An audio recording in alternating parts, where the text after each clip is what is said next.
Mouth of Time. Eduardo Galeano. Mouth of Time. Saying time. We are of time. We are their feet and their mouths. The feet of time walk on our feet. Sooner or later, you know, the winds of time will erase the traces. Crossing of nothingness, footsteps of no one? The mouths of time tell the journey. Trip. Oriol Val, who takes care of newborns at a Barcelona hospital, says that the first human gesture is a hug. After going out into the world, at the beginning of their days, babies wave their hands, as if looking for someone.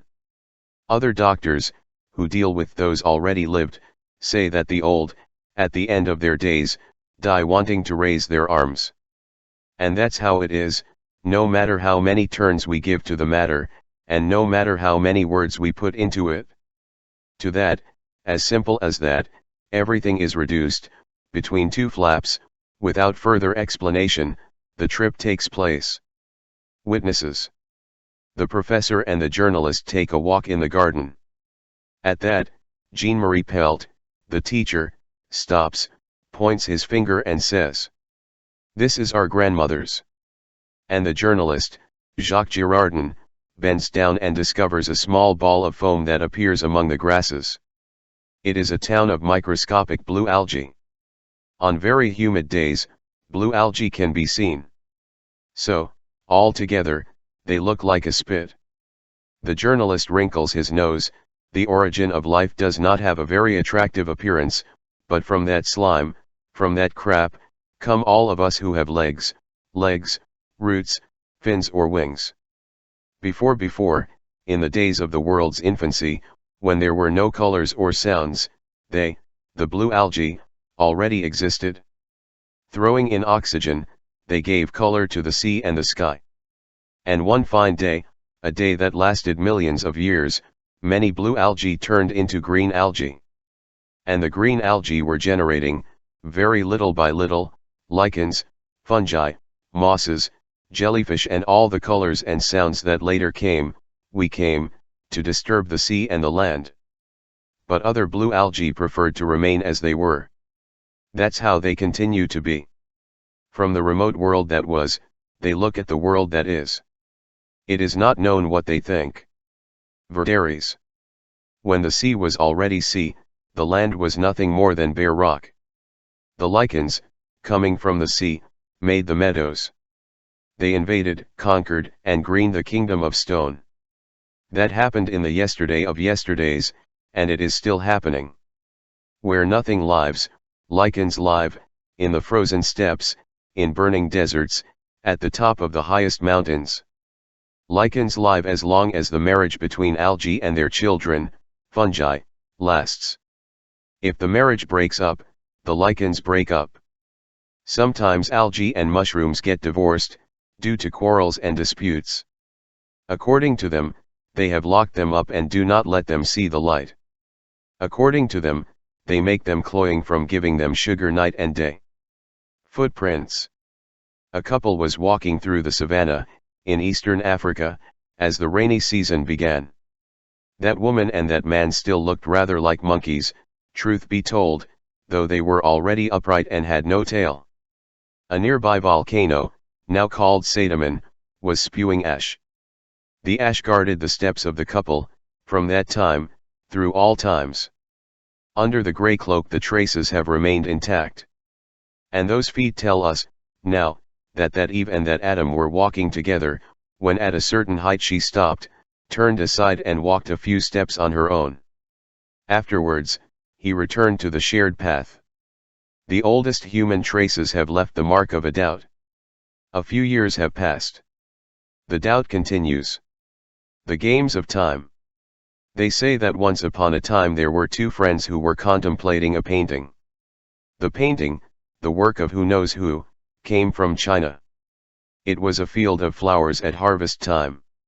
One of the two friends, who knows why, was staring at a woman, one of the many women in the painting collecting poppies in their baskets. She wore her hair loose, rained down over her shoulders. At last she returned his gaze, dropped her basket, stretched out her arms, and who knows how, carried it away. He let himself go to who knows where, and with that woman he spent nights and days, who knows how many, until a gale ripped him away and returned him to the room where his friend was still standing before the painting. So brief that the friend had not even noticed his absence. Nor had he realized that this woman, one of the many women in the painting collecting poppies in their baskets, now wore her hair tied at the nape of her neck. The times of time. He is one of the ghosts. That's what the people of Saint call Ellie to the few old people who are still sunk in the mud, grinding stones, digging sand, in this abandoned mine that no cemetery has ever had, because not even the dead have wanted to stay. Half a century ago, this miner, who came from far away, arrived at the port of Cayenne, and went in search of the promised land.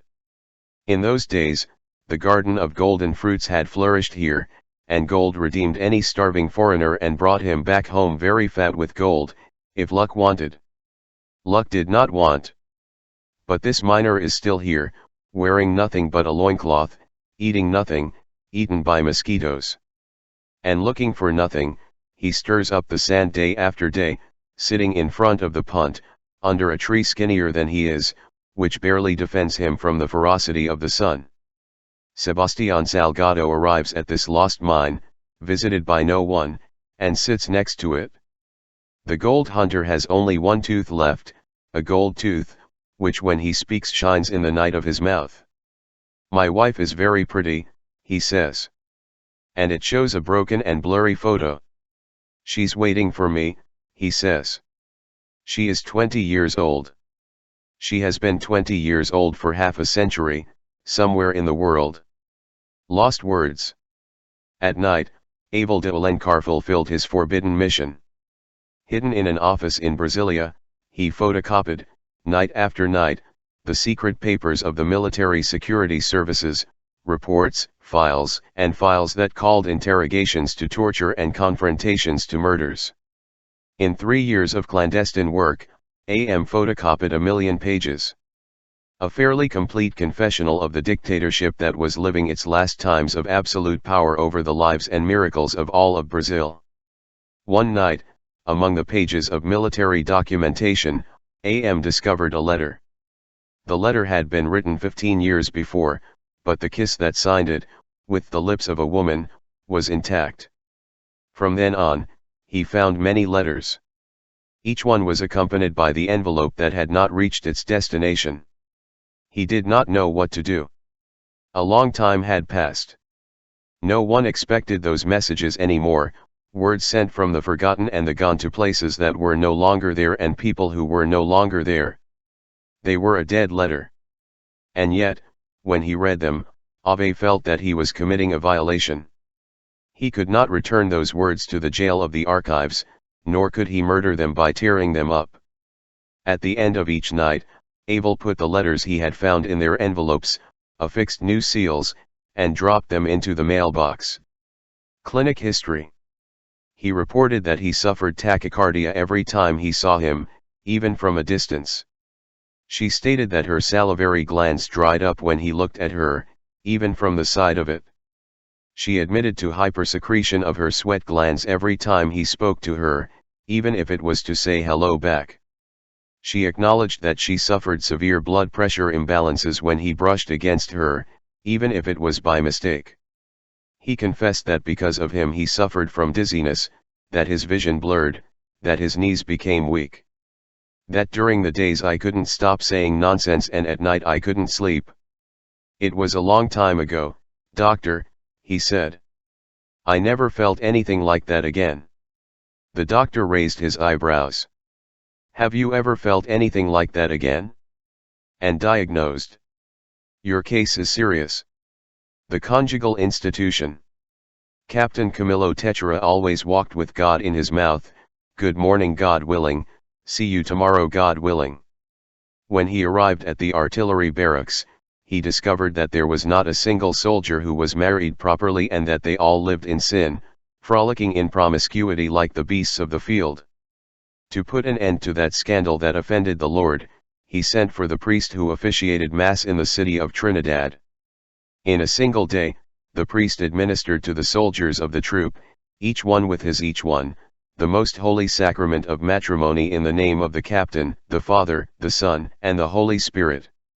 All the soldiers were husbands from that Sunday. On Monday, a soldier said, "That woman is mine." And she plunged the knife into the belly of a neighbor who was watching her. On Tuesday, another soldier said, "So that you learn." And he twisted the neck of the woman who had to obey him. On Wednesday, quarrels and disputes. In an alleyway in the center of Santiago de Chile, a run-down old man sold contraband cigarettes. Sitting on the ground, he drank from the spout of a bottle. I accepted a drink of his instant cirrhosis wine, and stopped to chat for a while. When I was paying for the cigarettes, the storm came. Suddenly, the flies fled, the wine spilled, the table flew, and a devastating woman lifted the old man up in her fist.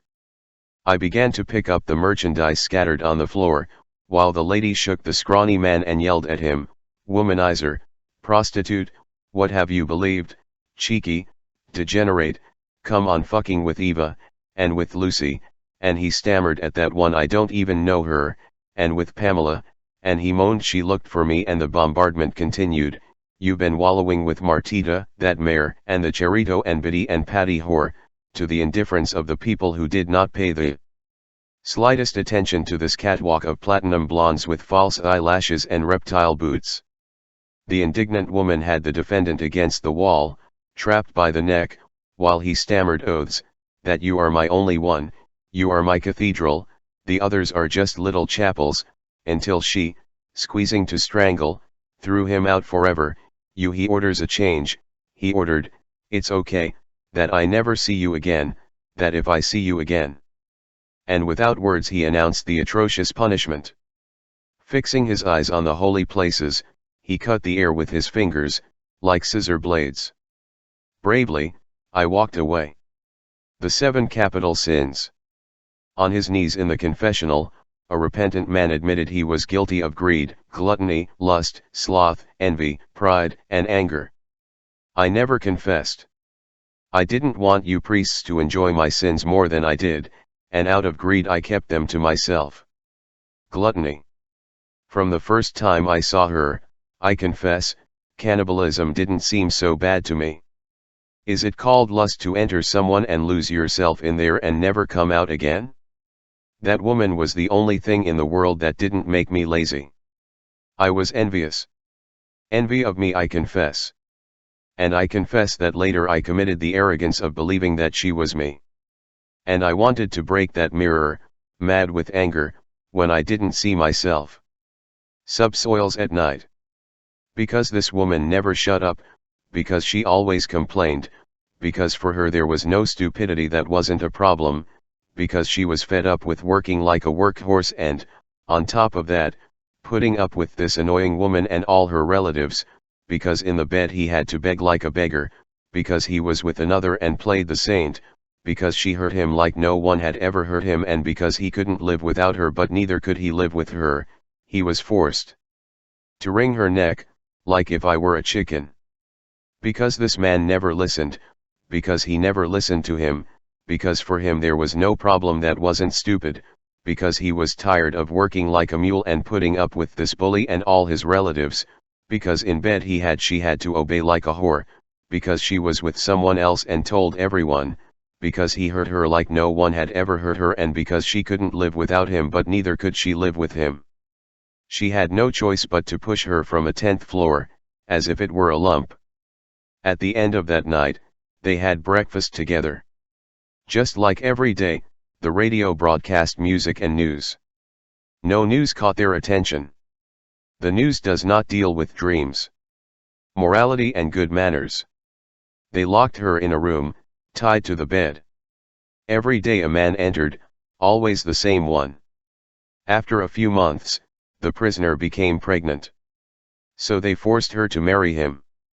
The jailers were not policemen, nor were they soldiers.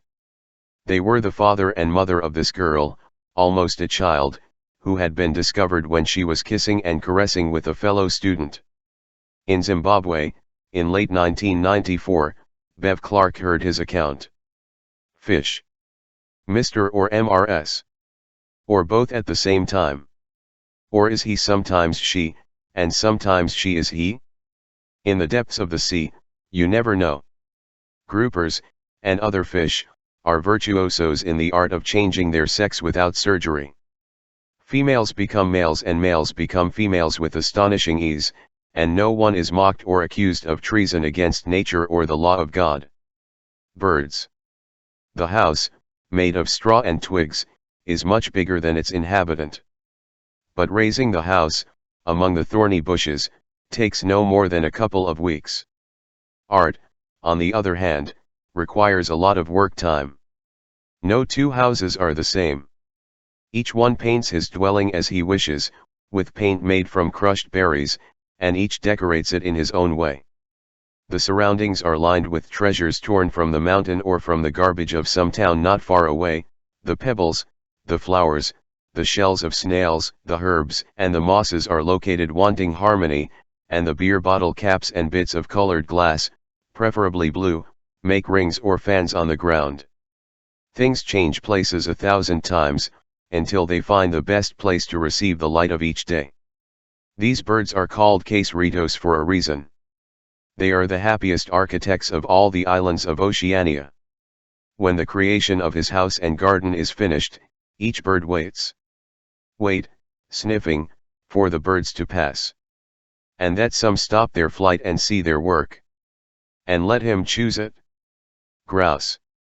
Winter is gone, and in the beech forests of Asturias the icy fog is cleared where witches and owls nest.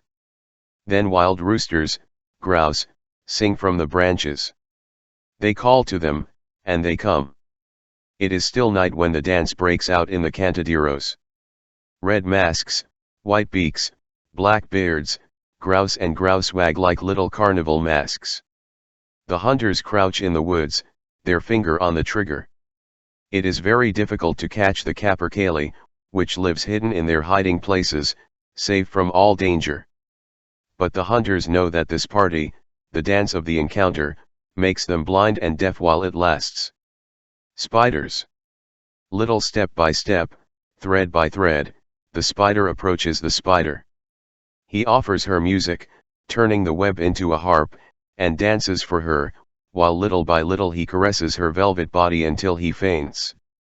Then, before embracing her with his 8 arms, the spider wraps the spider in the web and ties it tightly. If he doesn't tie her up, she devours him after love. The spider does not like this spider custom at all, so he loves and flees before the prisoner wakes up and demands full bed and board service. Who understands the scratch?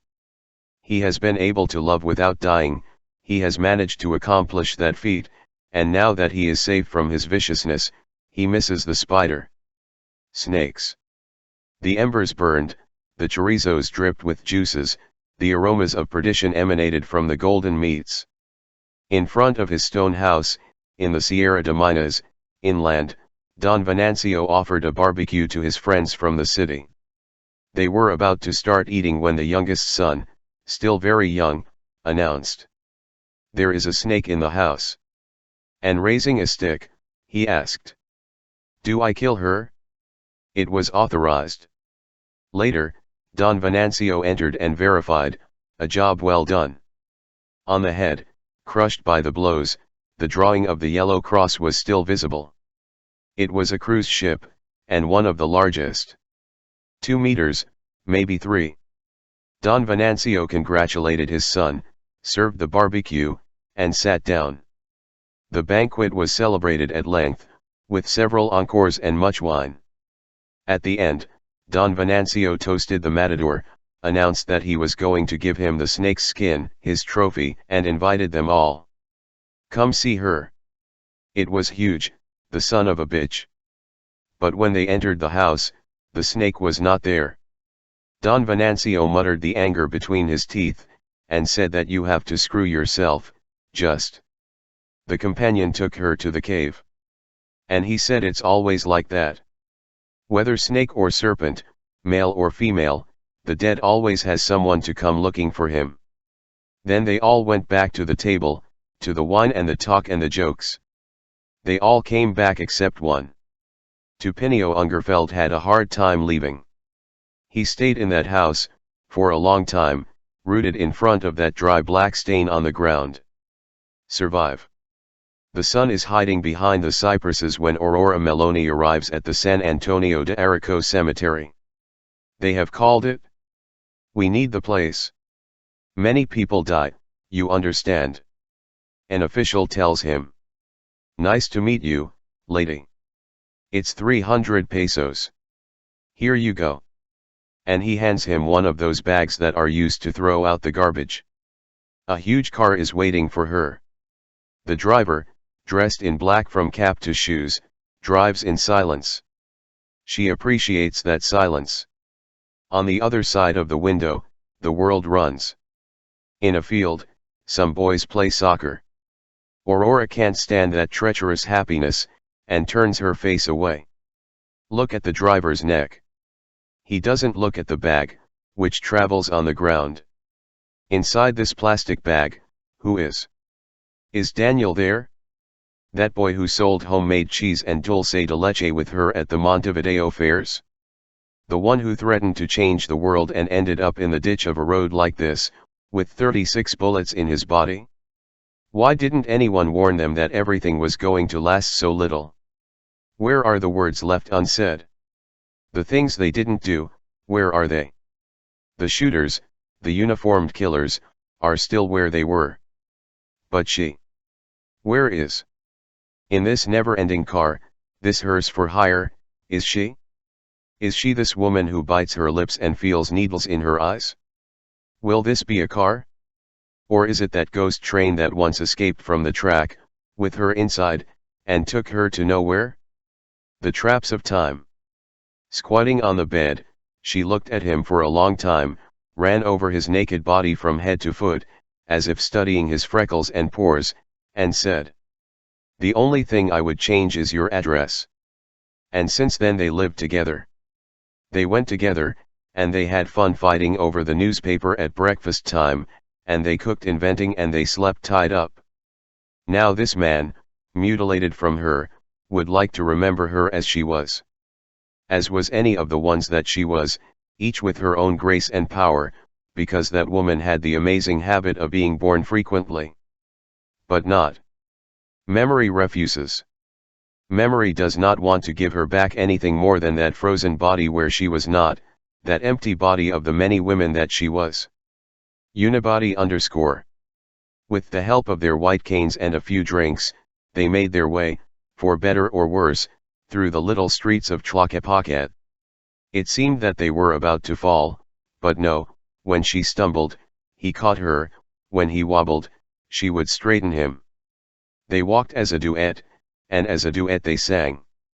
They always stopped in the same place, in the shadow of the doorways, and sang, in a chastised voice, old Mexican corridos about love and war. They used some instrument, maybe a guitar, I don't remember, helping the tune out, and between song and song, they made the pot rattle where they collected the coins from the respectable public. Then they left. Preceded by their sticks, they crossed the crowd under the sun and were lost far away, dilapidated, broken, holding on tightly to each other, glued to each other in the ups and downs of the world. The kiss. Antonio Puccia chose, at random, one of the blocks of Carrara marble that he had been buying over the years. It was a tombstone. It would come from some grave, who knows where, he had no idea how it had ended up in his workshop. Antonio laid the tombstone on a support base, and began to work on it. He had some idea of what he wanted to sculpt, or perhaps he had none. He began by erasing the inscription, the name of a man, the year of birth, the year of the end. Then the chisel penetrated the marble. And Antonio found a surprise, a stone waiting for him inside. The vein had the shape of two faces coming together, something like two profiles joined face to face, nose attached to nose, mouth attached to mouth. The sculptor obeyed the stone. And he was digging, gently, until that encounter that the stone contained took on relief. The next day, he finished his job. And then, When he lifted the sculpture, he saw what he hadn't seen before. On the back, there was another inscription, the name of a woman, the year of birth, the year of the end. The oldest man in the world. It was summer, it was the time of the rise of the fish, and it had been an innumerable number of summers that Don Francisco Barrios Nuevo had been there. "He's a year-eater," said the neighbor. "Older than turtles." The neighbor scraped the scales off a fish with a knife, the flies rubbed their feet before the banquet, and Don Francisco drank guava juice. Gustavo Tatis, who had come from afar, was asking questions in his ear. Still world, still air. In the town of Madrigual, a hamlet lost in the swamps, everyone else was taking a nap. Gustavo asked her about her first love. He had to repeat the question several times, first love, first love, first love. The Methuselah pushed his ear with his hand, how? How do you say? And finally, oh yeah.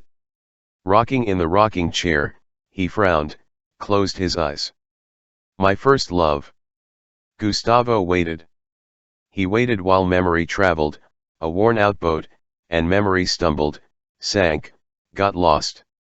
It was a navigation of much more than a century, and in the waters of memory there was a lot of fog.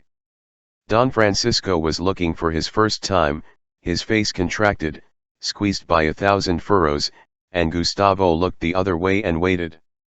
And finally Don Francisco murmured, almost secretly, Isabel. And he stuck his cane stick into the ground, and leaning on the stick he rose from his seat, stood up like a rooster and howled. Il Sabil. The pages of time. For when? She asked, for when? Once a week, Miguel Miglionico passed by there. He always found her in the hallway, nailed to her wicker chair, facing the street, and Dona Elvirita harassed him with questions about his wife's pregnancy. When? And Miguel repeated, for June. White clothes, white hair, always very composed and combed, Dona Elvirita radiated peace, mastery of time, and gave advice. Touch his belly, it brings luck. Let him drink black beer, or malt, so that it gives good milk.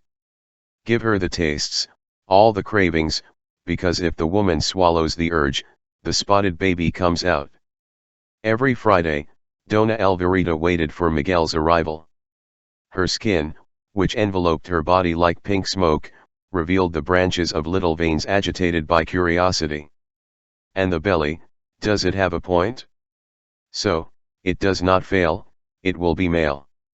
The south winds were blowing cold, autumn was leaving the streets of Montevideo. It's not long now, right? One afternoon, Miguel was in a hurry. The doctor says it's a matter of hours. Today or tomorrow. Mrs. Elvirita opened her eyes wide, already? The following Friday, the wicker chair was empty.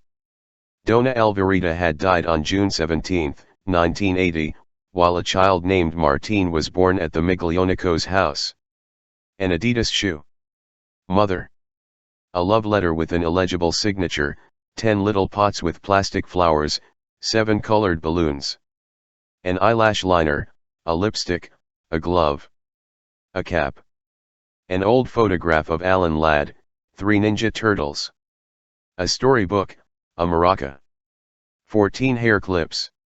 And a few toy cars are part of the booty of a cat who lives in the Avellaneda neighborhood and steals in the neighborhood.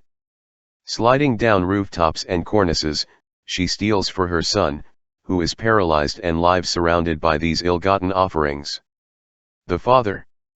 Vera missed school. She stayed locked up at home all day. At nightfall, he wrote a letter to his father.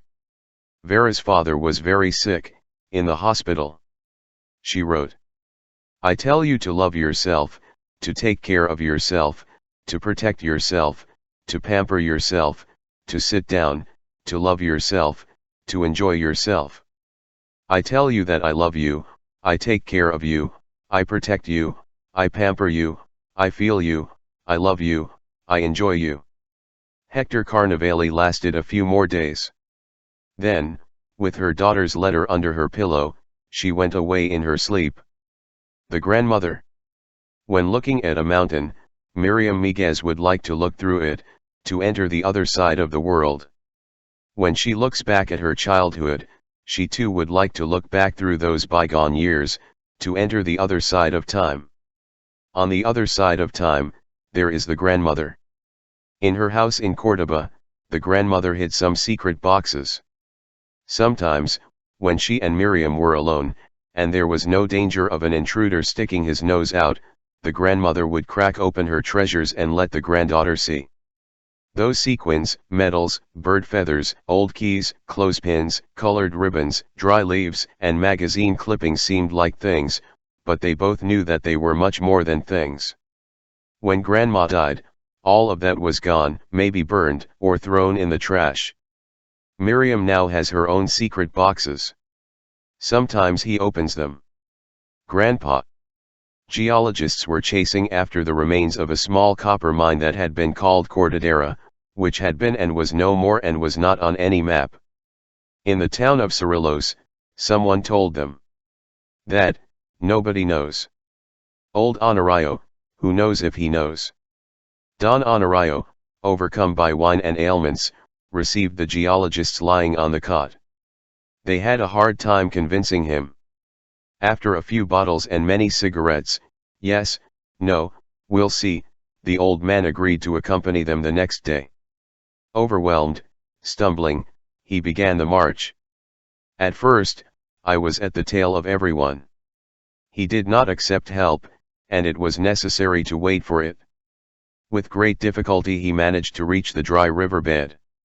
Then, little by little, he was able to steady his pace. Along the ravine and through the scree, his bent body straightened out. Over there. Over there. He pointed out the course, and his voice became agitated when he recognized his lost places. After a whole day of walking, Don Honorio, who had started mute, was the most talkative. He was going up hills and going back years. When they went down to the valley, he marched ahead of the exhausted youth. He slept facing the stars. He was the first to wake up. He was in a hurry to get to the mine, and he did not deviate or get distracted. That's the bulldozer track, he pointed out. And without the slightest hesitation, he located the mouths of the adits and the places where the best veins had been, the dead iron that had been machines, the ruins that had been houses, the dry holes that had been springs of water. Before each place, before each thing, Don Honorio told a story, and each story was full of people and laughter. When they got back to the village, he was already much younger than his grandchildren. Childbirth. At dawn, Dona Tota arrived at a hospital in the Lanús neighborhood. She had a child in her belly. On the threshold, he found a star, in the shape of a pin, lying on the floor. The star was shining on one side, and not on the other.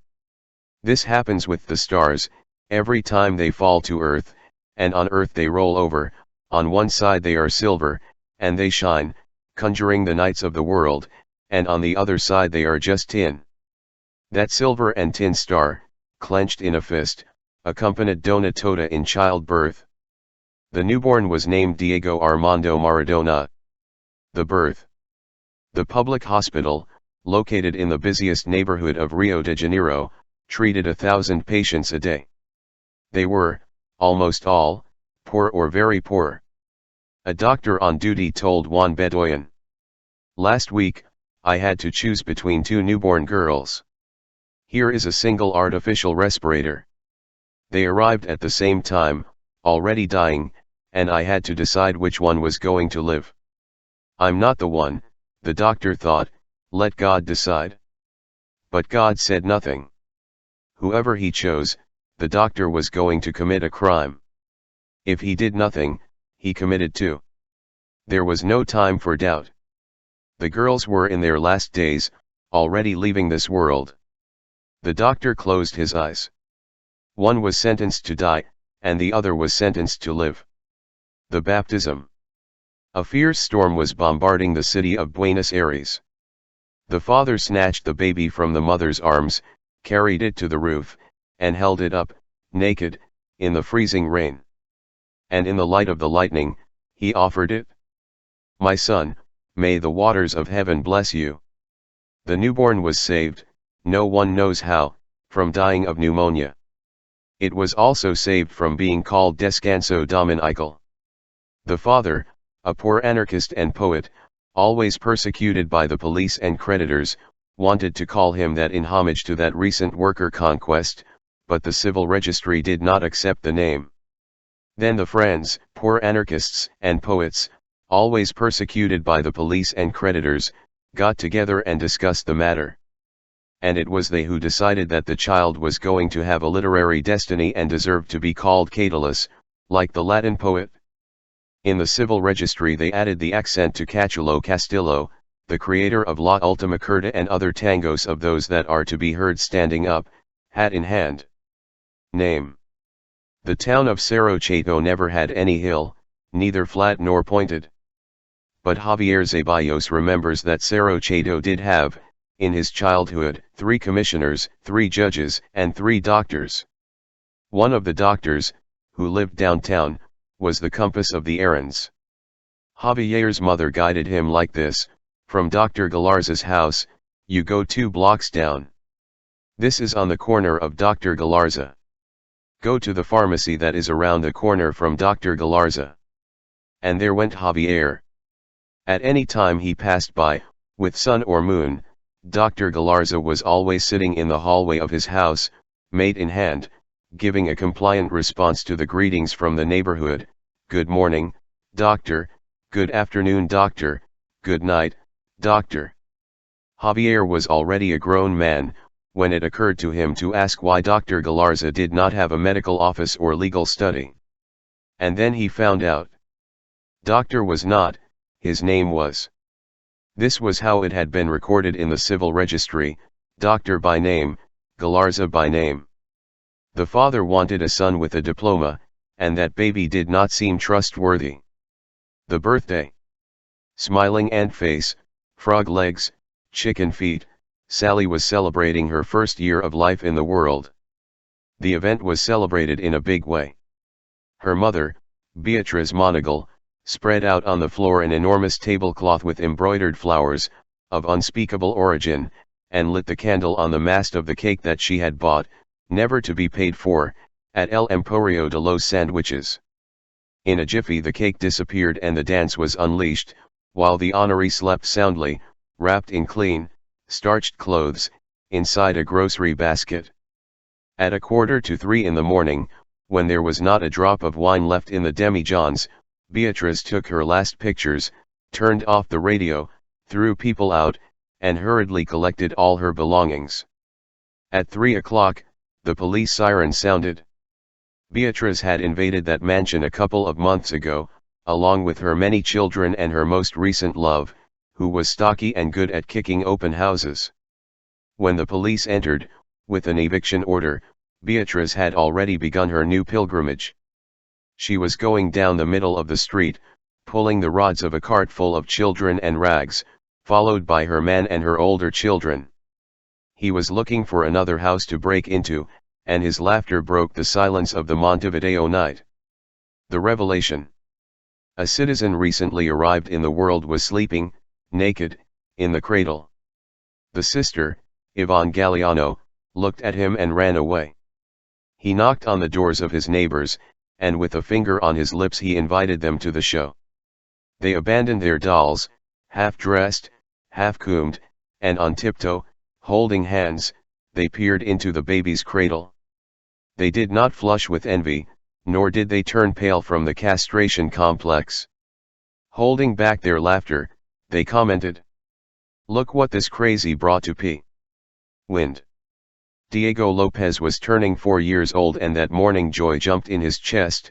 Joy was a flea jumping on a frog, jumping on a kangaroo, jumping on a spring, while the streets flew to the wind and the wind rattled the windows.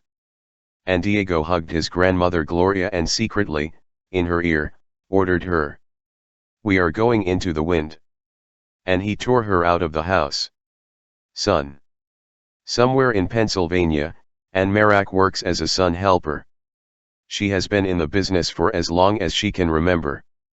at the end of each night, and raises her arms and pushes the sun, so that it bursts into the sky, and at the end of each day, lowering his arms, he lays the sun on the horizon. She was very young when she began this task, and she has never missed her work. Half a century ago, she was declared insane. Since then, and has been through several mental hospitals, has been treated by numerous psychiatrists and has swallowed many, many pills. They never managed to cure her. Goodness. The eclipse. When the moon turns off the sun, the Kayapo Indians shoot fiery arrows into the sky, to give back to the sun its lost light. The Bari sound drums, so that the sun returns. The Aymaras cry, and shout to beg the sun not to abandon them. At the end of 1994, there was a panic in Potosi. Night fell in the middle of the morning and the sky was left suddenly black and with stars. In that frozen world of death, world of the end of time, the Indians cried, the dogs howled, the birds hid, and in a heartbeat the flowers withered. Helena Villagra was there. When the eclipse ended, she felt that something was missing from one ear. An earring, a silver soul, had fallen off.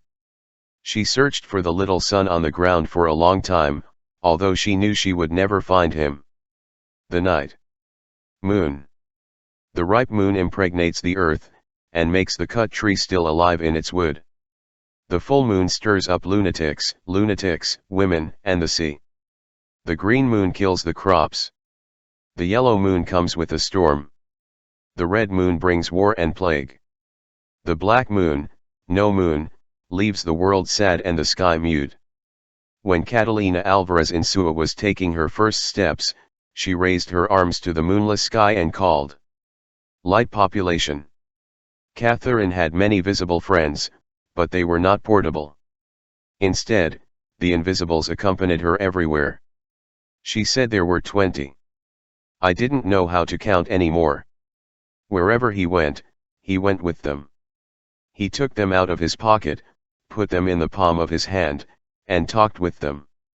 Then he would say bye, see you tomorrow, and blow them towards the sun. The invisible slept in the light. Morgan.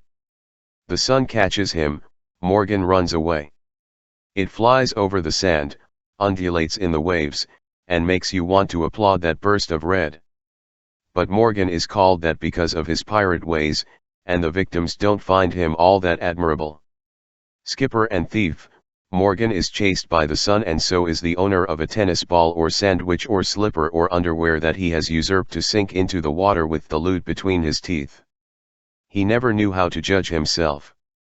Until now, as far as is known, no one has ever seen him stand still, nor has he ever shown the slightest hint of weariness or regret. Morgan had already been doing tricks in the world for 4 years, when Manuel Monteverde, who was the same age, sat down on a rock and reflected on the matter. Yes, he said. Morgan misbehaves? But it makes laugh. I read. Riccardo Marchini felt that the moment of truth had arrived. Come on, Leo, he said. We need to talk. And they left, up the street, the two of them.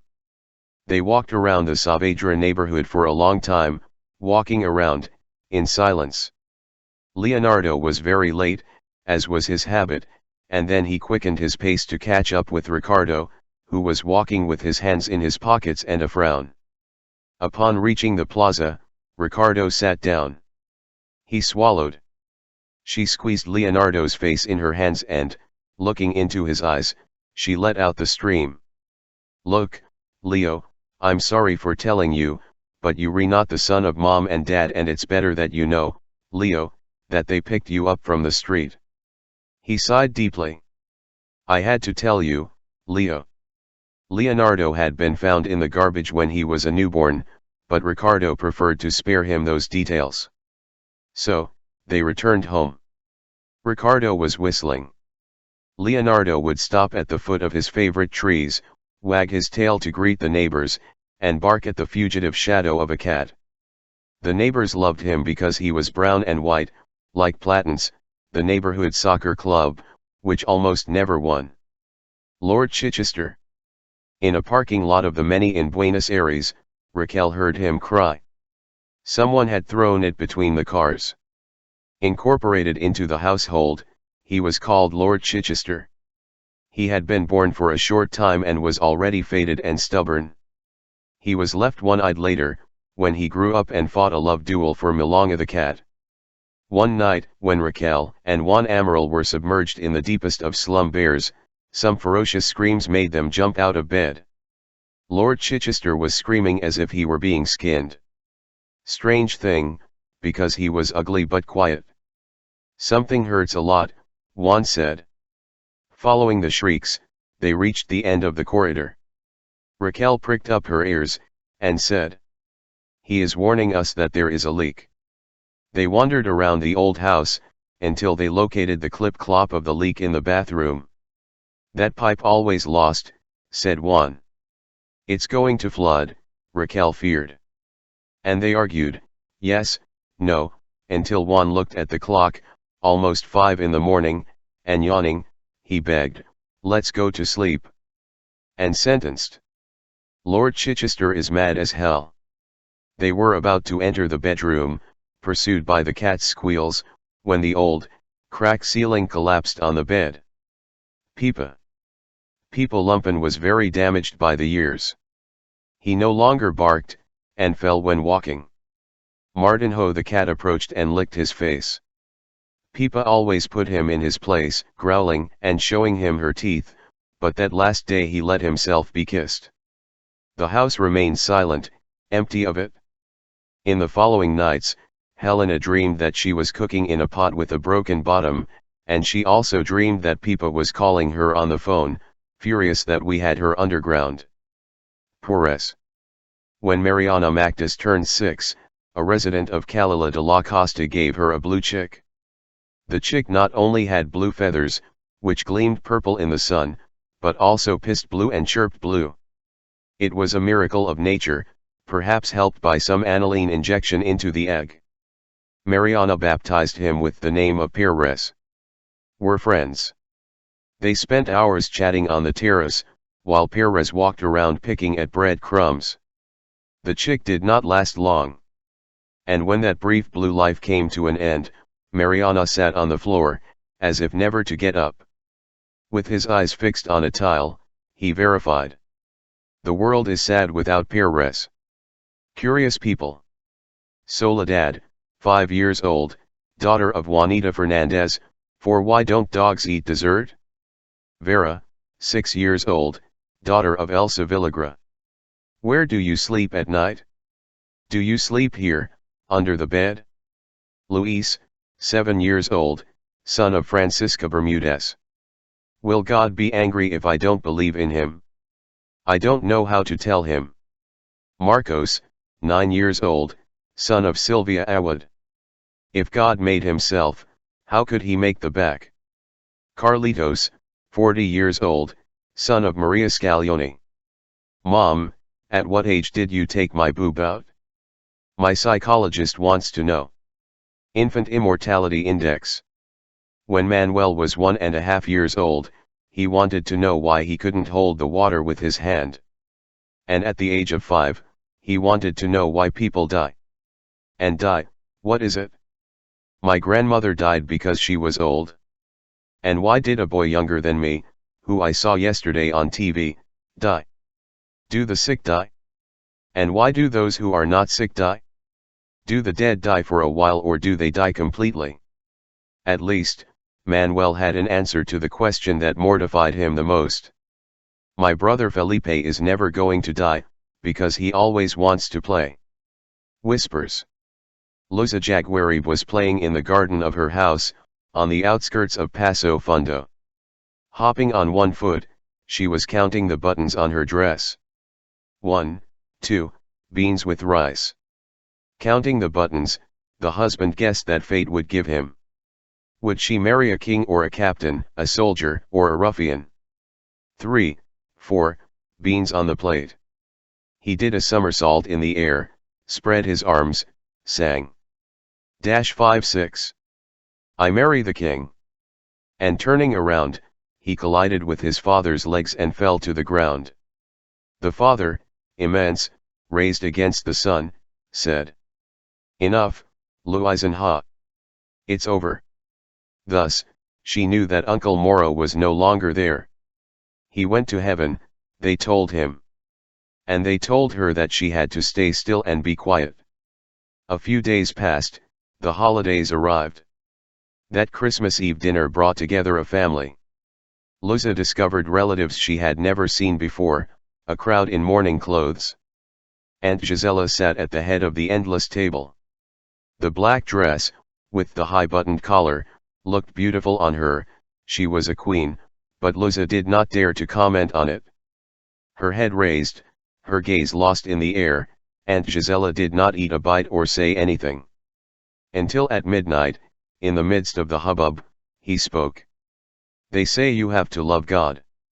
I hate it." He said it softly, almost silent. Only Luza heard her. Profanity. Jimenedam was very nervous, because that morning she was going to start her life at school. Running he went from one mirror to another, throughout the house, and in one of those back and forth, she tripped over a bag and fell sprawled on the floor. He didn't cry, but he got angry. "What is this shit doing here?" The mother educated. "Majita, that is not said." And Jimena, from the floor, wanted to know. "What are the words that are not said for, Mama?" Practical courses. Joaquim de Souza is learning to read, and he practices with the posters he sees. And he believes that P is the most important letter in the alphabet, because everything starts with it. Forbidden to pass.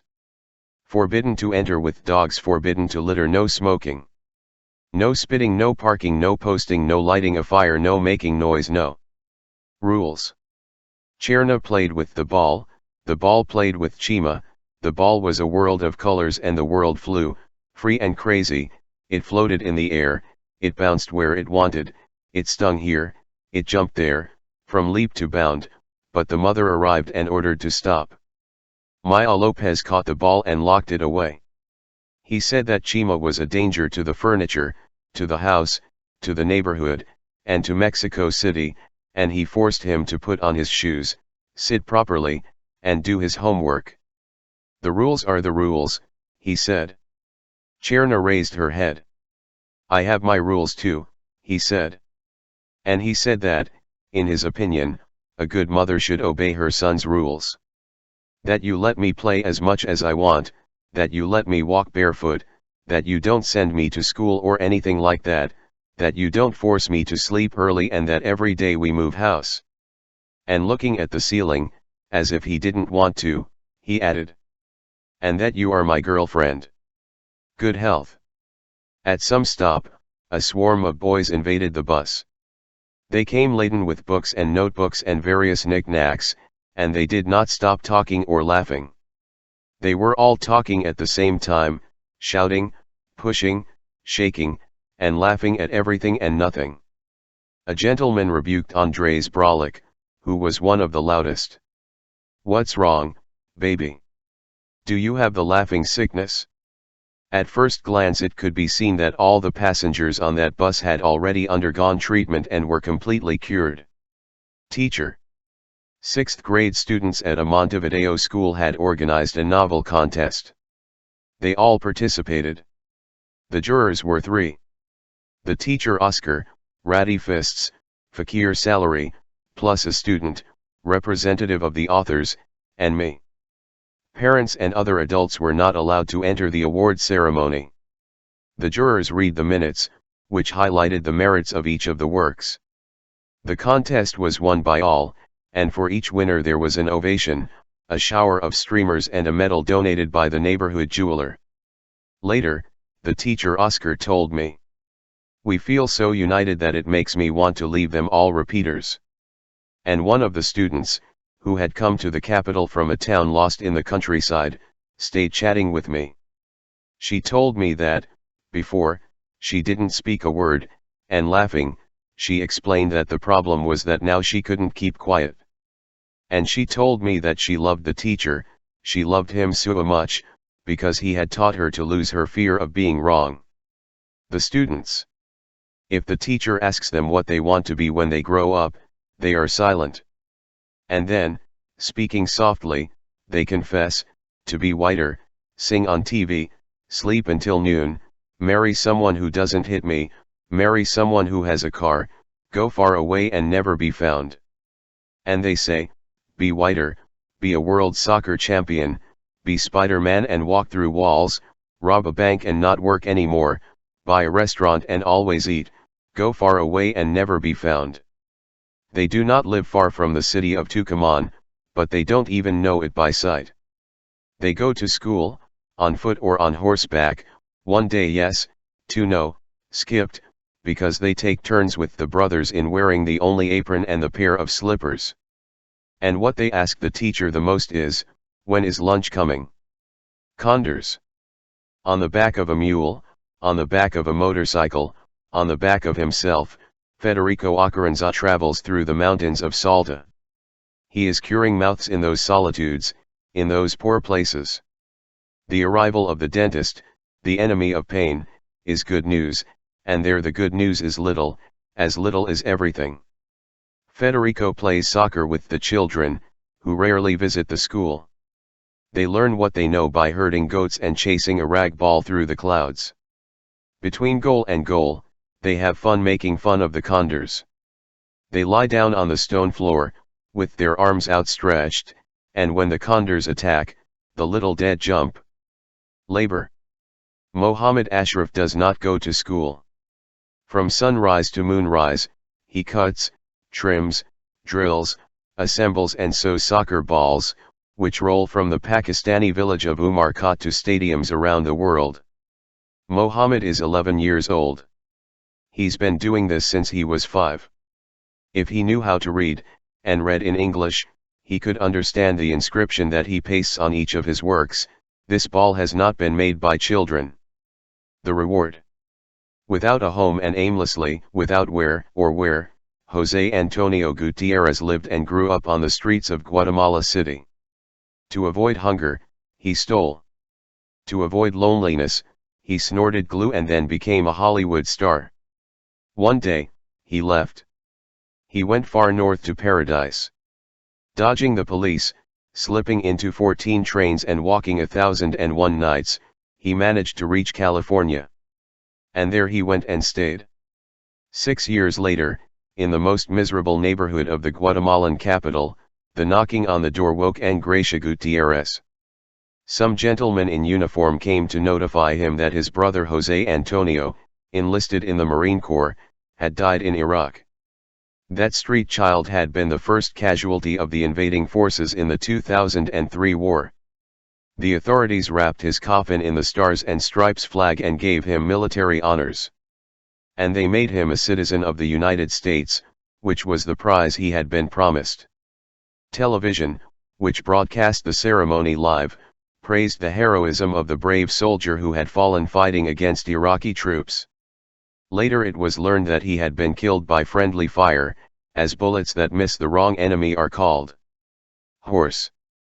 Evening after evening, Paulo Freire would sneak into the cinema in the Casa Forte neighborhood in Recife, and without blinking an eye he would watch and rewatch the Tom Mix films. The exploits of the cowboy, in the fluffy hat, who rescued defenseless ladies from the hands of the villains, were quite entertaining to him, but what Paulo really liked was the flight of his horse. From looking at and admiring him so much, he became a friend, and Tom Mix's horse accompanied him, ever since, all his life. Paulo walked a lot. His work as a revolutionary educator, a man who taught while learning, took him along the paths of the world. But throughout the roads and the years and the prizes and the punishments, that horse the color of light continued to gallop, never tiring, in her memory and in her dreams. Paulo looked everywhere for those movies from his childhood. Tom what? Nobody had the slightest idea. Until finally, at 74 years of age, he found the movies somewhere in New York. And he saw them again. It was unbelievable. The luminous horse, his forever friend, did not resemble Tom Mix's horse at all, not even a bit. When he suffered this revelation, Paulo murmured, "It's not important. but it has. The final mischief. By listening to or reading the stories of Monteiro Lobato, the children of Brazil had learned to be Brazilians and magicians. When the writer died, they were his orphans. But the children did not go to the cemetery. 2 adult speakers said goodbye to Monteiro Lobato. And each one claimed him as a member of his party. Rossini Camargo Guarnieri fired the communist comrade, and Phoebus Jacovit spoke in homage to the Trotskyist comrade. As soon as they finished their funeral speeches, the two engaged in acrimonious debate. They discussed in the plural, as befits the issues of the world revolution. Forsaken. Divisionists. Bureaucrats. Provocateurs. Usurpers. Traitors. Murderers. The arguments came and went. The ideological combat escalated in tone, until the debaters went to their fists and hitting each other fell into the open pit. Mrs. Purinha, the widow, raised her arms imploring respect for the deceased. Surely she didn't know that Monteiro Lobato was dying again, but dying of laughter. It was he who directed the brawl. A drifting bottle. That morning, Jorge Perez lost his job. He received no explanation, no anesthesia. Suddenly, in a heartbeat, he was fired from his job of many years at the oil refinery. He started walking. He walked without knowing why, without knowing where, obeying his legs, which were more alive than he was. At the time when nothing and no one casts a shadow in the world, his legs were taking him along the south coast of Porto Rosales. Around a corner, he saw a bottle. Prey among the reeds, the bottle was closed with a stopper and sealing wax. It seemed like a gift from God, to console his misfortune, but Jorge cleaned it of mud and discovered that it was not full of wine, but of papers. He dropped it and kept walking. After a little walk, he retraced his steps. He broke the top of the bottle against a stone and inside he found some drawings, somewhat blurred by the water that had leaked. They were drawings of suns and seagulls, suns that flew, seagulls that shone. There was also a letter, which had come from afar, sailing the sea, and it was addressed to whoever finds this message. Hello, I'm Martin. I am 8 years old. I like the neogis, the fried eggs and the color green. I like drawing. I am looking for a friend along the paths of water. The ways of the water. He liked him very much. Caetano did not know him. The boy, who was walking along the beach selling crabs, invited him to take a ride in his boat. I would like to, said Caetano, but I can't. I have things to do. Purchases, paperwork. By boat they went to the market and the bank and the post office and other places. Along the coast, from the shores, they penetrated the city, and for the sheer pleasure of looking at her, they stayed floating in the serene sea. And so the second discovery of San Salvador de Bahia occurred. One city was the city walked, that hubbub that never stays still, and quite another was the city navigated. Caetano Veloso had never walked it like this, from the wet, from the quiet. At sunset, the boat returned Caetano to the beach where it had picked him up. And then, he wanted to know the name of that boy who had revealed to him the other city that. The city was and standing on the boat, his black body shining in the light of the last sun, the boy said his name. My name is Marco Polo. Marco Polo Mendez Pereira. Water. At the beginning of time, the ant did not have a finite waist. Genesis says it, according to the version that is spread by word of mouth on the Colombian Pacific coast, the ant was round and was completely filled with water. But God had forgotten to wet the world. When he realized his distraction, he asked for his help. And the ant refused. Then the fingers of God squeezed her belly. And so the 7 seas and all the rivers were born. The owners of the water. There are companies that are like that ant, but much bigger. At the end of the 20th century, the water war broke out in Cochabamba.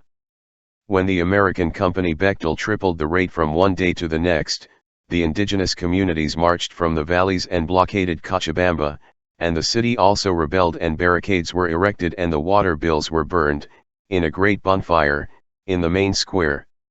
The Bolivian government responded with bullets, as usual. There was a state of siege, dead and imprisoned, but the population continued, unstoppable, day after day, night after night, for 2 months, until in the final onslaught the Cochabambanos deprivatized the water and recovered irrigation for their bodies and their crops. In the city of La Paz, on the other hand, the protests did not prevent the French company Suez from taking over the water. The fee went through the roof, and hardly anyone could pay the bill. Why is it? Asked European experts and national rulers. It was clear, due to cultural backwardness. Poor Bolivians, which are almost all of them, are unaware that they have to bathe once a day, as has been the custom in Europe for 15 minutes, and they are also unaware that they have to wash the car they don't have. Brands. A gesture of rejection before the glasses of ordinary water, and immediately the sommelier. He appeared at the table and read aloud from the long list of bottled waters. Customers tried some unknown brands in California, at about $7 a bottle. They drank several while they ate. The Amazonas water, from the Brazilian jungle, seemed very good and the Spanish brands from the Pyrenees were excellent, but the best was the French Eau du Robinet. From the robinet, from the tap, they all came. The bottles, labeled by some complicit printer, had been filled in the kitchen. This lunch was filmed, with a hidden camera, in an expensive and prestigious restaurant in Los Angeles. And it was shown on television, on the Penn and Teller show. The fountain. In the 12th century, when water was as free as air and there were no brands, the Pope and the fly met at the foot of a fountain. Pope Adrian IV, the only English pontiff in the entire history of the Vatican, had lived a very troubled life due to his incessant wars against William the Bad and Frederick Barbarossa. Of the life of the fly, no noteworthy events are known. By divine miracle or fateful fate, their paths crossed at the water fountain in the town square of Agnani, one summer noon in the year 1159. When the thirsty Holy Father opened his mouth to receive the stream, the insect diptera got into his throat. The fly entered by mistake in that place that was not interesting at all, but its wings could not get out and the fingers of the Pope could not remove it. In the battle, both perished.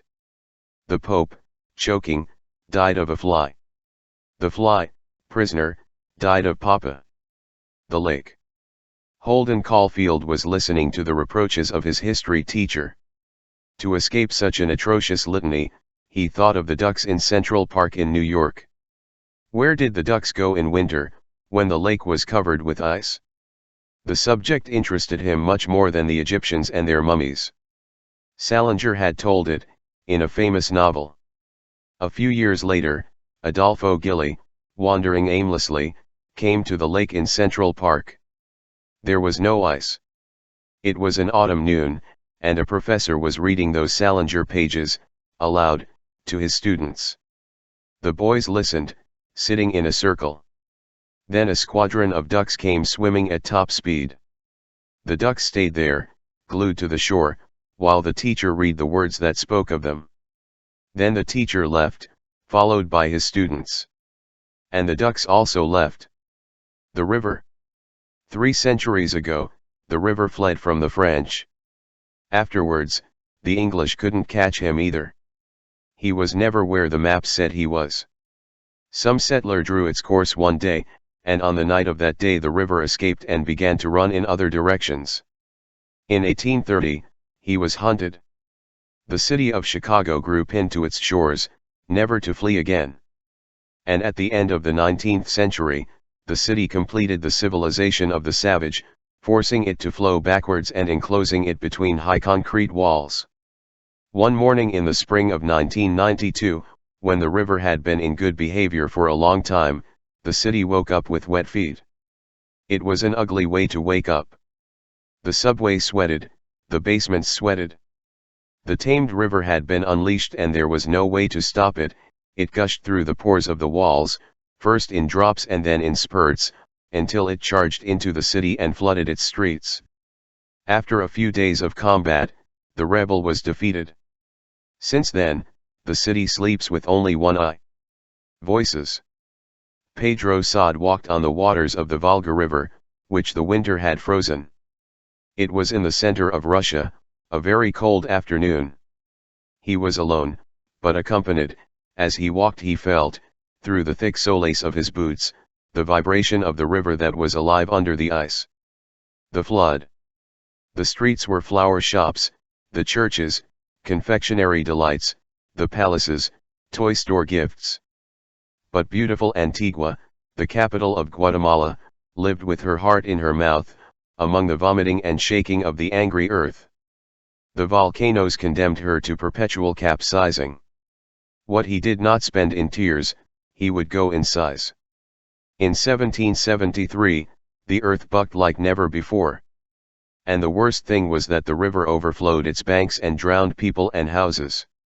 And those who survived the flood had no choice but to run away to found another city far away.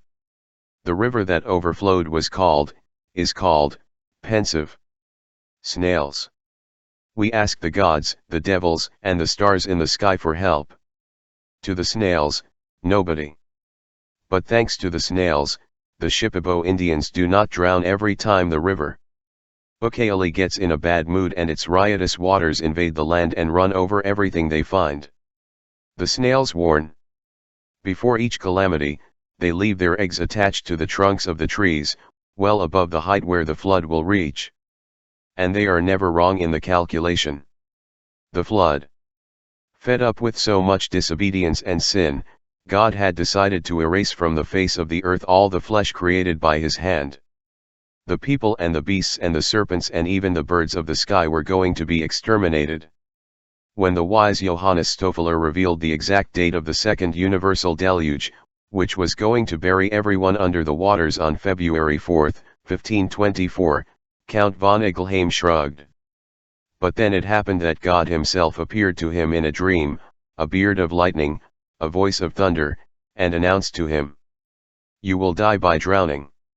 The Count von Igelheim, who was capable of repeating the entire Bible by heart, jumped out of bed and sent for the best carpenters in the region urgently. And in a jiffy he appeared in the waters of the Rhine River, an immense floating ark, 3 stories high, made of rasinus woods and caulked inside and out. And the Count got into it, with his family and all his servants and food in abundance, and took to the ark a pair of males and lembra of each species of all the bugs that inhabited the earth and the air. And I hope. Rain fell on the appointed day.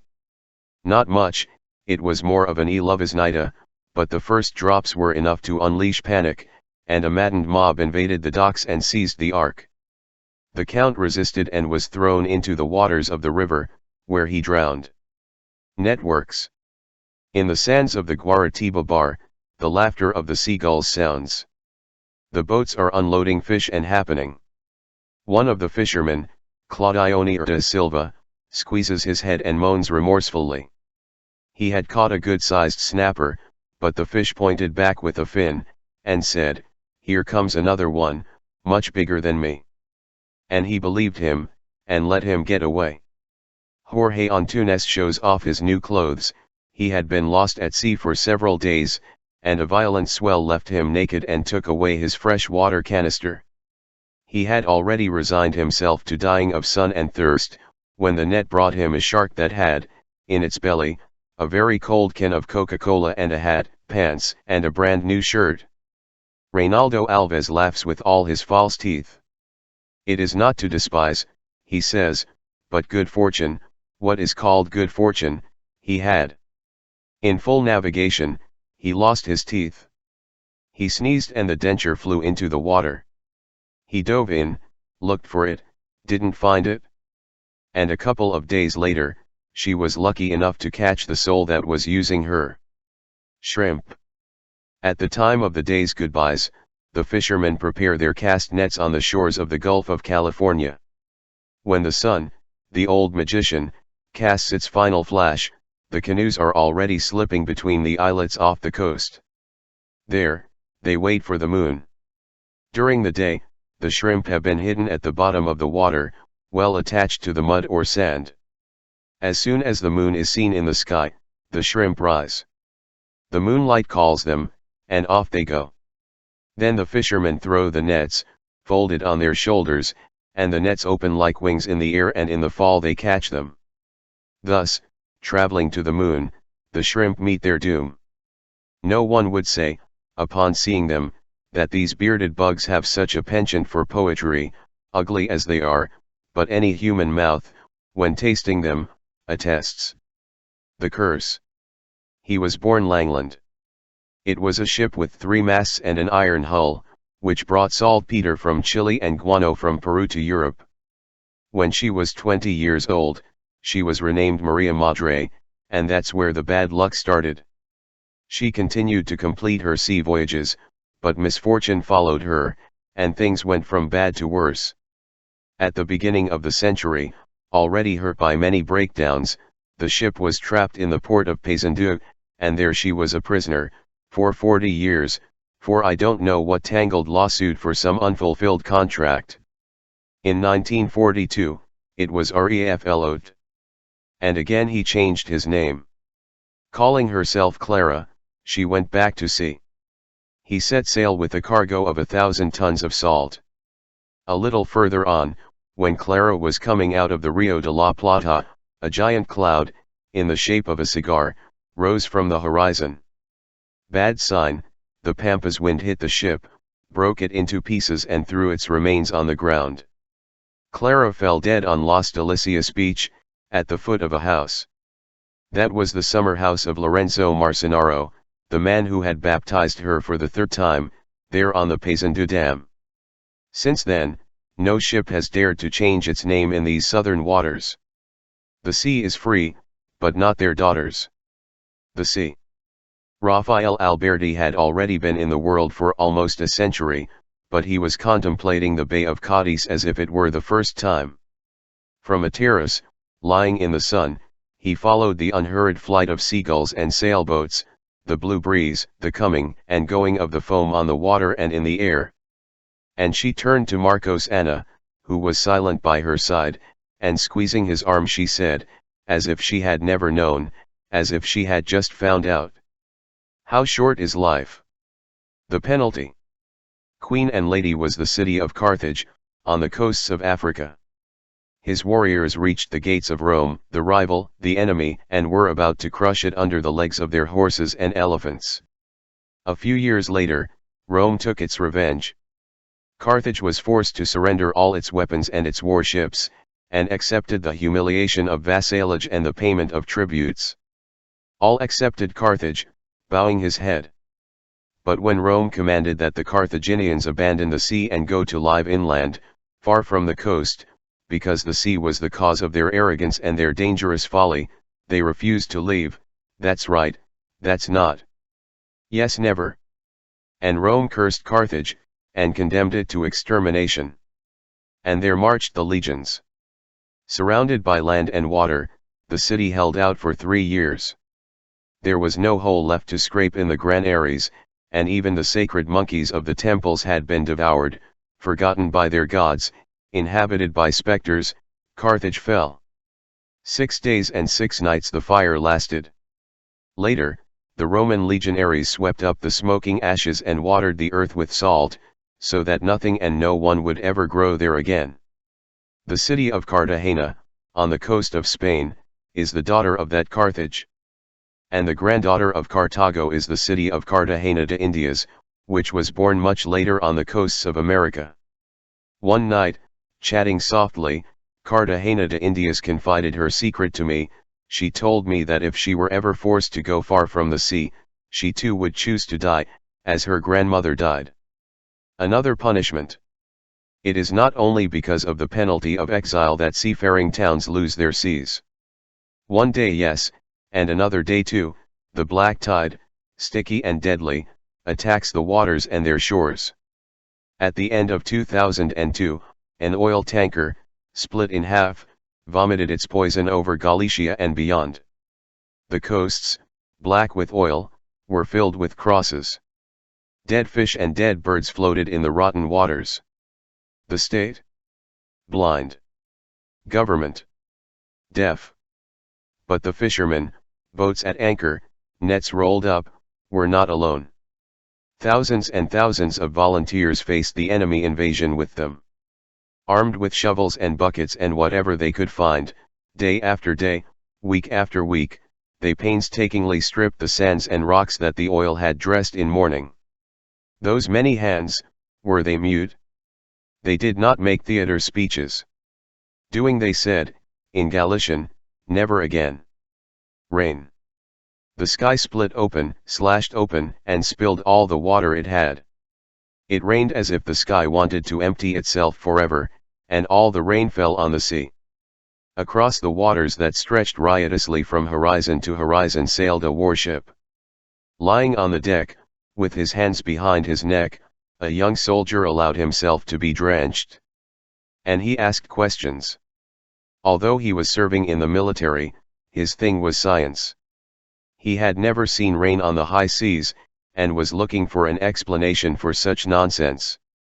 Like a good scientist, that little soldier believed, or wanted to believe, that sometimes nature plays crazy, simulates dementia, but she always knows what she's doing. Isaac Asimov spent hours and hours lying there, riddled with gunfire from heaven, and found no answer. Why does nature throw water into the sea, which has plenty of water, when there are so many lands in the world dying of thirst that implore the clouds for a little favor? The drought. Layman Senna and her brothers had stopped playing. Ever since the drought began, they were dedicated to digging, in vain, the land bombarded by the sun. The mother undressed her ears and her neck, sold her earrings and necklaces, and later sold her clothes and household items. In the center of the house with nothing, she lit the fire, every day, for the little that was swimming in the pot. They ate the last grains. The mother kept lighting the fire, so that the neighbors could see the smoke. Long state of siege, hemmed in by drought, Layman and his brothers spent their nights wide-eyed and spent their days yawning non-stop and shivering as if it were cold. Sitting around the fire, scrawny arms on their knees, they no longer even begged the sky for rain. Then the mother left and returned without the silver spoon that she kept hidden under the floor. The spoon, her secret treasure, her only inheritance, had belonged to her grandparents' grandparents, long before Gambia, her country, was a country. That last sail gave them a bite to eat. But she went off, says Layman. The mother could no longer get up. There was no more fire in the center of the house. The desert. When the world was beginning to be a world, Tunupa, the mountain, lost her son, and she avenged death by spreading the sour milk from her breasts on the earth. The Andean steppe, flooded, became an endless salt desert. The Saladin Uyuni, born of that grudge, swallows the walkers, but Roman Morales launched himself to cross it, from the shores where the llamas and vicunas stopped their passage. Shortly after walking, he lost sight of the last signs of the world. Hours, days, nights passed, while the salt crystals crunched under their boots. He wanted to go back, but he didn't know how, and he wanted to continue, but he didn't know where. No matter how much he rubbed his eyes, he couldn't find any horizon. Blinded by white light, he walked without seeing more than the white nothing of the brilliance of the salt. Every step hurt. Roman had lost count of time. Several times he collapsed. And several times he was kicked awake by the ice of the night or by the fire of the day, and he got up and walked on, with legs that were not his legs. When they found him, lying near the village of Alducha, the salt had bitten into his boots a long time ago and there was not a drop of water left in the canteens. He rose slowly. And when he was convinced that he was neither in heaven nor in hell, Roman wondered, who would have crossed that desert? The peasant. Angelo Giuseppe Roncalli, born and raised in a poor orchard, did not cry with emotion when he recalled his peasant childhood. Men, he said, have three ways of ruining their lives: women, gambling, and agriculture. My father chose the most boring. but he would go up, every day, to the Tower of the Wind, the highest tower in the Vatican, and there he would sit and watch. Spyglass in hand, he cast a quick glance over the streets and then searched for the 7 hills on the outskirts of Rome, where the earth is still earth. And in contemplation of the distant greenery he spent hours, until duty forced him to interrupt communion. Then, Angelo put on his white mantle, with his pen and his cross on his chest, the only properties he had in this world, and returned to the throne where he was once again Pope John XXIII. Relatives? In 1992, while the 5 centuries of something like the salvation of the Americas were being celebrated, a Catholic priest came to a community deep in the hollows of southeastern Mexico. Before the Mass, it was the confession. In the Tojolobal language, the Indians recounted their sins. Carlos Lankersdorf did what he could translating the confessions, one after the other, although he well knew that it is impossible to translate those mysteries. He says he has abandoned corn, Carlos translated. He says that the milpa is very sad. Many days without going. He says he has mistreated the fire. He has beaten the fire, because it did not burn well. He says that he has desecrated the path, that he hacked at it for no reason. He says he has hurt the ox. He says he has knocked over a tree and hasn't told him why. The priest did not know what to do with those sins, which are not listed in Moses' catalog. Family. Geronimo, José Saramago's grandfather, did not have letters, but he was well known, and silenced what he knew. When he got sick, he knew his time had come. And quietly he walked through the orchard, stopping from tree to tree, and one by one he embraced them. He embraced the fig tree, the laurel, the pomegranate, and the 3 or 4 olive trees. On the way, a car was waiting. The car took him towards Lisbon, towards death. The offering. Enrique Castañares had a birthday, and there was a party.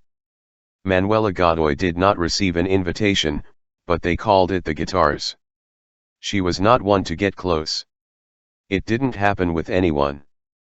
Without anyone, for anyone, she had lived and drank her years, no one knew how many, always locked up in her little ranch on the outskirts of the town of Robles. It was known that she was so poor that she didn't even have fleas, and she was so lonely that she slept hugging a bottle.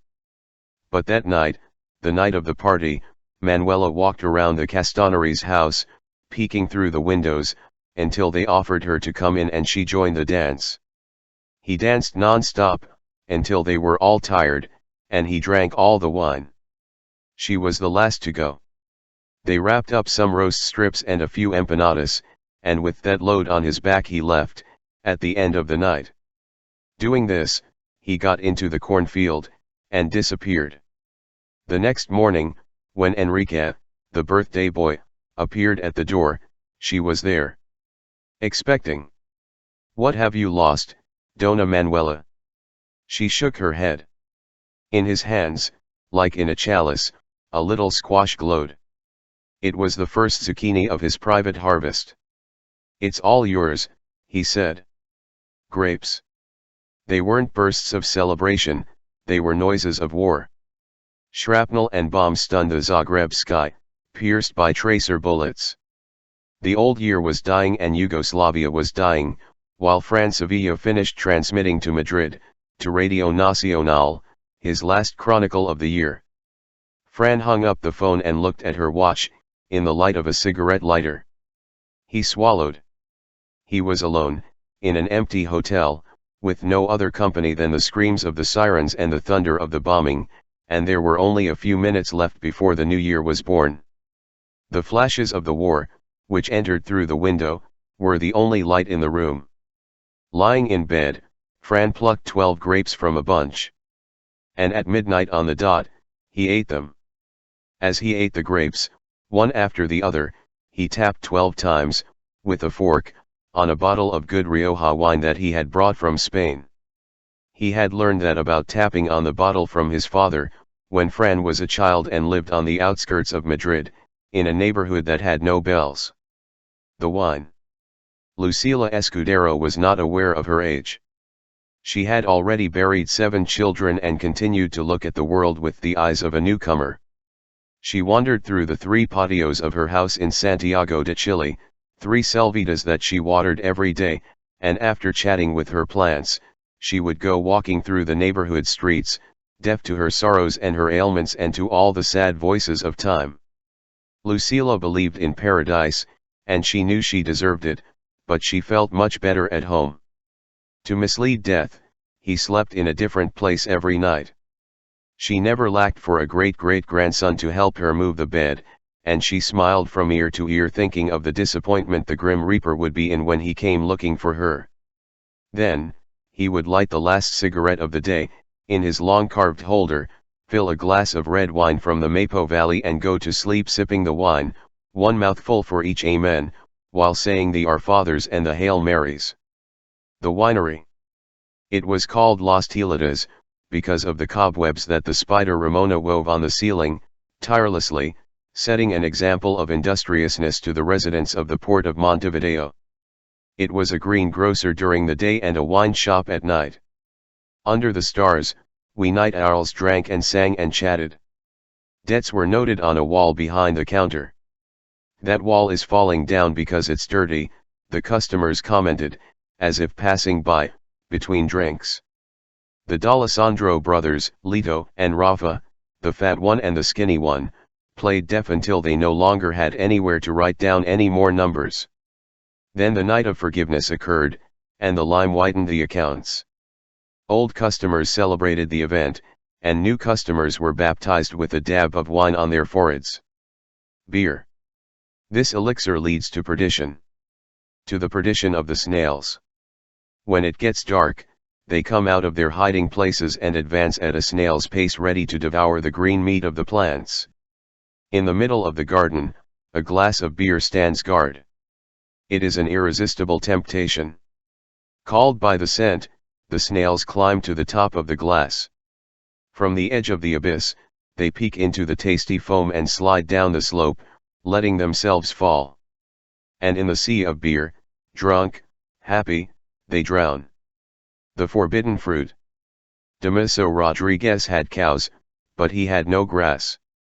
The cows were everywhere, wandering here, there, and at the slightest carelessness of the owner, they would enter the town of Urena and go to the park of their temptation.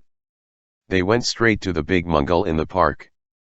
There were swollen bushes, overflowing, and there was a carpet of mangoes scattered on the ground. The policeman interrupted the banquet. They herded the cows with sticks and locked them in dungeons. Damiso spent hours at the police station, enduring the sit-in and the sermon, until he finally paid the fine and released his cows. Ora, the daughter, accompanied him sometimes. He came back tearing up, while his father explained that the authorities knew what they were doing. Although the mangoes were many, and they dried up lying around, the animals did not deserve such deliciousness. The cows were not worthy of that golden delicacy of thick juice, reserved for men for the comfort of living. Don't cry, baby. Authority is authority, cows are cows and men are men. Damiso said. And Ora, who was not an authority, nor a cow, nor a man, squeezed her hand. The sin of the flesh. He did the counting, as was the custom. His men did not know how to add, or they added by lying. He repeated the operation, confirmed, he was missing a calf. He caught the suspicious peon, tied him to a rope, mounted a horse, and dragged him away. Skinned by the stony ground, the peon arrived more dead than alive, but Don Carmen Itriago took his time and carefully staked him. He nailed the forks, one by one, and tied the hands, feet, waist, and neck of the condemned man with wet tents. The remains of the pawn wept. I'll pay you for the calf, Don Carmen. I give him whatever. I give you life. Finally I find someone who agrees with me, said the skipper, from the top of his horse, and he trotted away in the dust. There were no witnesses, more than the horse, which is already dead. Of the pawn, eaten by ants and the sons, not even the name was kept, only the bones remained, with the arms in a cross, on the red earth. And Don Carmen was not the man to go around talking about these issues, because private property is part of private life, and private life is one's business. However, Alfredo Armas Alfonso told it. He was without being there, and he saw without seeing, as he saw everything that happened, since the world began, in the vast valley that the Unari River divides in half. Bushmeat. Arnaldo Buso was 15 years old. His elders celebrated his birthday with a great hunt in the forest, on the banks of the Ajigual River. Because it was his first time, he was assigned a position in the rear. They left him somewhere in the thick grove, with instructions not to move from there. And there he stood, looking at the .22 rifle looking back at him, while the hunters unleashed their dogs and galloped their horses. The barking receded, the noises faded. The rifle hung from a long strap attached to a tree branch. Arnaldo did not dare to touch it. Lying down, with his hands behind his neck, he would distract himself by contemplating the bird fluttering in the foliage. The wait was long. Lulled by the birds, he fell asleep. The crash of breaking foliage woke him. He was paralyzed with fright. He managed to see that a huge deer was coming towards him, stampeding. The deer jumped, became entangled in the rifle strap, and Arnaldo heard a shot. The animal fell dead. The entire town of Santa Rosa de Copan celebrated the feat. It was something never seen before, an accurate shot from below, in full jump, straight to the heart. A few years later, at home, Arnaldo interrupted a lively round of rum with his friends. He asked for silence, as if to start a speech.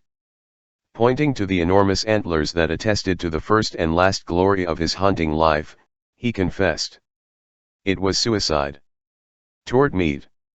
A lonely man, prisoner of desire, walked in the open. The gentle hills of the countryside, not far from Montevideo, swelled into disturbing curves of breasts or thighs. Paco looked up, wanting to escape from carnal temptation, but the sky also denied his eyes peace. Up there the clouds moved little steps, swayed, offered themselves. Paco's sister, Victoria, owner of the farm, had warned him. No. Chicken stew, no. Chickens don't touch each other. But Paco Espinola had studied the Greeks, and he knew something about these things of destiny. His legs walked towards the forbidden territory and he, obedient to the voices of fate, let himself go. A long time later, Victoria saw it coming. At a slow pace, Paco brought a bundle that swayed, hanging from one hand. When Victoria realized that the bundle was a dead chicken, she went out to the intersection, in a rage. Paco demanded silence. And he told the truth. He had entered the shed, looking for shade, when he saw a hen with red plumage. He threw in a handful of corn kernels, and the chicken helped herself and said, "Thank you very much." Then a hen the color of snow, who was also well behaved, came over and ate and thanked. But then this one came, Paco told, turning the throat around. I offered him some grains. He didn't touch them. You don't eat, dear? I asked.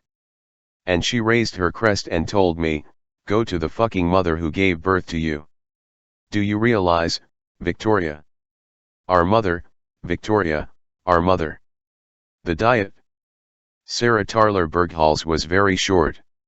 She did not have to sit down for her grandchildren to brush her long hair, which in snails fell from her cute face to her navel. Sarah was so fat she couldn't even breathe anymore. In a Chicago hospital, the doctor told him what was obvious: to regain the ratio between height and volume, he had to follow a rigorous diet and eliminate fat. She had a voice of silk. His strongest statements sounded like confidences. Speaking as if in secret, he stared at the doctor, and said, I'm not sure that life is worth living without salami. Murak, embracing her doom, the following year. His heart failed him. For science, the case was clear, but it will never be known if the heart was fed up with salami, or tired of giving itself. Food. Nicolasa's aunt had taught her to walk and to cook. At the foot of the stove, her aunt had revealed to her the secrets of the delicacies that, by inheritance or invention, came from her hand. Thus, Nicolasa grew up discovering the ancient mysteries of the Mexican table, and also learned to celebrate amazing marriages between flavors and spiciness that had never had the pleasure of knowing each other before. Shortly after the aunt died, complaints came from the cemetery. The deceased could not sleep, due to the noise that their grave made. She was not going to rest in peace, until her recipes were cooked. Nicolasa had no choice but to found a canteen. There he offers meals that would delight the gods if they did not have the misfortune of living so far away. Living nature. Alfredo Myers Ortiz wanted to collect the memory of the customs and times in Cajamarca. The locals suggested some work topics: the eclipse, the rain, the flood, the fog, the frost, the gale, the whirlpool. Alfredo agreed. "Oh yes," he said. "Natural phenomena." Over the years, Alfredo learned. He learned that the eclipse occurs because the sun and the moon are a couple that don't get along, sun of fire, moon of water, and when they meet they fight, and the sun burns the moon or the moon wets the sun and puts it out. And learned that the rain is the sister of the rivers. That the blood of the earth runs through the rivers, and there is a flood when the blood is shed, that the fog kills itself with laughter mocking the walkers, that frost is one-eyed, and for that reason burn crops on one side only. That the wind smacks its lips eating the seed sown in a green moon, and that the whirlpool spins because it has only one foot. Soul in the air. According to some ancient traditions, the tree of life grows upside down. The trunk and branches downwards, the roots upwards. The cup sinks into the earth, the roots look up at the sky. It does not offer its fruits, but its origin. It does not hide the most endearing, the most vulnerable things underground, but rather risks it out in the open. It delivers its roots, raw, to the winds of the world. They are things of life, says the tree of life. The ginkgo. It is the oldest of trees. It has been in the world since the time of the dinosaurs. They say that its leaves prevent asthma, calm headaches, and alleviate the ailments of old age. They also say that ginkgo is the best remedy for poor memory. That is proven. When the atomic bomb turned the city of Hiroshima into a desert of blackness, an old ginkgo tree fell, struck down near the center of the blast. The tree was as charred as the Buddhist temple that the tree protected. 3 years later, someone discovered that a little green light was poking out of the coal. The dead trunk had sprouted. The tree was reborn, opened its arms, blossomed. That survivor of the massacre is still there. So that it is known. Living history. According to what is said in Veracruz, this was the first house of Hernan Cortés in Mexico. Cortés ordered that it be made of adobe, with stones from the Huitzilopan River and corals from the reefs of the sea, close to the place where his flagship had moored. The house, still standing, seems alive, but died of suffocation. An enormous tree has strangled, with 1,000 arms, the conqueror's house. Branches, lianas, and roots have crushed the walls, have invaded the courtyard and have boarded up the windows, where not even a little light enters. The thick branches have only left one door open, for no one, while day after day the slow ceremony of devouring continues, a work of centuries, in the face of the indifference or contempt of the neighbors. The Cookson. There he was born, there he had taken his first steps. When Rigoberta was able to return to Guatemala years later, her community was gone. The soldiers had not left anything alive in the community that had been called Lodge, Chimel, the little Chimel, the one that is kept in the palm of the hand. They killed the community members and the corn and the chickens, and the few fugitive Indians had to strangle their dogs, so that their barking in the thicket would not give them away. Rigoberta Menchú wandered through her high country through the fog, up the mountain, down the mountain, in search of the streams of her childhood, but there were none. The waters were dry where she had bathed, or perhaps they had gone far from there. And of the oldest trees, which she believed stood up forever, only rotten remains remained. Those powerful branches had been used to tie the gallows, and those trunks had been firing squads, and then the trees had been left to die. And Rigoberta continued walking in the fog, inside the fog, a drop without water, a leaf without a branch. She looked for her friend the coxswain, she looked for him where he lived, and found nothing but his dry roots in the air. That was all that was left of the tree that visited her in her dreams during her years of exile, always leafy with white flowers with yellow hearts. The coxswain had aged in a little while, and had uprooted itself and everything. Tree that remembers. 7 women sat in a circle. From far away, from his town of Mamastenango, Umberto Acabal had brought them some dry leaves, collected at the foot of a cedar. Each of the women snapped a leaf, gently, against her ear. And thus the memory of the tree was opened. Una felt the wind blowing her ear. Another, the frond that gently swayed. Another, a flapping of birds' wings. Another said that in her ear I love ya. Another heard a little bug running. Another, an echo of voices. And another, a slow sound of footsteps. Flower that remembers. It looks like an orchid, but no. It smells like gardenia, but neither. Its large petals, white wings, tremble wanting to fly, to leave the stem, and that must be why in Cuba they call it a butterfly. Alessandra Riccio planted, in the land of Naples, a butterfly bulb, brought from Havana. In a strange land, the butterfly gave leaves, but did not flower. And the months and years passed, and she continued to give nothing but leaves when some Cuban friends of Alessandra's came to Naples and stayed at her house for a week.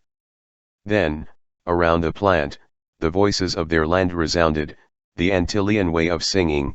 The plant listened to that music of words for 7 days and 7 nights, because Cubans speak awake and asleep too. When Alessandra said goodbye to her friends and returned from the airport, she found a newborn white flower in her house. The jacaranda. At night, Norberto Paso carried bags in the port of Buenos Aires. In the days, far from the port, I raised this house. Blanca brought up the bricks and the buckets of mix, and the walls grew around the dirt patio. This house was half done when Blanca brought a jacaranda tree from the market. It was a small tree, she had paid a silver. Norberto grabbed his head. "You're crazy," he said. And he helped her plant it. When they finished this house, Blanca died. Now the years have passed, and Norberto rarely goes out.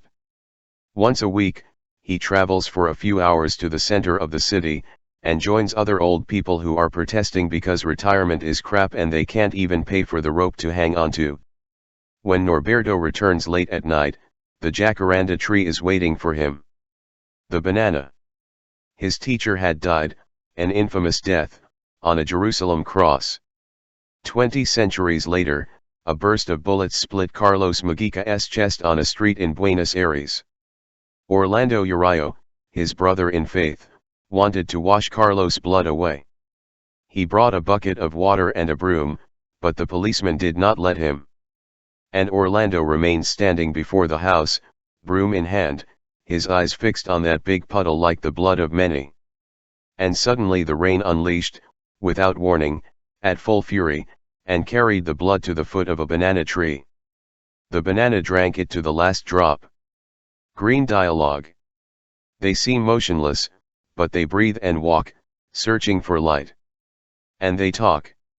Little is known, but it has been proven, at least, that when a tree suffers blows or injuries, it defends itself by sweating poison and launches an alert signal to the nearby trees. Words travel through the air that in the tree language say, danger, and say, beware. And then the nearby trees also defend themselves by sweating poison.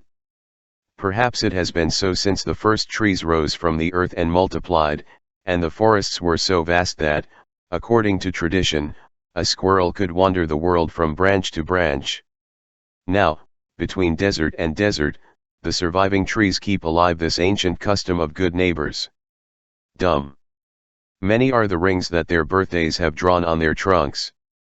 These trees, these ancient giants, have been stuck deep in the earth for centuries, and they cannot escape. Defenseless against electric saws, they creak and fall. In each collapse the world collapses, and the birdhouse is left without a home. Inconvenient old men die assassinated. In their place grow profitable youngsters. Native forests make way for artificial forests. Order, military order, industrial order, triumphs over natural chaos. The pines and eucalyptus trees for export seem to be soldiers in a row, heading towards the international market. Fast food, fast wood, artificial forests grow in no time and sell out in no time. Sources of foreign exchange, examples of development, symbols of progress, these wood nurseries dry out the land and ruin the soil. In them, the birds do not sing. People call them forests of silence. Alone. The macaw was very young when the tree where it had its nest was knocked over. Imprisoned in a cage, between the four walls of a house, he spent his entire life. When the owner died, it was abandoned. He was picked up by the Schlenker family, which has a shelter for sad animals near Quito. This macaw had never seen a relative. Now he does not understand himself with the other macaws, nor with any of his cousins in the parrot family. Not even understood with him. Huddled in a corner, he trembles and screeches, pecking at his feathers, his skin bleeding and bare. Poor bug, I say. More alone, impossible. But Abdanubidia, who has taken me to the shelter, introduces me to the loneliest solo in the world. It is the last Agodipaca, or mountain guinea pig, that spends the nights walking in circles and spends the days hiding under the hollow trunk of a fallen tree. He is the only one of his kind left alive in this region. All of yours have been exterminated. While waiting for death, he has no one to talk to. Houdini. His kidnappers had clipped a wing when they hunted him in the jungle. Kitty Hiskier found it in the Puerto Vallarta market. He took pity on it, bought it to set it free. But not the parrot. It could fix itself. Mutilated as it was an easy morsel for anyone's stomach. Kitty decided to take him, caged, in her truck. He intended to smuggle it across the border. He was going to be one of the thousands and thousands of undocumented Mexicans in the United States. He was baptized Houdini, for his tendency to escape. On the first day of the trip, it lifted the cage door with its powerful beak. On the second day, he raised the floor of the cage from below. On the third day, he punched a hole in the wire mesh. On the fourth day, he tried to escape through the roof, but he no longer had the strength. Houdini did not speak or eat. On a tongue strike, on a hunger strike, he died. The frogs. They say that if a girl kisses a frog, the frog becomes a prince. The toad doesn't seem very kissable, but some tried. It didn't work. Instead, when the chemical pesticides kissed the frogs turned into monsters. In the past, very occasionally a deformed child appeared in the frog family, but oddities have become common, in recent years, in the lakes of Minnesota, in the woods of Pennsylvania, and in many other places. Fewer and fewer frogs are born, and more are born without eyes and with one more or less leg. The fatal encounter with the chemical poisons, disseminated by the wind, occurred when they had already been living between the water and the earth for many millions of years, since that remote day when the song of the first frog broke the silence of the world. Seeds. In Brazil, the peasants asked, "Why are there so many people without land when there is so much land without people?" They responded with bullets. But fear was their only inheritance, and they had lost it. They kept asking questions, and conquering land, and committing the crime of wanting to work. There were millions and they kept asking. They asked, why is chemical torture allowed to torment the earth? And also, what will become of us if the seeds stop being seeds? In early 2001, landless peasants invaded an experimental plantation of genetically modified seeds, owned by the Monsanto Company, in Rio Grande do Sul. Not a single artificial soybean plant was left standing. The plantation was called Now Mitoke. Herbs. For heartburn, roasted tomato without skin. For the impaco, boiled tepazon. For pain, maguey bombs, rubber, or cooked tuna.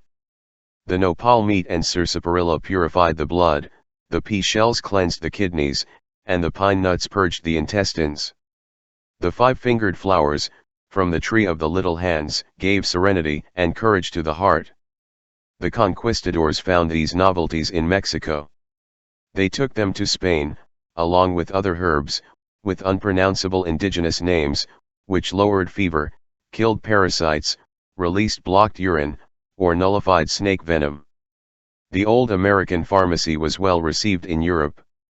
But a few years later, the Holy Inquisition unleashed the hunt. The wisdom of the plants was an instrument of witches and demons, disguised as doctors, who deserved to be tortured or burned at the stake. Beneath their exotic garb peeked out the hooves of the evil one. Those concoctions and ointments came from America, from hell, like the fires of chocolate and tobacco smoke, which invited to sin in someone else's bed, and like demonic mushrooms, which pagans ate to float in the air through evil arts. Of their idolatries. Lady who heals. This mountain, lay a mountain? Lo is a woman lying in the sun, with high breasts and raised knees. In the Navajo language, it is called Diakiti. The clouds irrigate the healer's body, where the herbs that give the sick remedy or comfort sprout. Its entrails are made of pumice. The Arizona Tough Light Company has bitten her for years. It's raw. Little is the green skin that remains. The huge wounds are seen from afar. Excavations have multiplied since fashion ordered the new to grow old, and jeans worn with pumice stone prevailed on the market. But the protests also multiplied, and this time they were a single thunderclap. The Navajos, the Hopis, the Hualapais, the Dines, the Zunas, and other peoples, traditionally divided by those who rule over them, united their voices. And the company had to leave. As the new millennium dawned, the Indians began to heal the woman who heals them. Listening lady. At the same time, thousands of leagues to the south, the UWA Indians were shot from their lands in the Seymour Mountains.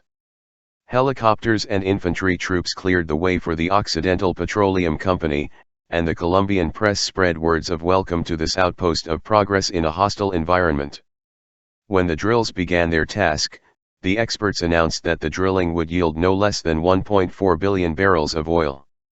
At sunrise and sunset each day, the Indians would gather to chant their spells on the misty peaks. Within a year, the company had spent $60 million and not a single drop had turned up. The UWA proved, once again, that the earth is not deaf. The earth had listened to them and had hidden the oil, its black blood, so that the trees would not die, nor the pastures dry up, nor the springs give poison. In their language, UWA means people who think. Lord who speaks. Not long ago, in the Valley of Mexico, a mountain erupted. Clouds of fire, ignited rocks, burning ashes, the Popocatépetl volcano vomited up the stones that covered its mouth as big as 4 football stadiums. It was almost impossible to evict the neighboring towns. No, no, the people resisted. He is good. It won't do anything to us.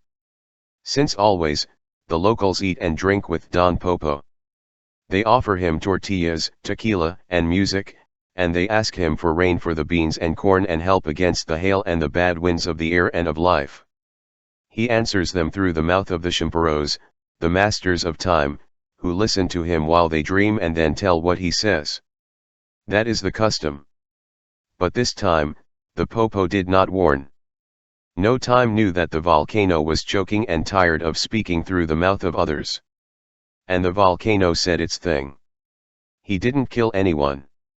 The night of the explosion, there were 3 weddings, as if nothing had happened, in one of the towns on the slopes, and the redness of the sky illuminated the ceremonies. Lord, keep quiet. In colonial times, the Cerro Rico de Potosi produced a lot of silver and many widows. For more than 2 centuries, Europe celebrated, in these icy heights of America, a Western and Christian ceremony. Day after day, night after night, it fed the mountain human flesh, in exchange for the money it extracted. Of every 10 Indians who entered the mouth of the tunnels, 7 did not come out. The extermination occurred in Bolivia, which was not yet called that, so that the development of capitalism would be possible in Europe, which was not called that yet either. Today, Cerro Rico is a hollow mountain. All his money has gone away, without saying goodbye. In the indigenous language, Potosi, Potajasi, means, it thunders, it explodes, because tradition says that in distant times the hill thundered when it was hurt. Now, emptied, shut up. First letters. Moles, we learned to make tunnels. From the beavers, we learned how to make dams. From the birds, we learned to make houses. From spiders, we learned to weave. From the trunk that rolled down the hill, we learned the wheel. From the trunk that floated adrift, we learned the ship. From the wind, we learned the sail. Who will have taught us bad tricks? From whom did we learn to torment our neighbor and humiliate the world? The final judgment. I can't get the feeling that we will ever suffer a final judgment out of my head.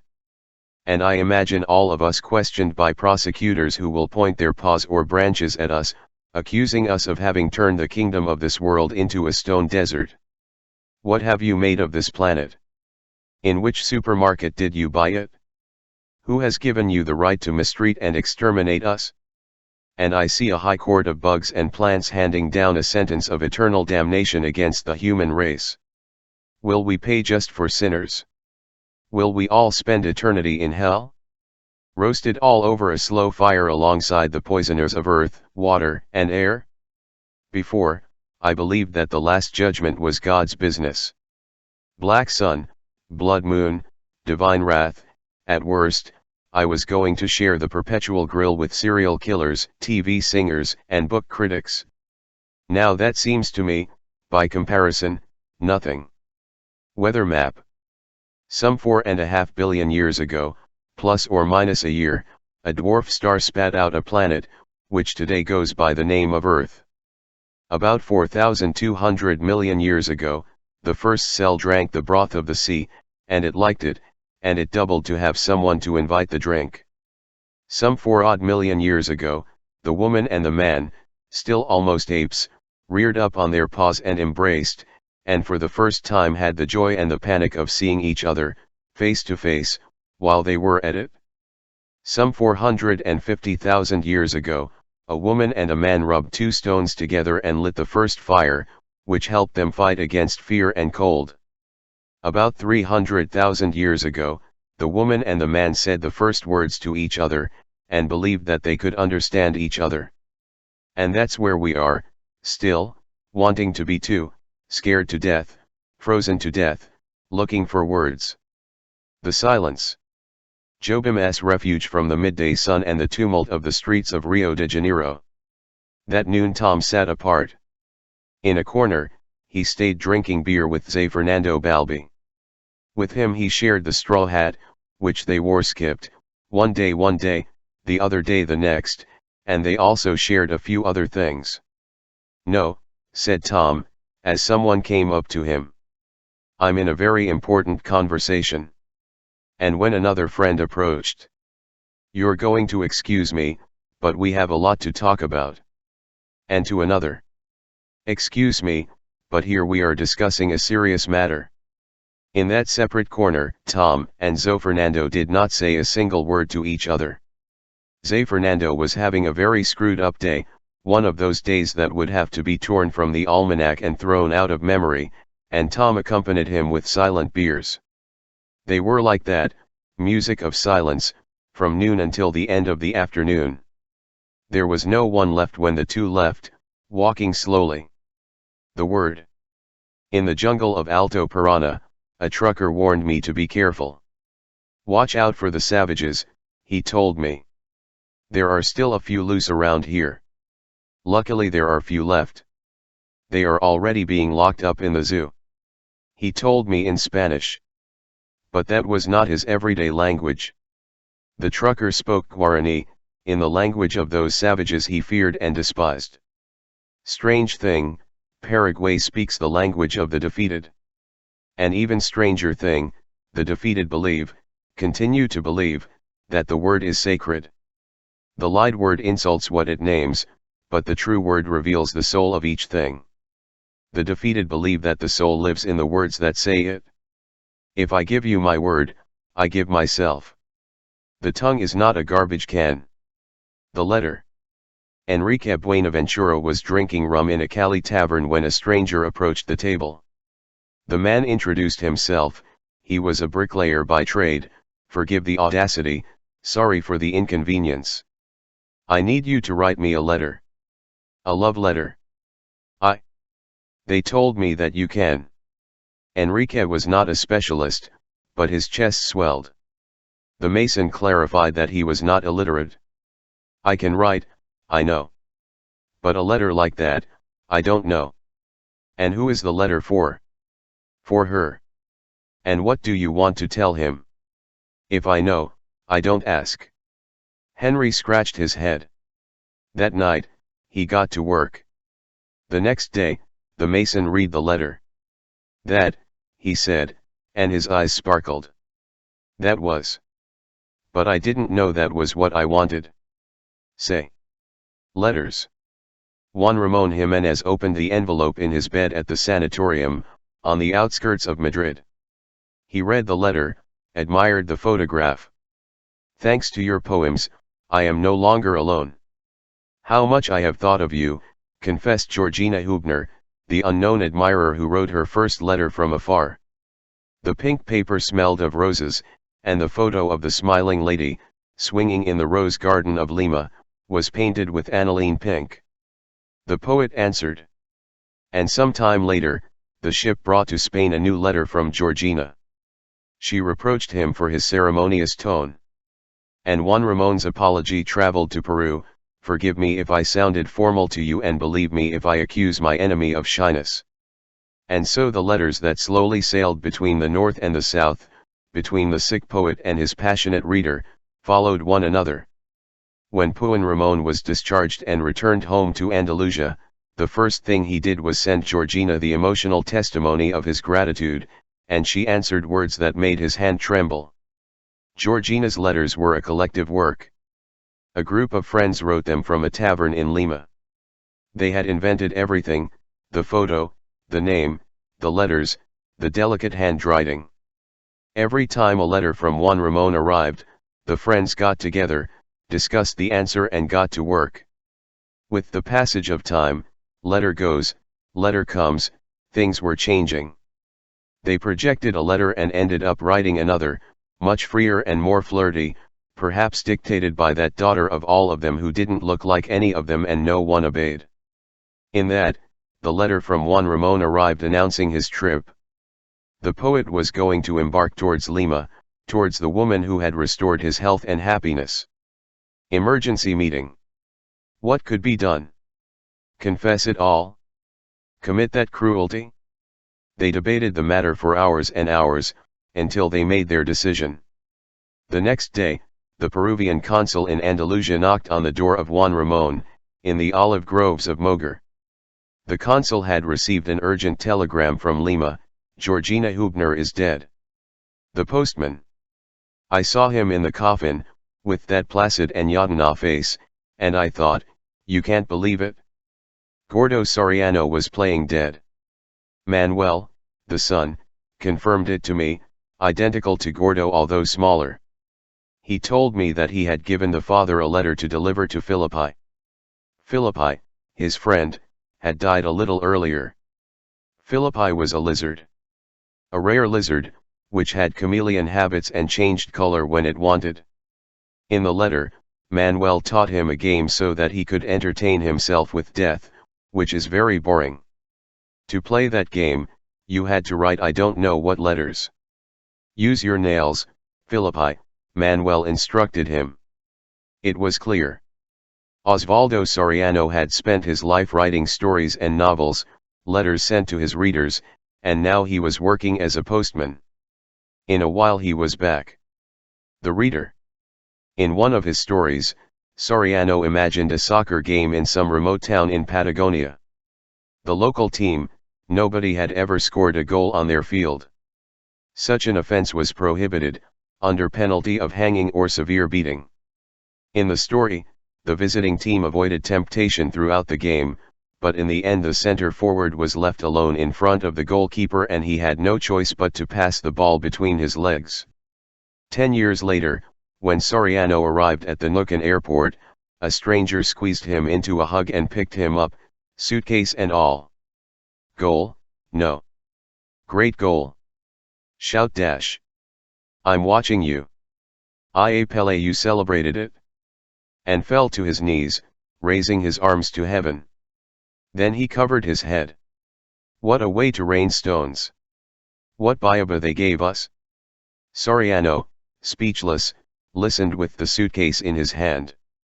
They came upon you. They were a people. The enthusiast shouted. And pointing to it with his thumb, he informed the onlookers who were approaching. This one, I saved his life.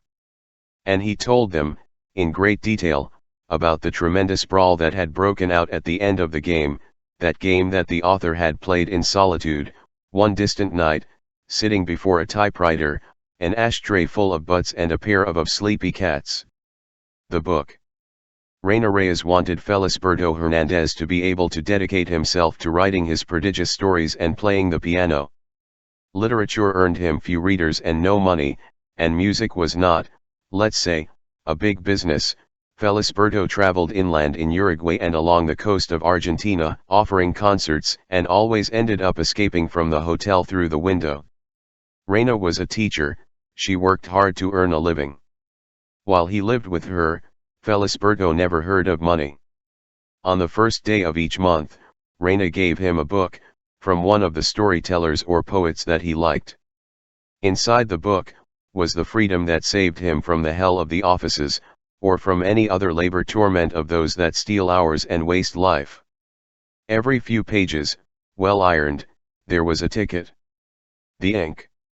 The chroniclers of the conquest of America were full of praise for that rare fruit, never seen or tasted, which the Mexican Indians called aguacatl and the Peruvians palta. The chroniclers wrote that its shape resembled pears, but more like the breasts of a young maiden. That grew in the mountains without any work, with God as a gardener. That its delicate butter, neither sweet nor bitter, gave softness to the mouth, health to the sick and strength to the lazy.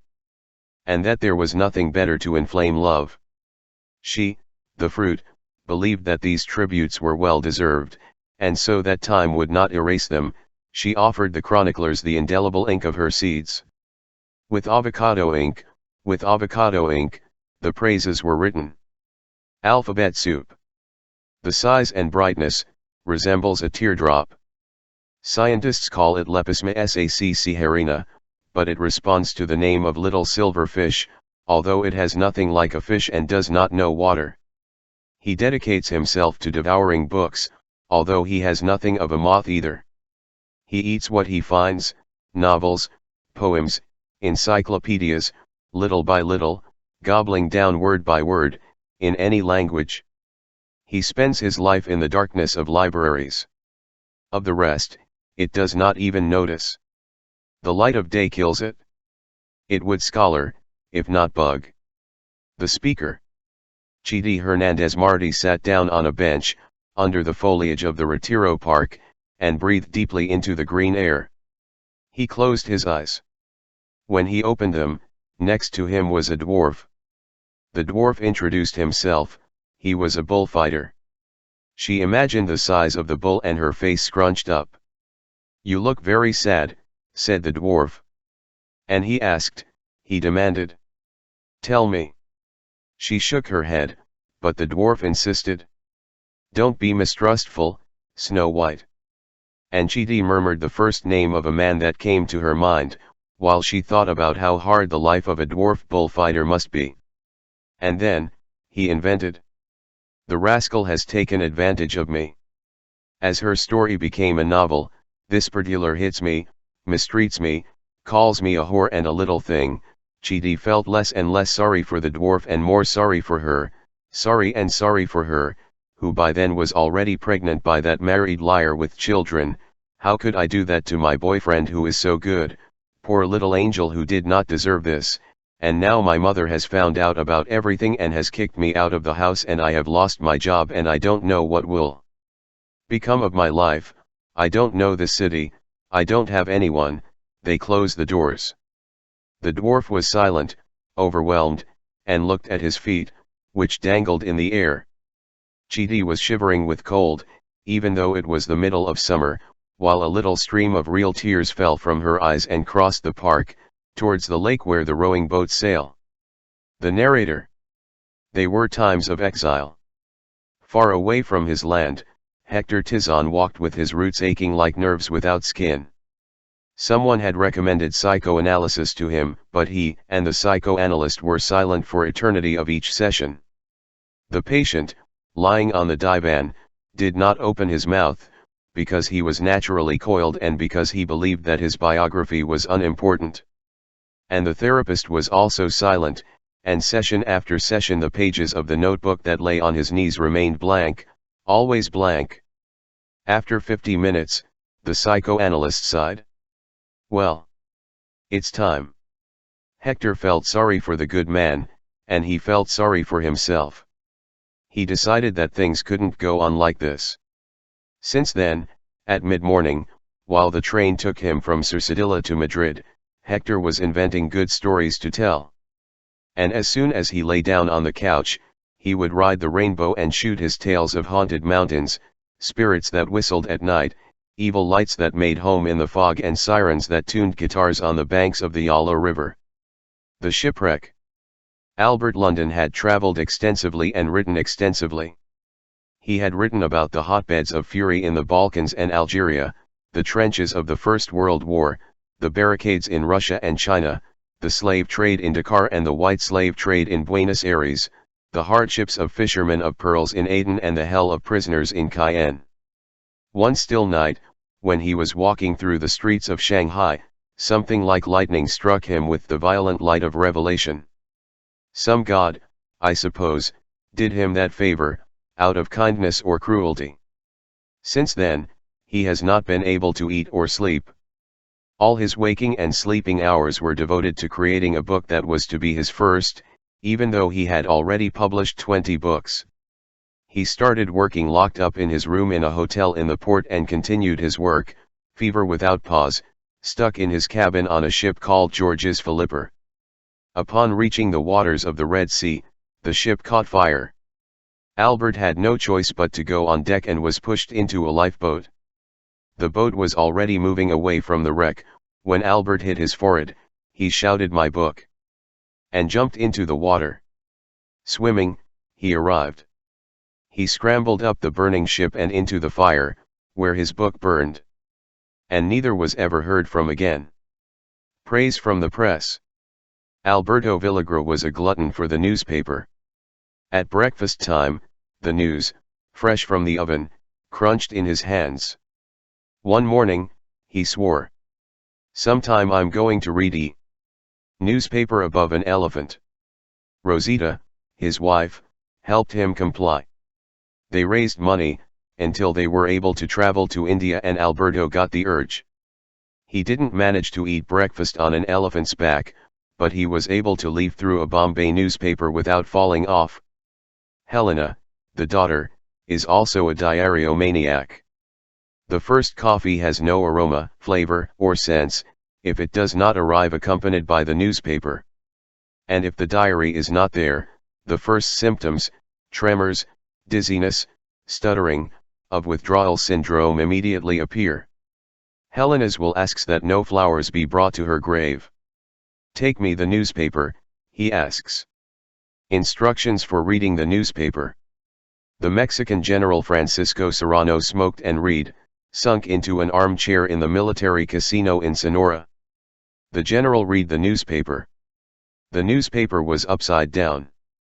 The president, Alvaro Obregon, wanted to know, "Do you always read the newspaper backwards?" The general agreed. And can I know why? From experience, President, from experience. Instructions to succeed in the trade. 1,000 years ago, the Sultan of Persia said. How rich! He had never tasted brinjal before, and he was eating it in slices garnished with ginger and Nile herbs. Then the poet of the court exalted the aubergine, which gives pleasure to the mouth and works miracles in bed, because for feats of love it is more powerful than tiger tooth powder or grated rhinoceros horn.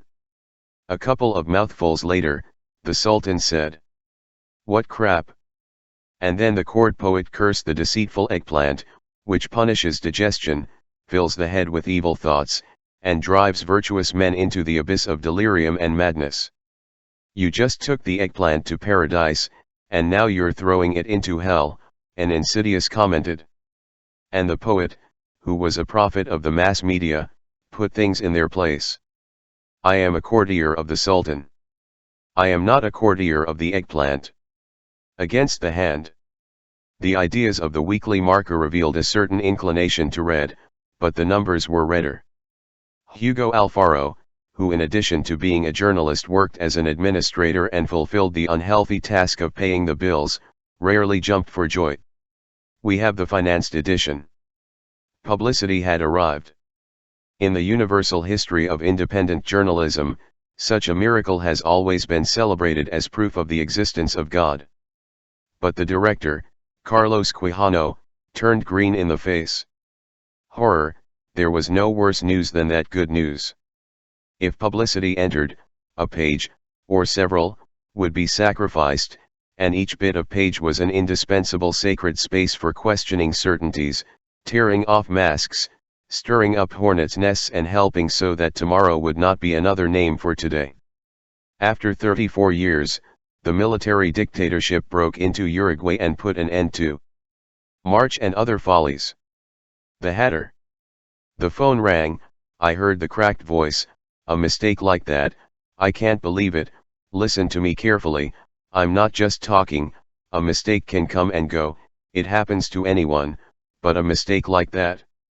I was speechless. I saw the worst coming. I had just published a book on soccer in a country, my country, where everyone is a doctor in the field. I closed my eyes and accepted my condemnation. The 1930 World Cup accused the voice, worn but implacable. Yes, I muttered. It was in July. Yeah. And how is the weather in July, in Montevideo? Cold. Very cold, the voice corrected, and attacked. And you wrote that there was a sea of straw hats in the stadium. Straw? He was outraged. Felt, they were. The voice dropped in tone, evoked. I was there that afternoon. 4-2 we won, I'm seeing it. But that's not why I'm telling you. I'm telling you this because I'm a hatter, I always was, and many of those hats. I made them. The hat. When he put on his hat, the poet Manuel Ziquiro looked in the mirror and saw nothing but the hat on. He knew that the hat made him invisible. The other inhabitants of Havana did not share that certainty at all, but the poet did not have a good opinion of the opinions of others. With his hat on, Manuel went into houses and taverns, and kissed forbidden mouths and ate dishes from others, paying no attention to the furies he unleashed. And in the days of July, when the city boiled with heat, he would walk through the streets, with no more clothes than his hat, and he would not pay the slightest attention to the people who were stoning him. As long as they didn't touch his hat, he didn't feel. That hat, which wandered in the air, was the only part of him that was not going to die when he died. The chosen one. She lived. He had not been born there, but in search of her he had crossed the sea, and in its streets people called him the Knight of Paris, although he was a Galician from Lugo. He never accepted alms. To feed himself, he had plenty of the sun that she gave him. For her, by promise of love, he had never cut his hair or his beard, which reached at the feet. And due to the duty of obedience, every 2 by 3 he moved, Taking all his belongings with him, which fit in a couple of old canvas bags, the knight would leave from a bench in the Parque del Cristo to the steps of the Church of the Sacred Heart, or installed his castle in some nook of the Cavalry Wharf. On that pier, which he felt so much his own, he publicly forgave the guerrillas of the Sierra Maestra, who had copied his beard, and ended that historic afternoon reciting some verses consecrated to his queen and lady. At the service of her, and of her many charms, the knight had become King of Kings and Lord of Lords.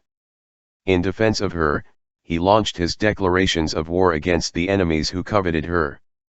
Before the lions of the Paseo del Prado, surrounded by his guard of halberdiers and a few onlookers passing by, he swore to resist until death and summoned his fleet of gunships and his armies of dawn, noon, sunset, and midnight. Now he lies under the floor of the convent of San Francisco, together with the bishops, the archbishops, the commanders, and the conquerors. There, in the place he deserved, he was buried by Eusebio Leal, who has also always been crazy about she. In her sleeps, now, the night, in that ramshackle and haughty lady, called Havana. Who watches over his dream? Flies. Jose Miguel Corchado has a body full of questions. For years he has lost count of the number of questions that relentlessly harass him, but remember the afternoon when the first question came in. It was in the city of Seville, a sunny afternoon and the aroma of orange blossoms, as custom dictates, an afternoon like any other, after a working day like any other. He was walking home, through the crowd, alone in a solitude like any other solitude, when the first question came, flying like a fly. He wanted to scare her away, but the question kept circling around her, until it got inside her and didn't come out anymore. And she didn't let him sleep all night. The next day, Jose Miguel sat in a chair and announced, "I don't get up from here until I know who I am." Exorcism. It happened in 1950. Against all odds, against all evidence, Brazil was defeated by Uruguay and lost its soccer world championship. After the final whistle, as the sun went down, the public continued to sit in the stands of the recently inaugurated Maracana Stadium. A town carved in stone, an immense monument to defeat, the largest crowd ever assembled in the history of football could not speak, nor could it move. There the mourners stayed until late at night. And there was Isaias Ambrosio. They had given him a ticket, for having been one of the masons who had built that stadium. Half a century later, Isaias was still there. Sitting in the same place, before the empty steps of the cement giant, he repeated his useless ceremony. Every evening, at the fatal hour, Isaias broadcast the play that had sealed the defeat, his mouth glued to an invisible microphone, for an imaginary radio audience. He would transmit it step by step, without forgetting any painful detail, and in the voice of a professional announcer he would shout the goal, or rather cry over it, and cry over it again, as on the previous afternoon and the following afternoon and every afternoon. Machine. Roosevelt Nicodemo's machine was of a high technological level. Roosevelt said, the machine had brought him back to life when he died because his blood curdled like blood sausage. Since then, only she believed. Every time he got permission to go out, Roosevelt would go to El Conde Street, and there he would stay for hours watching the girls from Santo Domingo's high society go by. There was always one that shone among all the others, and behind its lights he walked, at a respectful distance. That night, the machine, the one that never lied, informed him. She adores you. And in the next exit, Roosevelt went to cross the Queen. How long will you continue to feign disdain? Your mouth is silent, but I listen to the voice of your heart. The machine confirmed. Die for you. But as soon as she saw him, she would run away. Roosevelt's patience was running out and he chased her, calling her a coward, a deceiver, a liar. Not out of spite, out of indignation. He did not tolerate drills. Their exit permits always ended the same. A tremendous beating, and back to the Nigua asylum. The machine comforted him. If women were necessary, God would have one. The evil eye. The tractor broke down, sometime it had to happen. The harvest failed, the weather did not help. But when misfortune attacked the cow, and the calf was stillborn, Antonio was clear. The neighbors had put the evil eye on him. Simple evil eye, it couldn't be. Too efficient. Antonio came to the conclusion that his enemies were emitting the curse from an electronic device, which looked like a television but was not. He searched the entire town of Ambia for the technological eye, studying the antennas house by house. He did not find it. He had no choice but to move to a house deep in the mountains, where there was no electricity. He surrounded his fortress with holly leaves, cloves of garlic, bottles filled with bread, and a great necklace of salt all around, and he upholstered it, on the inside, with crosses of all sizes and photos of the most famous football players in Galicia. And in the door he nailed the knife to cut envy. Looking at Miro. Almer de Avila entered as a child, was declared insane and never came out again. No one has ever written him a letter, nor has he ever been visited by anyone. Even if he could go, he has nowhere to go. Even if he wanted to talk, he has no one to talk to. For more than 40 years, he has spent his days in the San Pablo asylum, wandering in circles with a radio attached to his ear, and on his way he always comes across the same men who wander in circles with a radio attached to their ears. One of the doctors organized a visit to an exhibition of paintings by Joan Miró. Almer put on his unique suit, old but well ironed under the mattress, pulled his admiral's hat down over his eyes, and marched with the others towards the museum. And saw. He saw the colors that exploded, the tomato that had whiskers and the fork that danced, the bird that was a naked woman, the skies with eyes and the faces with stars.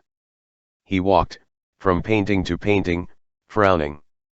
It was evident that Miró had disappointed him, but the doctor wanted to know his opinion. Almer said. Too much what? Too crazy. Unlook. It had been over a year since Titania Benavides had been unable to lift her eyelids. At the hospital they thought it could be a case of myasthenia, a rare disease, but the tests ruled out the suspicion. The eye doctor didn't find anything either. Titania continued day and night with her eyelids drooping, locked up in her family's farm, on the outskirts of the city of Las Piedras. Perhaps the eyes had lost the desire to continue looking. It is not known. What is known is that the heart of that healthy young woman lost the will to continue beating. It was December 31, 2000. Titania died while the year, the century, and the millennium died, perhaps tired, like her, of seeing what they saw. See. I saw. In the fields of Salto, that foreman, already advanced in years, was famous for seeing what no one. Carlo Sant'Alla asked him, with all due respect, if what was said was true, that he saw what? Invisible, because he had a big mind. So big was his mind, he told himself, that it couldn't fit in his skull and gave him a headache. The old gaucho laughed out loud. What I can tell you is that I am very curious, and that I am lucky. The more my vision narrows, the more I see. Carlos was 9 years old when he heard it. When he was about to turn a century old, he still remembered it. The years had also narrowed his vision, so that he could see more points of view. Somewhere in time, beyond time, the world was gray. Thanks to the Ishir Indians, who stole the colors from the gods, now the world shines, and the colors of the world burn in the eyes that look at them. Tishio Escobar accompanied a television crew that traveled to the Chaco, from far away, to film scenes of the daily life of the Ishir. An indigenous girl was chasing the team manager, a silent shadow attached to his body, and was staring into his face, very closely, as if wanting to get into his rare blue eyes. The director resorted to the good offices of Tishio, who knew the girl and understood her language. She confessed. I want to know what color you see things. The same as you, the director smiled. And how do you know what color I see things? Colors. Gods and devils mingle with the crowd, coming and going in the motley seesaw of the crowd. Nobody here has a job, but everyone is very busy. The light screams, the air dances. Each person is a color that walks. From the bodies, black, green and blue shadows fall, and so many tones have the brilliance of the air that the rainbow prefers not to come out, to avoid the paper. Facing the sea, spilled over the slopes of the flayed mountains, Port-au-Prince offers itself to the eyes as a stridency of colors, where life is dazed and forgets how little it lasts and how much it hurts. Could it be that the city copies the painters who paint the city? Or is she the one who single-handedly turns her trash into beauty? Dictionary of Colors. According to the Indians who survive on the banks of the Paraguay River, the plumage gives colors and powers. The green feathers of the parrot not only give lordship to the body that wears them, they transmit life to dying plants. If it weren't for the pink feathers of a bird called a spoonbill, the prickly pear would not bear fruit. The duck's black feathers are good against a bad mood. The white feathers of storks scare away pests. The macaw offers red feathers to call for rain, and yellow feathers to bring good news. And the gray feathers of the ostrich, which seem so sad, give strength to human song. The Seven Colors. Dante Diaton was walking through the Rodo Park, letting himself wander among the trees, when he saw a woman crouching before an enormous telescope, which was pointed at the lake. "You will excuse me, ma'am." The woman took her eye out of the lens, and invited him. "Look, look."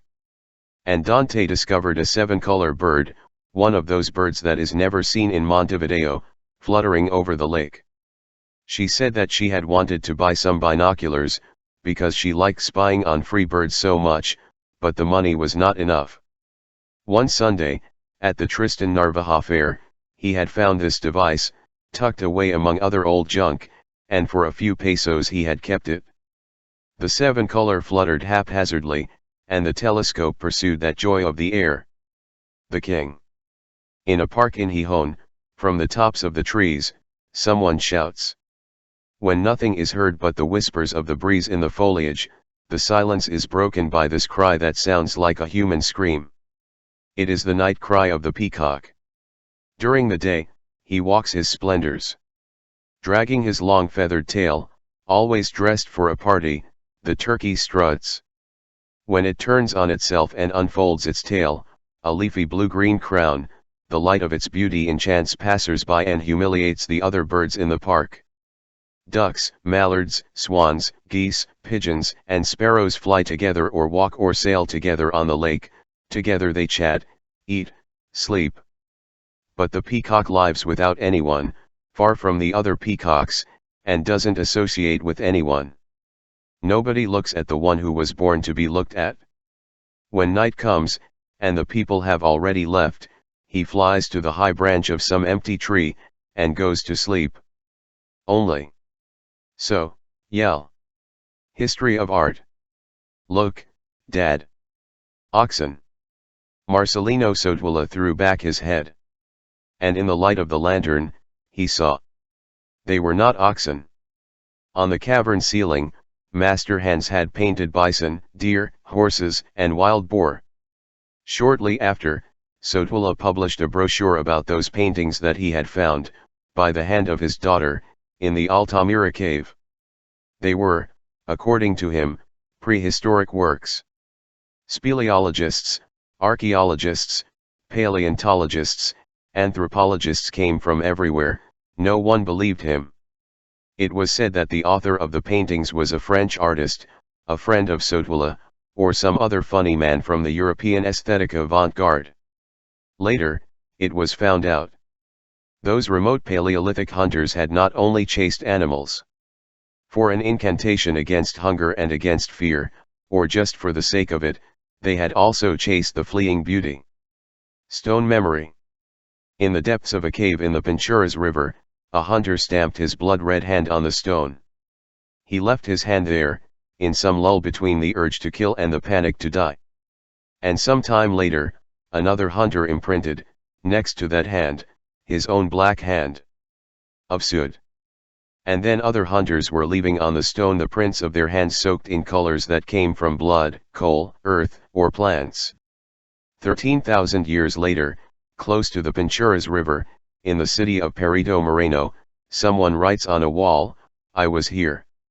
The painter, Guiscardo Amendola, a neighbor of the neighborhood, was going to paint a mural in a bar on the coast.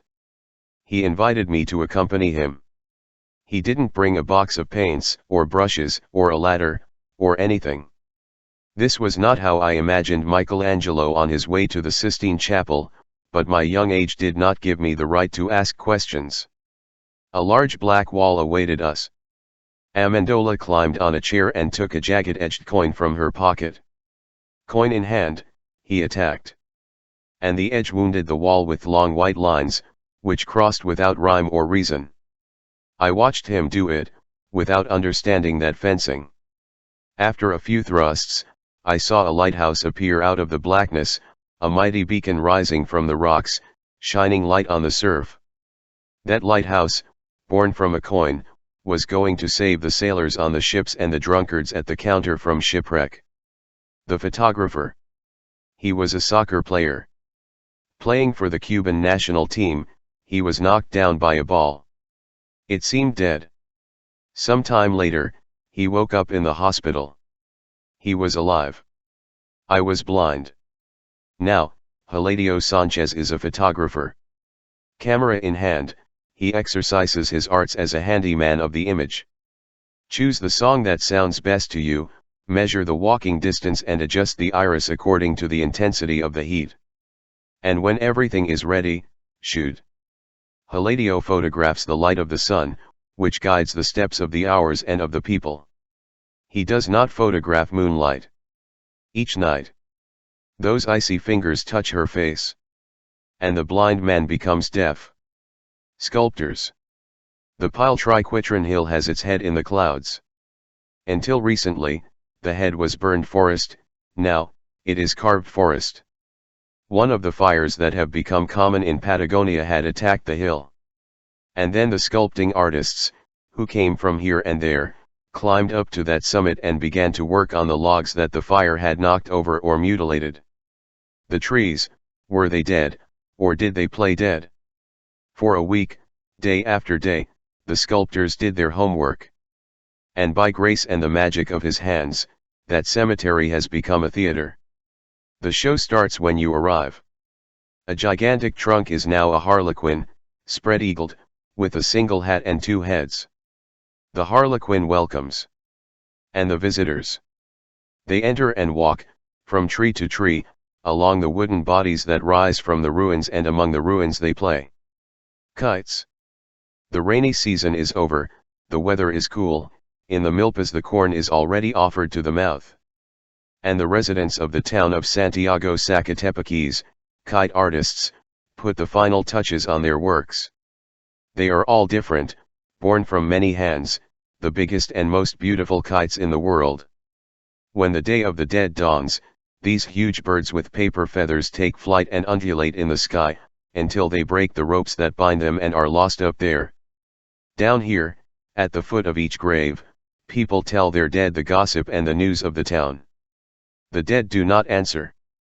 They are enjoying that festival of colors that occurs wherever the kites are lucky enough to be windy. The price of art. Europe had been kind enough to civilize Black Africa. He had torn up his map and swallowed its pieces, he had stolen her gold, ivory, and diamonds, he had ripped off her strongest children and sold them in the slave markets. To complete the education of the blacks, Europe gave them numerous military invasions of punishment and lesson.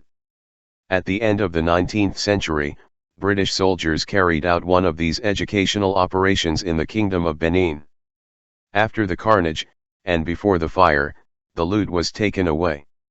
It was the largest collection of African art ever assembled, an enormous quantity of masks, sculptures, and carvings torn from the sanctuaries that gave them life and shelter. Those works came from 1,000 years of history. Its disturbing beauty aroused, in London, some curiosity and no admiration. The fruits of the African zoo interested only eccentric collectors and museums dedicated to primitive customs. but when Queen Victoria sent the booty to auction, the money was enough to pay all the expenses of her military expedition. Thus, the art of Benin financed the devastation of the kingdom where this art had been born and existed. First, music. It sounded like mosquitoes in summer, even though it wasn't summer. That night in 1964, Amo Penzias and Robert Wilson could not work in peace. From a ridge in the Appalachian Mountains, the two astronomers were trying to capture the waves emitted by who knows what very distant galaxy, but the antenna returned a hum that tormented their ears. Later, it was found out. The hum was the echo of the explosion that had given rise to the universe. That vibration of the antenna did not come from the mosquitoes, but from the explosion that had founded time and space and the stars and everything else. And perhaps, who knows, I say, the echo was still there, resounding in the air, because it wanted to be heard by us, terrestrial little people, who are also echoes of that remote cry of the newborn universe. The price of progress. Apollo, son of the Greeks, was the god of music. He had invented the lyre, which humiliated the flutes, and by plucking the lyre he transmitted to mortals the secrets of life and death. One day, the most musical of his sons discovered that ox-gut strings sounded better than flax strings. Alone with his lyre, Apollo tried out the invention. He vibrated the new string and confirmed that it was superior. Then, the god feasted his mouth on nectar and ambrosia, raised his war bow, aimed at his son, and from afar he split his chest with an arrow. Flutes. Dance life, eat life. The city of Sybaris, in the south of what we now call Italy, was devoted to music and good food. But the Sybarites wanted to be warriors, they had dreams of conquest, and Sybaris was annihilated. Crotona, the enemy city, wiped it off the map 25 centuries ago. On the shores of the Gulf of Taranto, the final battle occurred. The connoisseurs, educated in music, were defeated by music. As the Sybaris cavalry charged, the Crotonian soldiers drew their flutes. The horses recognized the tune, broke into a gallop, reared up on their two legs, and began to dance.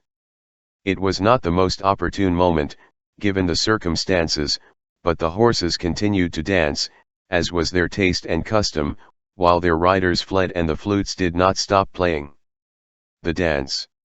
Helena danced inside a music box, where the ladies in crinolines and the gentlemen in wigs twirled and curtsied and twirled. Those porcelain tops were a bit ridiculous but nice, and it was a pleasure to slide with them in the spiral of the music, until Helena tripped, fell, and broke in a somersault. The knock woke her up. His left foot hurt a lot. He wanted to get up, he couldn't walk. My ankle was very swollen. I fell in another country, he confessed to me, and at another time. But he did not tell the doctor. Drummers. Like dreams, the drum beats in the night. In the Americas, slave revolts hatched by day, at the blow of the whip, and broke out at night, at the beat of the drum.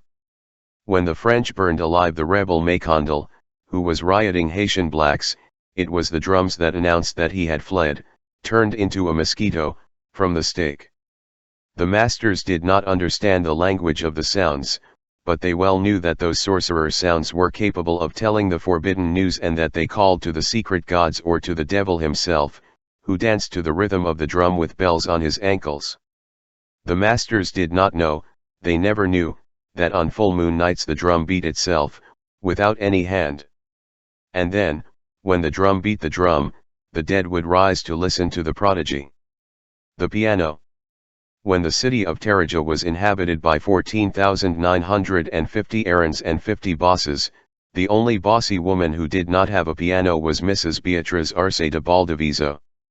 A worried uncle sent her, from Paris, a Steinway with a long tail, so that she would recover her color and her breath and stop living red with envy and drowned in sighs. Tucked into an immense drawer, the piano traveled by boat, by train, and later on shoulders. It was loaded by hand, Bolivia inside. 40 peons made their way through the mountains, inventing bridges, stairs, and roads, with that mass on top. 5 months the atrocious ups and downs over ravines and ravines, until finally the gift arrived, without a scratch, at Dona Beatrice's house. It was not just any piano. That Steinway, baptized by the hands of Franz Liszt, wore the awards that various kingdoms of Europe had awarded it. Years and people passed. Over time, Tarja grew and changed. And one day, Mrs. Maria Nidi Baldaviso, who had received the piano as an inheritance, left the doctor's office with a diagnosis of cancer. Only the piano and nostalgia remained of the family fortune, and Dona Maria put the piano up for sale, to pay for her trip and treatment in Houston. He received the first offer from Japan. She refused. The second proposal came from the United States, and she did not accept it. The third buyer called from Germany, and she ignored it. And the same happened with the interested parties who came from Buenos Aires, La Paz, and Santa Cruz. The saleswoman said no to the low prices and to the high prices and to the middle ones too.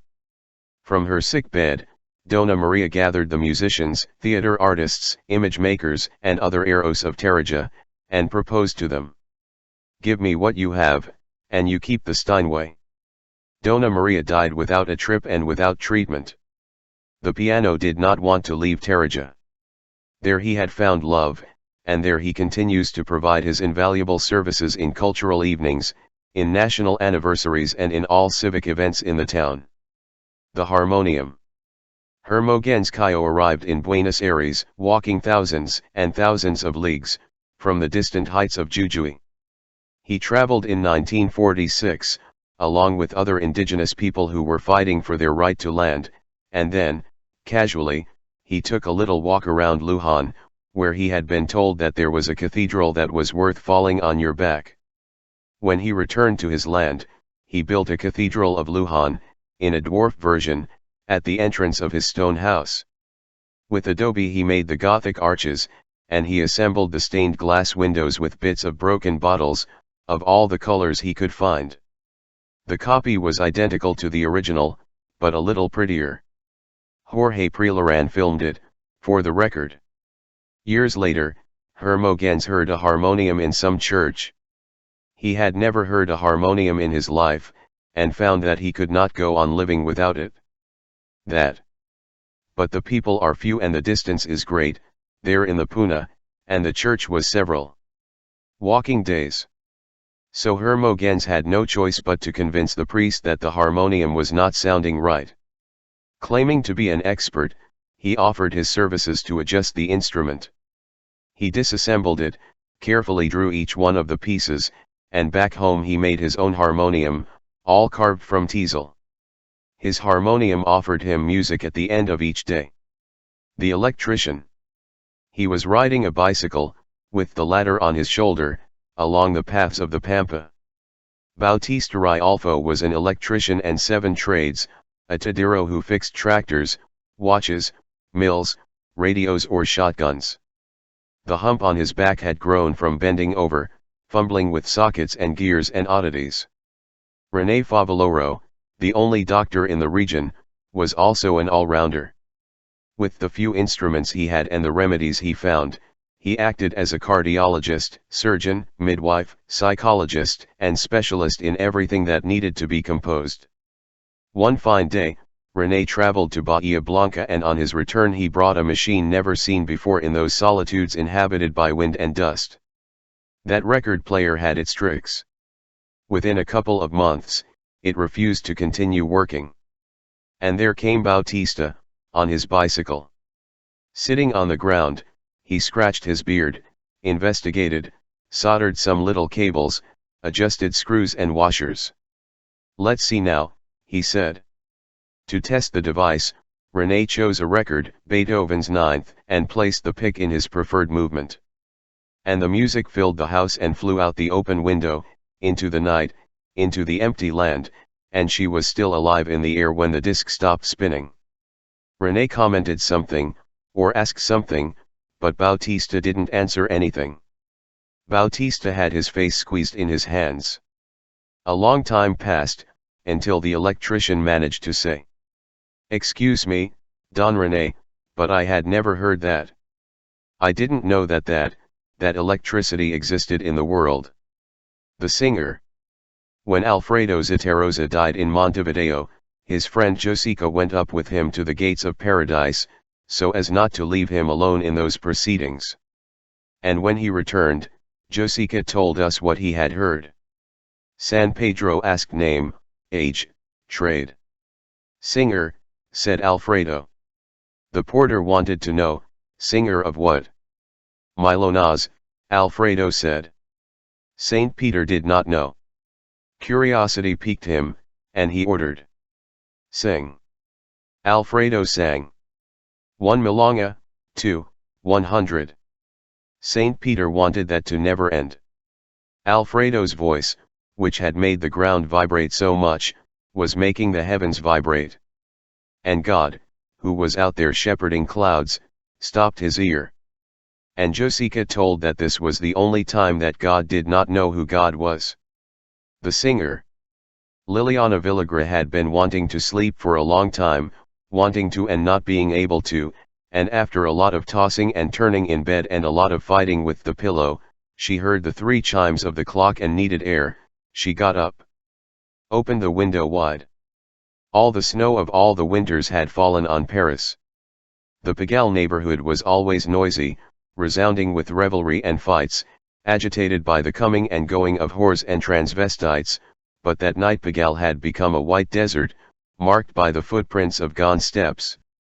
And then a song came up to the window, out of the snow, a little bird's voice was singing some ancient melancholy. While waiting for customers, leaning against the wall, a woman sang. A few flakes of snow were still falling on Houdon Street and falling on the fur coat, bought at the flea market, that this woman opened by offering her body in the street without anyone. Leaning at the window, Liliana offered coffee. Don't you want to come in? Thanks, but I cannot. I'm working. Nice song, Liliana said. I sing so I don't fall asleep, said the woman. Prague was silent. The song. Silitna Street opens onto the great square of the old city.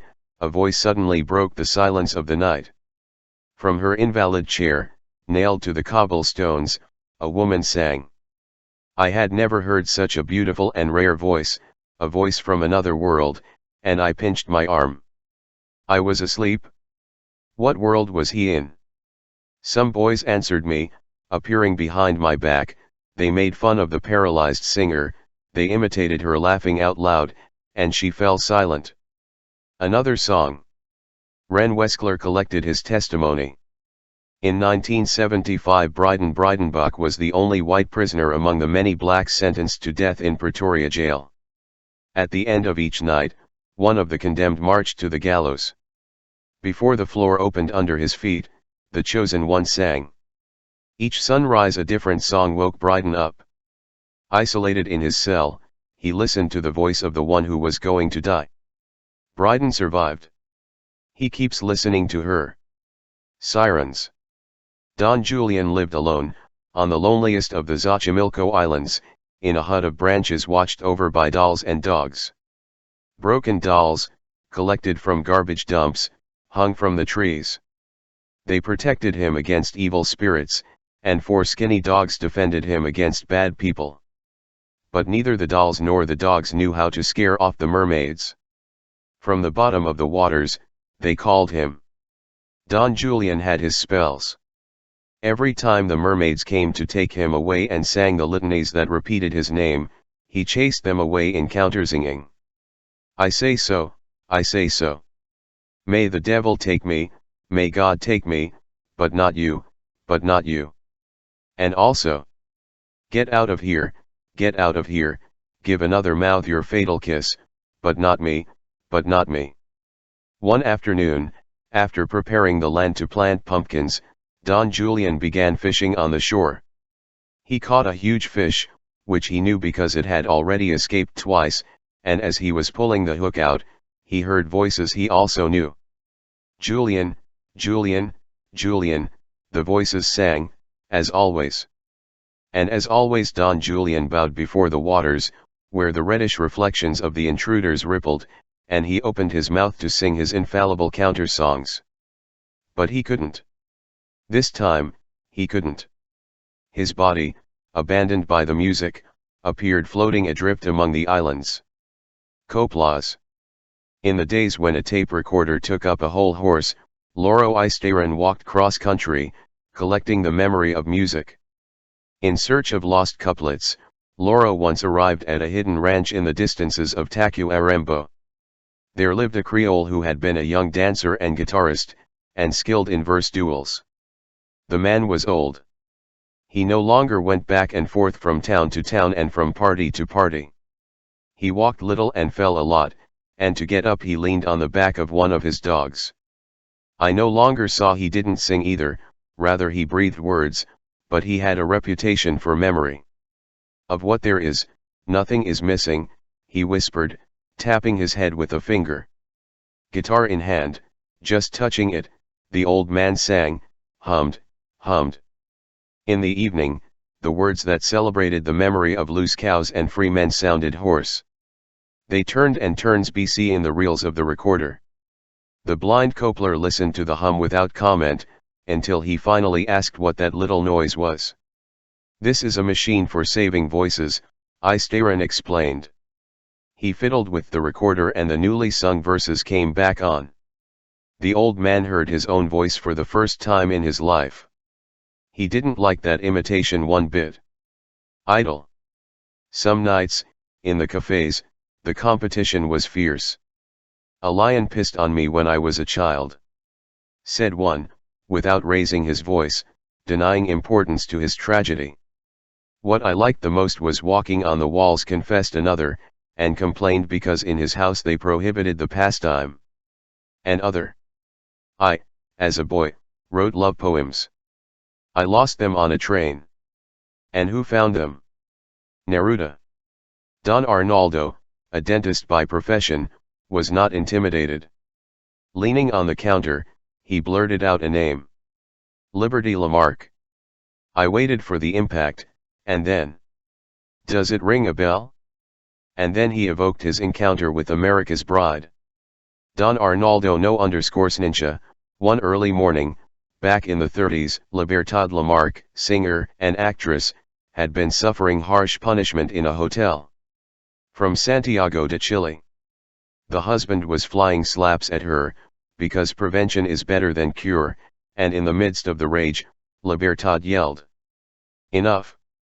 You wanted it? And dove from a fourth-story window. It bounced off a tolo and fell on top of the dentist, who had just come from visiting his mom and was passing by on the sidewalk. Libertad remained intact, and her damask dressing gown adorned with Chinese dragons also remained intact, but the crushed Don Arnaldo was taken by ambulance to the hospital. When his bones were restored, and his mummy bandages were removed, Don Arnaldo began to tell the story that he continued to tell until the end of his days. In cafes and in every place where there was any ear, from the sky, from the high cloud where the goddesses of the ether and the footlights dwelt, that shooting star had let itself fall on the earth, and among millions of men it had chosen him, yes, to him, and in his arms she had collapsed, so as not to die alone. Cinema. Geraldine was going to work on a movie, in some village deep in the mountains of Turkey. The first afternoon, he went for a walk. There was no one, almost no one, on the streets. Few men, no women. But around a corner, he ran into, out of the blue, a swarm of boys. Geraldine looked to the sides, looked back, she was surrounded, she had no escape. The throat refused to scream. Wordlessly, he offered what he had, the watch, the money. The boys laughed. No, it wasn't that. And speaking something more or less similar to English, they asked her if she was Chaplin's daughter. Geraldine, stunned, nodded. And only then did he notice that the boys had painted themselves little black mustaches, and that each one had a branch as a stick. And the function began. And they were all him. The public. There was a crowd at the doors of the Yara Cinema in Havana, and a policeman was trying to organize the queue. The intention was good, perhaps heroic, but it didn't seem very realistic.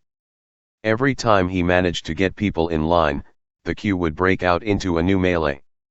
Alone was the authority, powerless before the passion for cinema and the passion for chaos, when the commanding voice made itself heard. Back. The policeman ordered. Ladies and gentlemen, the queue is behind the wall. From the wall, over there. What wall? Asked the crowd, puzzled. And the sword of order explained. If the wall is not there, imagine it. Television. At the end of 1999, the president of Uruguay inaugurated a school in the Pina Norte area. Because it is a neighborhood of poor and working people, the president wanted to exalt this civic act with his presence. The president came from heaven. He came by helicopter, accompanied by television cameras. In his speech, he paid tribute to the children of the country, who constitute our most valuable capital, and exalted the importance of education, which is the most profitable investment in this highly competitive world. The national anthem was then sung and colored balloons were released into the air. Then, at the climax of the ceremony, the president gave a toy to each of the students. The television broadcast everything live. When the cameras finished their work, the president returned to heaven. And the school authorities proceeded to recover the distributed toys. It was not easy to tear them out of the children's hands. Theater. Aristophanes went around chatting with the communities of Chiapas, and Anton Chekhov traveled, with his characters, to the desert of San Luis Potosí. They had never been in those places. It was the actors from El Galpón who took them on a tour of Mexican lands, from end to end. The entire cast of the El Galpón Theater was in exile in Mexico. Those were the years of filth and fear of the military dictatorship in Uruguay, and in Montevideo only the room had remained. There was the room, which had been made freehand, without a coin of official aid, but El Galpón was not there, and neither was the public. The dictatorship offered shows to empty seats. Shadow without a body, body without a soul, no one went. The stalls.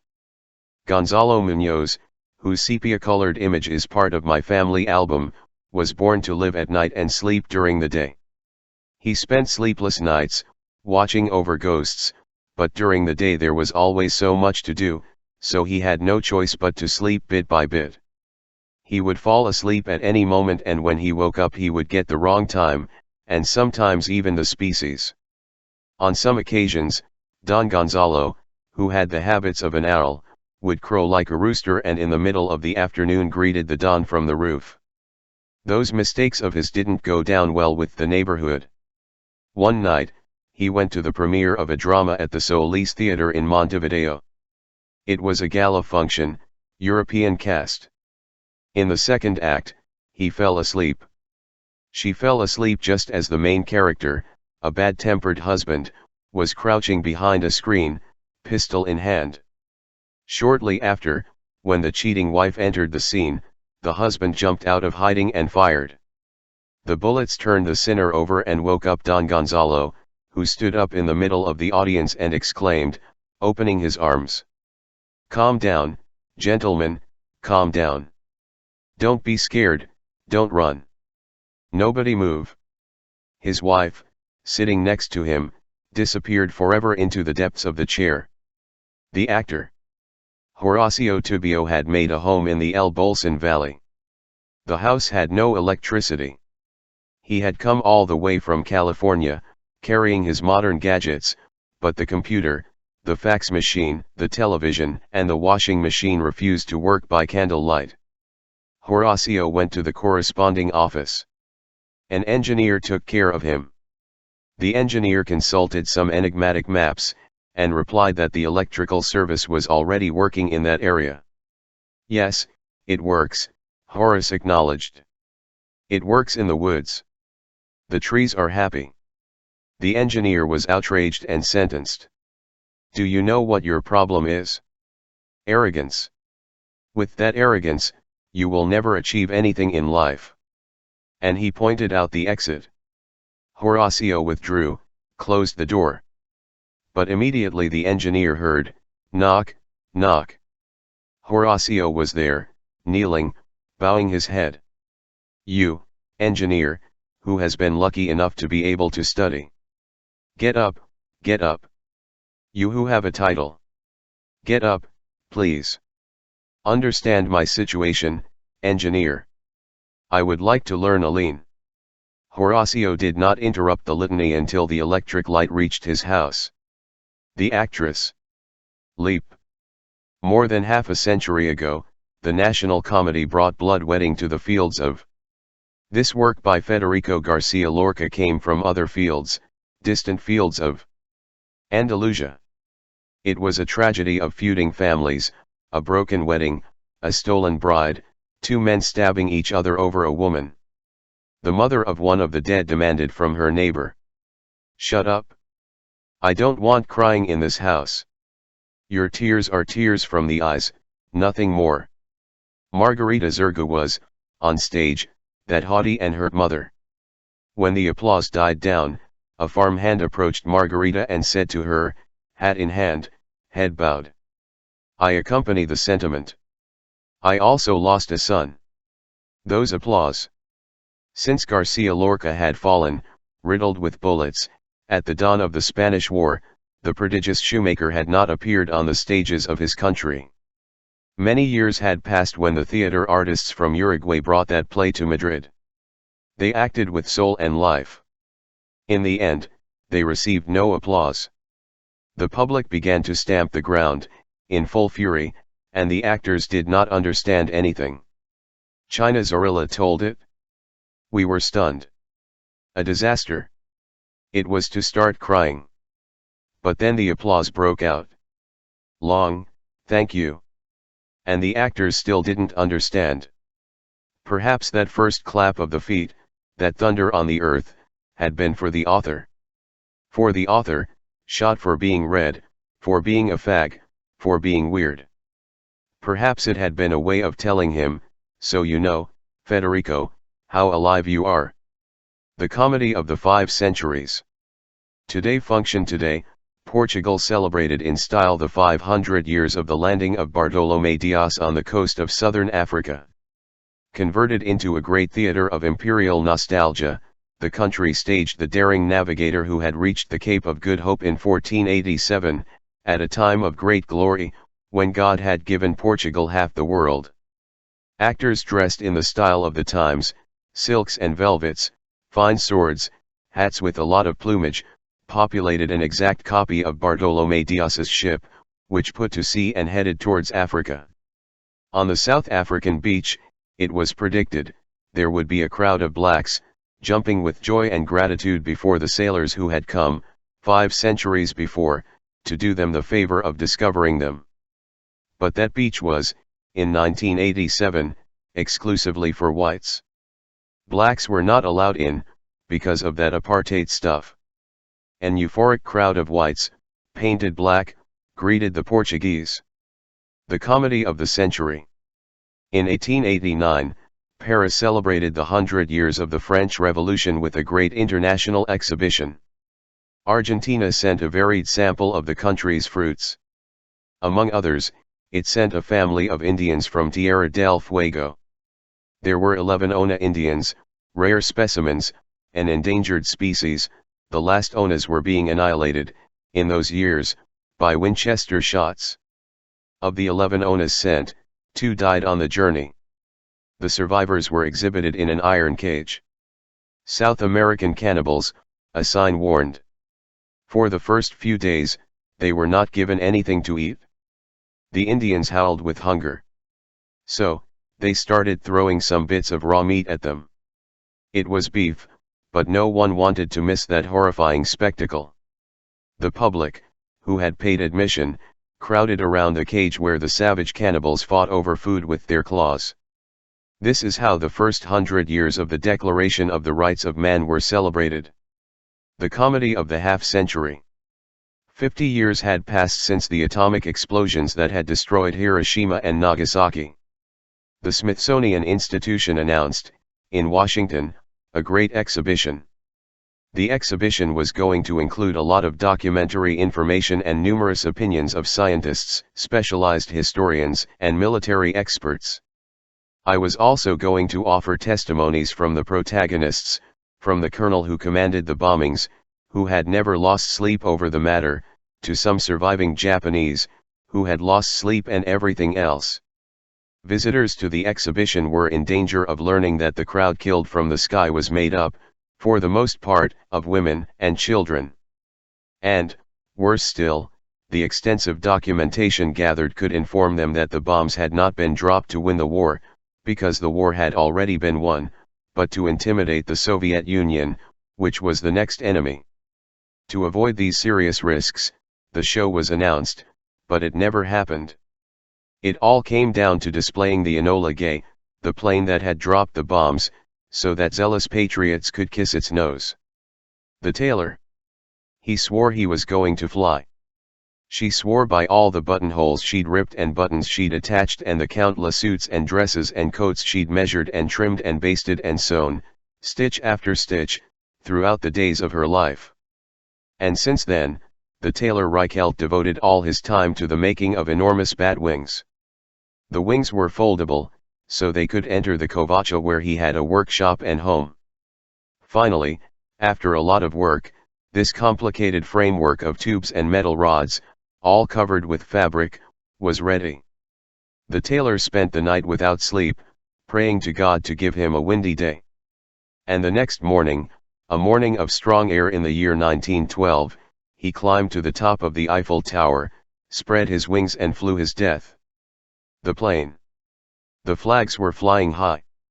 The authorities scared away the cows that went to graze on the track. No one had been missing. The entire town of Lorica had been waiting for hours. Lace, little bows, ties, starched as if for a wedding or baptism, their eyes fixed on the sky, they all scorched in the sun without any complaints. From afar, they saw it coming. And they swallowed. And when the expected landed, the noise of war and the whipping of wind caused a general stampede in the audience. An airplane had never been seen in the town of Lorica. The crowd, open-mouthed, watched from afar. In the distance there was a glow wrapped in a haze of red dust. The propellers had already stopped turning. A brave man broke ranks, ran towards the never-seen one and on his return reported that he smelled soap. When the music exploded, two orchestras playing the national anthem and a medley of vallenatos at the same time, the crowd ran over. The passengers were lowered on a litter and the pilot drowned in a sea of flowers. Celebrating the appearance of the one who came from heaven, the strong drink began to flow and the partying broke out, give it a go, in the streets of the town. The plane had made a stopover to continue traveling to other directions, but it could no longer take off. That was the first air hijacking in the history of Colombia, says David Sanchez, Juliao, the youngest of the hijackers. Flight without map. She was the plane. Stretched out in the night, she flew. Suddenly, he realized that he had lost his way, and he did not even remember where he should go. The passengers that his body contained, did not care at all about that mistake. They were all very busy drinking, eating, smoking, chatting and dancing, because there was plenty of room in the plane of his body, good music was playing and nothing was forbidden. She wasn't worried either. She had forgotten her destination, but her wings, her outstretched arms, brushed against the moon and spun among the stars, circling the sky, and it was so much fun to walk through the night to nowhere. Helena woke up in bed, at the airport. Flight instructions. The doctor, Oriolvev, was leaving. He had been there for a long time, in the town of Ajoya, lost in the mountains, sharing the work and days of the people, and it was time to leave. He said goodbye, house to house. And in the tiny community clinic, he stopped to explain the matter to Maria del Carmen, who had helped him so much. I'm going back to Spain, Dona Maria. And is Spain far away? She had never gone beyond the Gavilans River. Oriol scribbled a map for him, to give him an idea. You had to cross the sea, the entire sea. It must be a very large ship, for so much water. He tried to explain, with words and hands. And Maria del Carmen, who had never seen an airplane, not even remotely, interrupted him. Yes, yes, I understand. What you want to tell me is that you are going to travel asleep in the wind. The train. It's very strong, the father announced. About 200 draft oxen.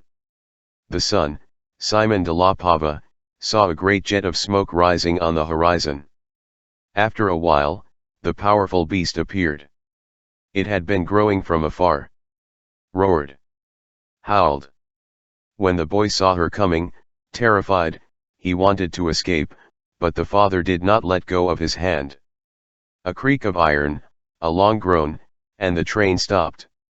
Simon and his father marched from the Abegui Valley to the Bogota Plateau, from hot to cool and from cool to cold.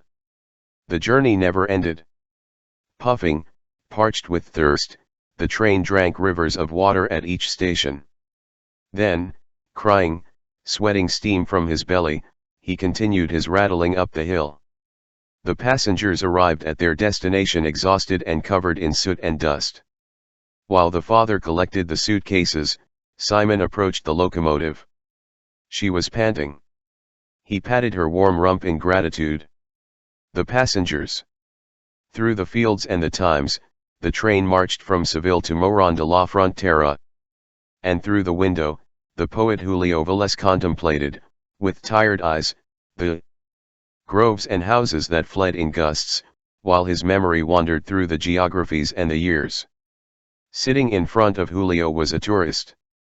The tourist wanted to practice his difficult Spanish language, but Julio was wandering who knows where, looking for some certainty that he had lost, some word or woman that he had lost. "Are you Andalusian?" asked the tourist. Julio, absently, agreed. And the tourist, intrigued, insisted. "But if he is Andalusian, why is he sad? Are you there?" Two English trains collide with each other, leaving Paddington Station. A fireman breaks through, with axe blows, and enters an overturned wagon. Through the smoke, which adds mist to mist, he can see the passengers slumped over each other, mannequins torn to pieces among the splintering timbers and twisted iron. The flashlight scans those remains, searching, in vain, for any sign of life. Not a moan is heard. The silence is broken only by the ringing of mobile phones, which call and call and call from the dead. Car accident. Until well into the 20th century, camels were in charge of transporting people and things on the island of Lanzarote. The station, the Echadero de los Camelos, was in the heart of the port of Arrecife. Leandro Perdomo always passed by there, in his childhood, on his way to school. I saw many camels, lying or standing. One morning he counted 40, but he was not good at math.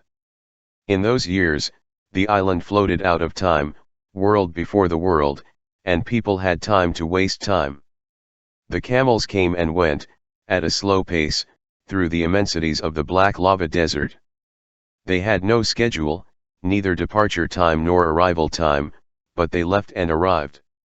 And there were never any accidents. Never, until a camel suffered a sudden nervous breakdown and threw its passenger into the air. The unfortunate woman broke her head against a stone.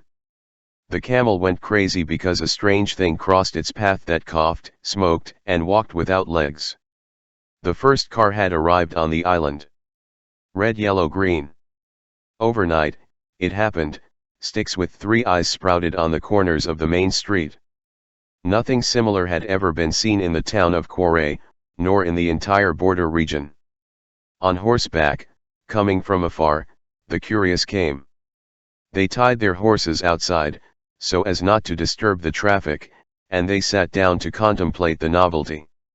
Mate in hand, the thermos under the arm, they waited for the night, because at night the lights were brighter and it was a pleasure to stay and watch, like someone watching the stars being born in the sky. The lights went on and off. Always at the same rhythm, always repeating its 3 colors, one after the other, but those country men, indifferent to the passage of automobiles and people, were not bored by the spectacle. "The one on that corner is prettier," one advised. "This one here takes longer," said another. As far as is known, no one ever asked what those magical eyes were for, which blinked without ever getting tired. Advertising. Wagner Adum drove his car with his eyes always fixed on the front, never taking a single glance at the signs that gave orders along the streets of Quito and the highways of the country. "I never killed anyone," he said. "And if I'm as old as I am and I'm still alive, it's because I never paid the slightest attention to the posters." Thanks to that, he explained, he had saved himself from dying from drowning, indigestion, hemorrhage or suffocation. He hadn't drunk an ocean of cokes, eaten a mountain of hamburgers, or dug a crater in his belly swallowing millions of aspirin, and kept credit cards from sinking him to the hairs in the swamp of debt. The street. How many millions of people fit in a single street? That noon, all the inhabitants of Buenos Aires were walking along Florida, the only street still walkable in the city. It was a crowd of urbanoids escaped from their containers, a multitude of legs that walked in a hurry, as if that space of exile in the kingdom of motors was going to last for a short time. In the midst of that crowd, Rogelio Garcia Lupo noticed that a man was coming toward him, laboriously, elbowing his way. The respectable-looking gentleman opened his arms, and Rogelio, without time to think, was hugged and hugged. The man's face was vaguely familiar to him. Rogelio only managed to ask, "About us?" "World map." I was trying to decipher the noise of the birds, in the groves of Stanford University, when an old professor approached me. The professor, wise in some scientific specialty, had a lot of talk saved. Of his, he knew everything. I, who knew nothing about that, understood nothing, but he was nice, soft-spoken, and a joy to listen to. At a certain point, the curiosity bug bit him and he asked me what country I came from. I answered, and from his stupefied eyes, I realized that the name of Uruguay was not very familiar to him. I was already used to it, but the teacher was kind and made a comment about the typical clothes of my country. It was evident that the professor was confusing Uruguay with Guatemala, which in those days had occupied, by miraculous exception, the headlines of the press. I reciprocated his kindness by becoming Guatemalan on the spot and without joking, and I said something or other about the stormy history of Central America. "Central America," he said. I wanted to believe that I had understood. Just in case, I didn't insist. "I well knew that many of your compatriots believe that Kansas City is in the center of America." Distances. Rafael Gallo, Lord of the Bullring, had done a great job in the Albacete Bullring and had received the ears and tail as a trophy. While taking off his suit, the right-handed man decided, "Right now we return to Seville." The assistant explained that it was not possible, that it was already too late. "And with how far away Seville is?" Rafael stood up, crumpled his cloak into a fist and commanded, "Quito." And made a lightning of fury, he put things in their place. "What did you say? What did you say?" "Seville is where it should be." "What is far is?" "This." The geography. In Chicago, there is no one who is not black. In the dead of winter, in New York, the sun fries the stones. In Brooklyn, people who make it to 30 alive deserve a statue. The best houses in Miami are made of garbage. Chased by rats, Mickey flees Hollywood. Chicago, New York, Brooklyn, Miami, and Hollywood are the names of some of the neighborhoods of Sitio-Lyle, the most miserable suburb of the capital, Haiti. The geographer. Lake Titicaca. Do you know? No. Before, Lake Titicaca was here. Where? Here, then. And he walked his arm through the immense dry land. We were in the Tamarugal Desert. A landscape of charred rubble that stretched from horizon to horizon, crossed very occasionally by a lizard, but I was not the one to contradict an expert. I was piqued by scientific curiosity. And the man was kind enough to explain to me how the lake had moved so far. When was it? I don't know. I was not born. The herons took it away. In a long, harsh winter, the lake had frozen over. There had been sudden ice, without warning, and the herons had been trapped by the legs. After many days and many nights of flapping their wings with all their might, the imprisoned herons had finally managed to take flight, but with lake and all. They took the frozen lake and with it they walked through the skies. When the lake melted, it fell. And there it was far away. I looked at the clouds. I guess he didn't look very convinced, because the man asked, with a certain annoyance. And if there are flying saucers, tell me, why aren't there going to be flying lakes? Hey! The albatross. Live in the wind. Always fly, flying sleep. The wind does not tire or wear it out. It is long-lived. At 60, it continues to go round and round the world. The wind tells him where the storm will come from and tells him where the coast is. He never gets lost, nor does he forget the place where he was born, but the land is not his thing, nor is the sea. On the ground, its short legs walk poorly, and in the water it gets bored. When the wind leaves him, he waits. Sometimes the wind delays, but it always comes back. It looks for it, calls it, and takes it away. And he lets himself be carried away, he lets himself fly, with his enormous wings planning in the air. Walking alone. From the border, Gustavo de Mello called me. Come, he told me. Don Felix was there. He was coming or he was leaving, you never knew. The age was also unknown. While we were downing a bottle of red wine, he confessed to me that he was 90 years old. Some years old, according to Gustavo, but Felix Peyrolo Carbajal had no documents. I never had. Not to lose them, he told me, while he lit a cigarette and blew out a few little rings of smoke. Without documents, and with no more clothes than what he was wearing, he had walked from country to country, from town to town, all throughout the century and all over the world. Don Felix was leaving, in his wake, sundials. This rare Uruguayan who was not retired and did not want to be, lived on that. He made dials, clocks without machines, and offered them to town squares. Not to measure time, a custom that seemed to him an insult, but for the pure pleasure of following the footsteps of the sun on earth. When we met in the city of Rivera, Don Felix was already beginning to feel very well. That had him worried. The temptation to stay gave him the order to leave. What's new, what's new, what's new? He yelled, slapping the table with his childish hands. In that place, as in all places, he was passing through. He always arrived to leave. He came from 100 countries and 200 sundials, and he left when he fell in love, a fugitive from the danger of taking root in a bed or in a house. To leave, he preferred dawn. When the sun was coming, it was leaving. As soon as the doors of the train or bus station opened, Don Felix would throw the few bills he had collected on the counter, and command. As far as it goes. Port. Grandma Raquel was blind when she died. But some time later, in Helena's dream, the grandmother saw. In the dream, the grandmother was not a lot of years old, nor was she a bunch of tired little bones. She was new.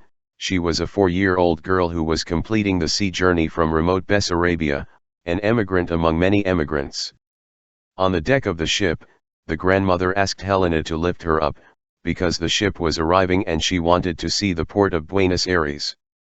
And so, in the dream, held in the arms of her granddaughter, the blind grandmother saw the port of the unknown country where she was going to live all her life.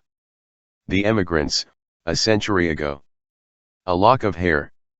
An old key that had lost its door, a pipe that had lost its mouth. Someone's name embroidered on a handkerchief, someone's portrait in an oval frame. A blanket that had been shared. And other things and little things came, wrapped in the clothes, in the baggage of the exiles. There wasn't much that fit in each suitcase, but in each one there was room for a world. Crooked, rickety, tied with laces or badly closed by complaining ironwork, each suitcase was like any other, but equal to none. The men and women who had come from afar let themselves be carried, like their suitcases, from row to row, and they piled up, like them, waiting. They came from villages invisible on the map, and after their long journeys they had landed on Ellis Island.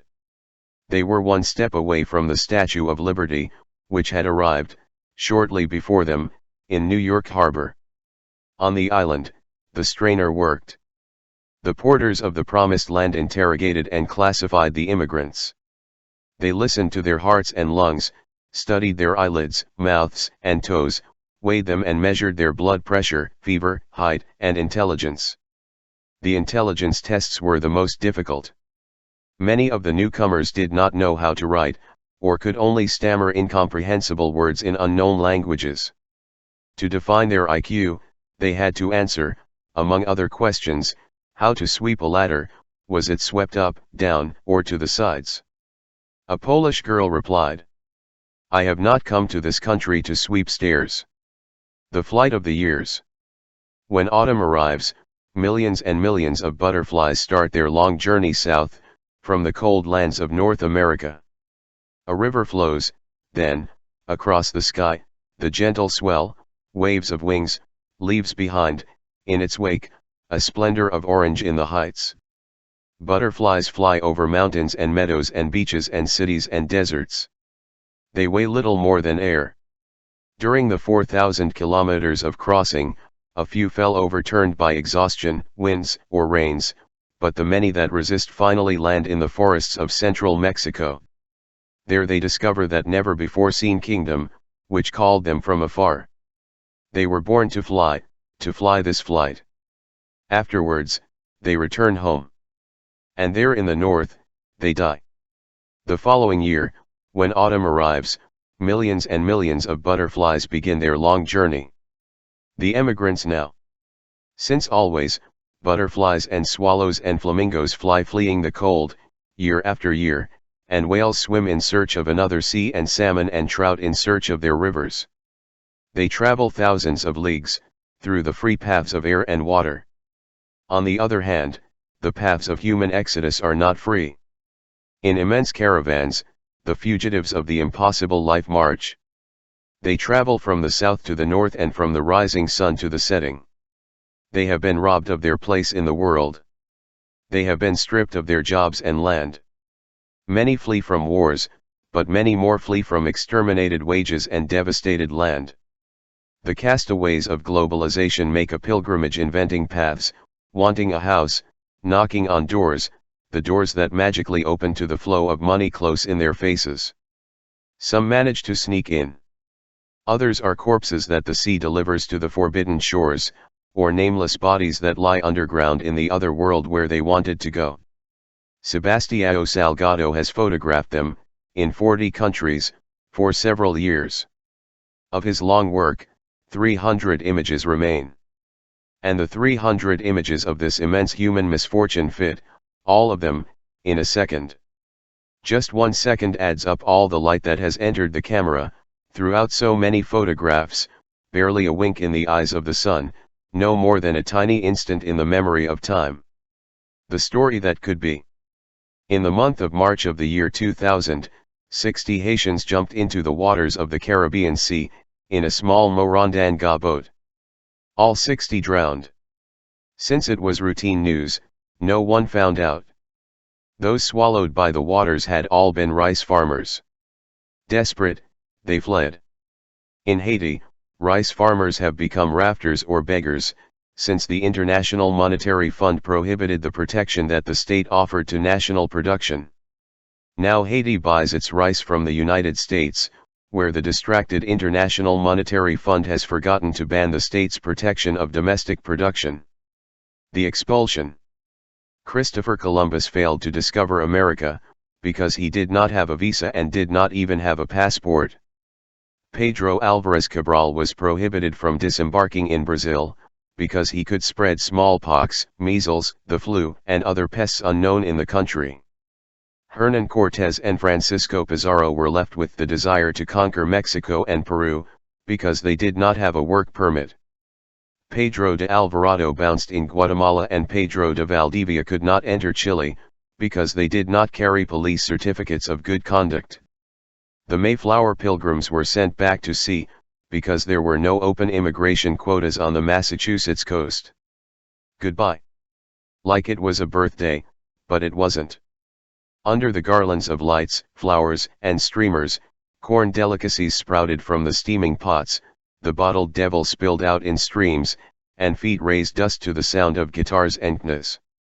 When the sun came up, a few guests were snoring in the corners. The awake one said goodbye to the one who was leaving. He left with his clothes on, and with a passport from the Republic of Ecuador. They gave him a blanket, to decorate the trip. He went on the back of a mule, and shortly after walking he vanished in the mountains. He was not the first. Only the children and the old remained in the town. Of those gone, none returned. The guests stayed to comment on the party. We had a long time. What we have cried? The match. This woman is going north.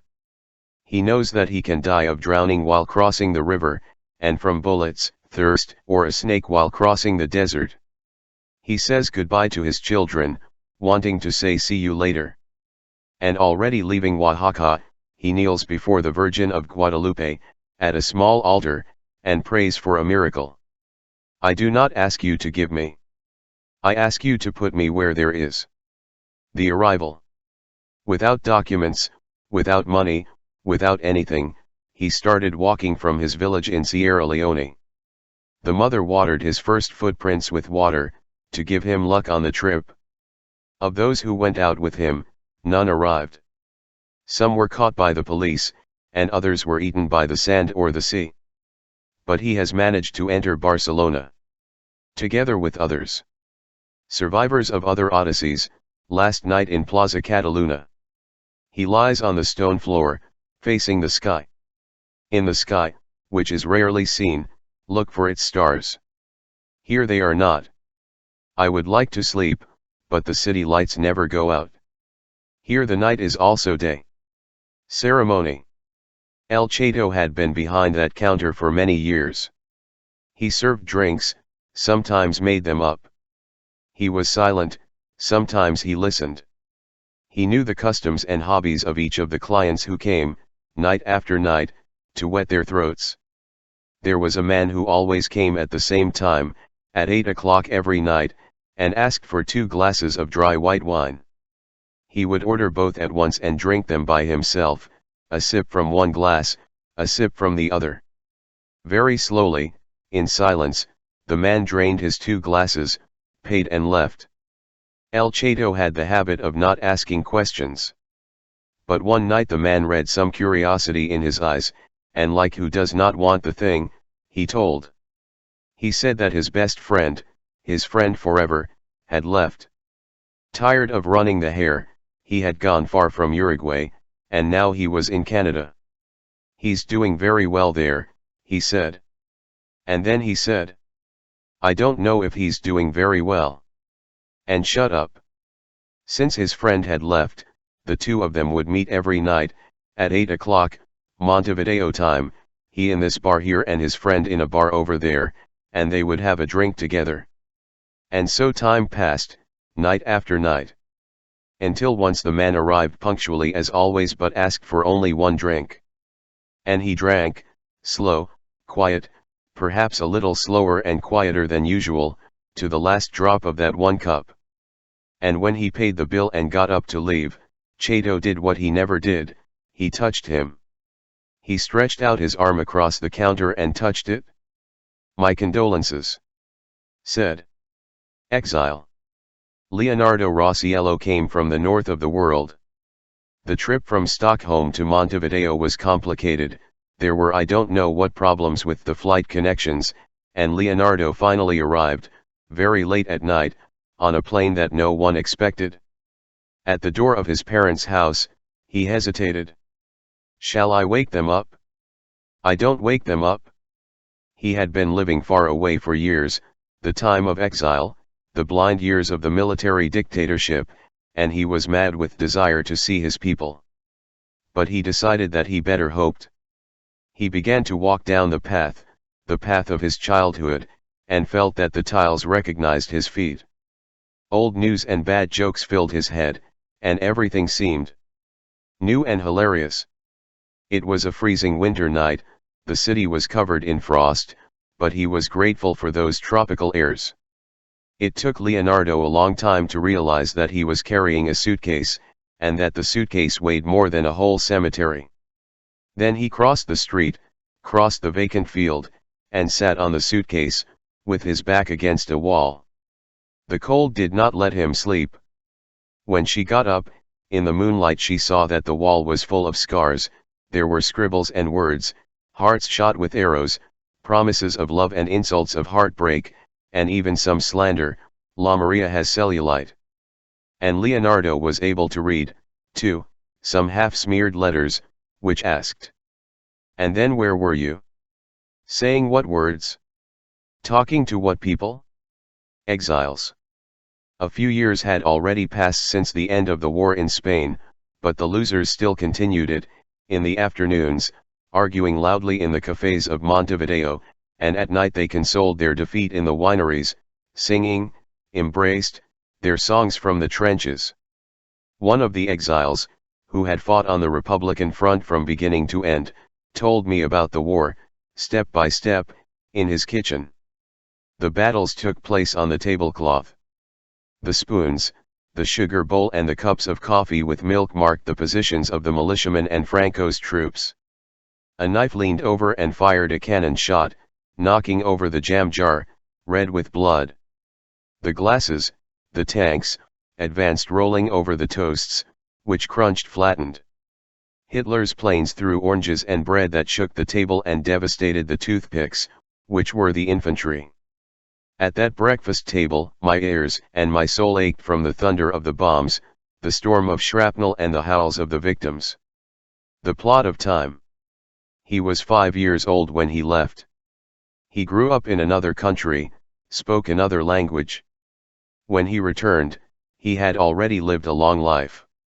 Felisa Ortega arrived in the city of Bilbao, climbed to the top of Mount Artsanda and walked the path, which she had not forgotten, towards the house that had been her home. Everything seemed small to him, shrunken by the years, and he was ashamed that the neighbors heard the drum beats that shook his chest.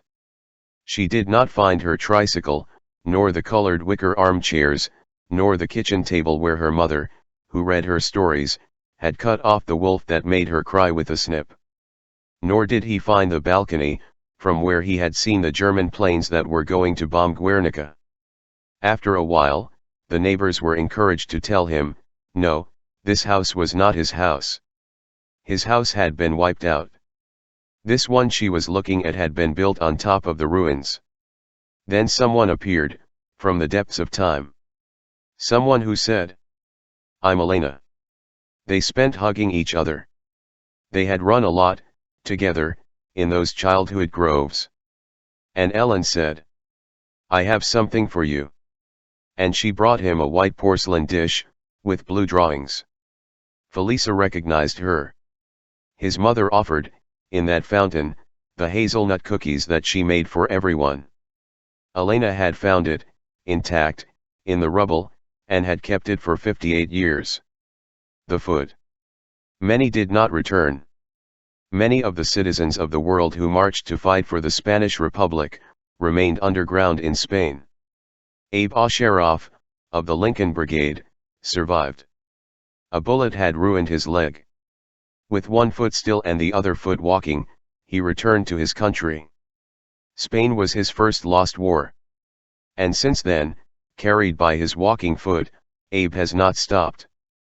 Despite the betrayals and defeats, the sticks and the jails, he did not stop. One foot couldn't, but the other foot wanted to and kept going. One foot told him, "I'll stay here," but the other decided, "I'll take you there." And over again that foot, the andante, returned to the path, because the path is destiny. And that foot carried Abe across the United States, from end to end, from sea to sea, and got him into trouble, one trouble after another, against the McCarthy witch hunt and the Korean War and racial segregation. And the death penalty and the coup in Iran and the crime in Guatemala and the carnage in Vietnam and the bloodbath in Indonesia and the nuclear explosions and the blockade of Cuba and the coup in Chile and the suffocation of Nicaragua and the invasion of Panama and the bombing of Iraq and Yugoslavia and Afghanistan and again Iraq and Abe was already 90 years old and still a walker, when his friend Tony Geist asked him, for the sake of asking, how he was doing. He raised his white-maned lion's head and smiled from ear to ear. Here I am, with one foot in the grave and the other foot dancing. The way of Jesus. Nailed with one hand, Jesus of Nazareth hung from the remains of a burnt-out wall. The other Jesus, the one from Camber, was hanging from a scaffold. Jesus Babbio, born in the town of Camber, was a master bricklayer, master carpenter, master plumber, and master blasphemer. He did everything he did well, but he had traveled the world and he well knew that there was no one in the world who could surpass him in the art of blasphemy, which is, like mysticism, a Spanish art. And blasphemously clean was Jesus, from Camber, rebuilding the church of Santa Maria de Vigo, which had been burned down by the Reds in the years of the war, while Jesus, from Nazareth, black with soot, listened, without a grimace those tributes. I shit on the hinges of the tabernacle and on the nails of Christ and on his sores and on his thorns and I shit on the Immaculate Mother who gave birth to him. From time to time, Angel Vasquez de la Cruz would enter the ruined church on horseback. From the top of the scaffolding, while he was hammering a wooden wedge, Jesus told him, among profanity and profanity, some story of his travels abroad. That wandering worker had worked in England, Holland, Norway, Germany, and even in Catalonia. His stories always ended the same. With his hammer he was pointing to the window, invaded by birds, and beyond it he was pointing to the path through the Camber forest. No one appeared there, unless it was some local who, mounted on a donkey, carried a load of firewood. The path was no more than a patch of dust between the trees. Do you see it? He asked. And sentenced. I have walked many paths. And I shit on the road to Calvary, on the road to Santiago and on all the highways. Because you know, go knowing, that everything there is to see in the world, and in the high sky, passes through that little path there. Itinerary of the ants. Further. The desert ants appear from the depths and launch themselves into the sandbanks. They look for food here, there, and in their wanderings they move away from their house more and more. Much later they return, from afar, barely carrying the food they have found where there was nothing. The desert mocks the maps. The sand, stirred by the wind, is never where it was. In that fiery immensity, anyone is lost. But the ants take the shortest way to their house. Walking in a straight line, without hesitating, they return to the exact starting point, and dig until they find the tiny hole that leads to their anthill. They never confuse the course, nor do they get into someone else's hole. No one understands how these brainiacs who weigh a milligram can know so much. The salmon route. Shortly after being born, the salmon leave their rivers and go to the sea. In distant waters they spend their lives, until they undertake the long journey back. From the sea, they go up the rivers. Guided by some secret compass, they swim against the current, never stopping, leaping across waterfalls and scree. After many leagues, they arrive at the place where they were born. They return to give birth and die. In the salty waters, they have grown a lot and changed color. They arrive transformed into enormous fish, which have gone from pale pink to reddish orange, or silver blue, or black green. Time has elapsed. And the salmon are no longer what they used to be. Nor is his place what it was. The transparent waters of your origin and destination kingdom are less and less transparent, and the bottom of gravel and rocks is less and less visible. The salmon have changed and their place has also changed. but they have spent millions of years believing that the return exists, and that the round-trip tickets are not lying. Poverty.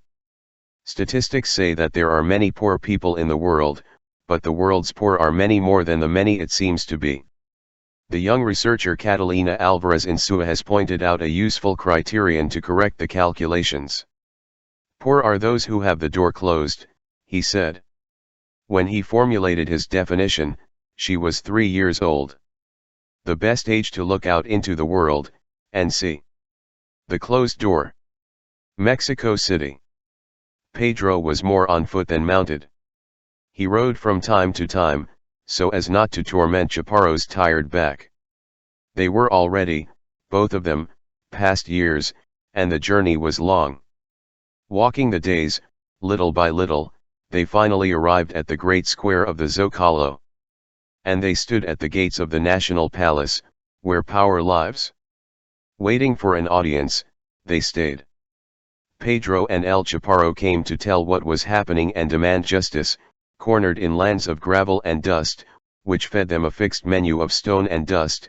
The Indians of the communities of El Gran Tunal, officially extinct, were not listed nor in the statistics, and their justice was further than the moon because the moon, at least, can be seen. There was no way to kick them out. They were taken out of the square, and they returned. Either way. Neither by good means, nor by sticks. El Chaparro made a donkey face and Pedro made a face of not spending yourself. We've been doing this for 5 centuries. At the end of 1997, at 87 years old, almost dead from breathing so much the poisoned air of Mexico City, Pedro had to accept the first injection of his life. And he continued camping, as if nothing had happened, while El Chaparro turned a deaf ear to the slander of the press, who called him a means of transportation. Pedro and El Chaparro lived in the open, in front of the National Palace, for a year, 2 months, and 15 days. So they started back.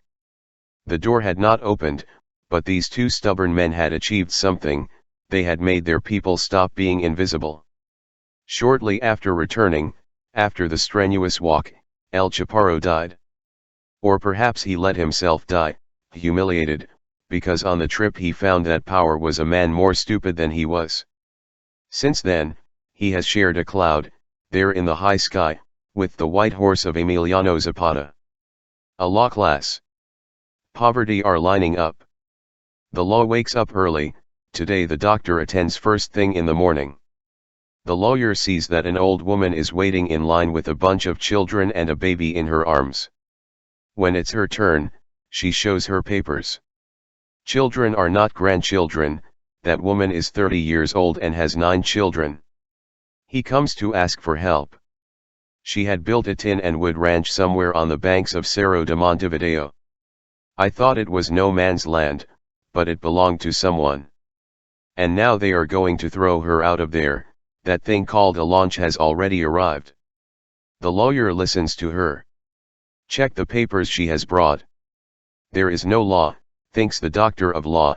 He shakes his head, delays in speaking, swallows saliva, and says, looking at the ground, I'm sorry, ma'am, but there's nothing to do. When she looks up, she sees that the eldest daughter, a scared-faced girl, is covering her ears with her hands. A medicine class. Maximiliana's lesson in an intensive therapy course in Buenos Aires. It was the most important of all that he learned in his student years. A teacher told the case. Dona Maximiliana, very battered by the bustle of a long life without Sundays, had been hospitalized for a few days, and every day she asked for the same thing. Please, doctor, could you take my pulse? A gentle pressure of the fingers on the wrist, and he would say, very good. 78. Perfect. Yeah. Doctor, thank you. Now will you please take my pulse? And he would take it again, and explain to him again that everything was fine. What better impossible? Day after day, the scene was repeated. Every time he passed by Dona Maximiliana's bed, that voice, that snoring, called to him, and he offered him that arm, that twig, once, and again, and again.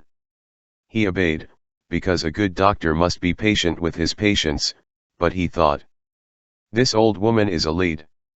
And I thought, it's missing a screw. It took years for her to realize that she was asking someone to touch her. Maternity. Tertuliana Aueiras is waiting somewhere in Ceará. She waits, her children wait. He had 15. A newborn was left at the door of the church. He exchanged an already grown daughter for a cow. In other times, he spoke fluently. Now it's hard. I have 8 left, he says. Count on your fingers, whisper names. No, it says, 7. The others died, dead death or dead death. She looks at the sky, with the eyes of a sleepwalker. God called them, he says. She has a habit. Mother's Day. I receive, by mail, a brochure of offers for this very special day. There is the best that one can give to the self-sacrificing author of her days. Quiet Nights, promises the brochure, which at reasonable prices sells remote control alarms, anti-vandal sirens, electronic security keys, invulnerable bars, surveillance cameras, triple-lens infrared sensors, and magnetic sensors for doors and gates. Period costumes.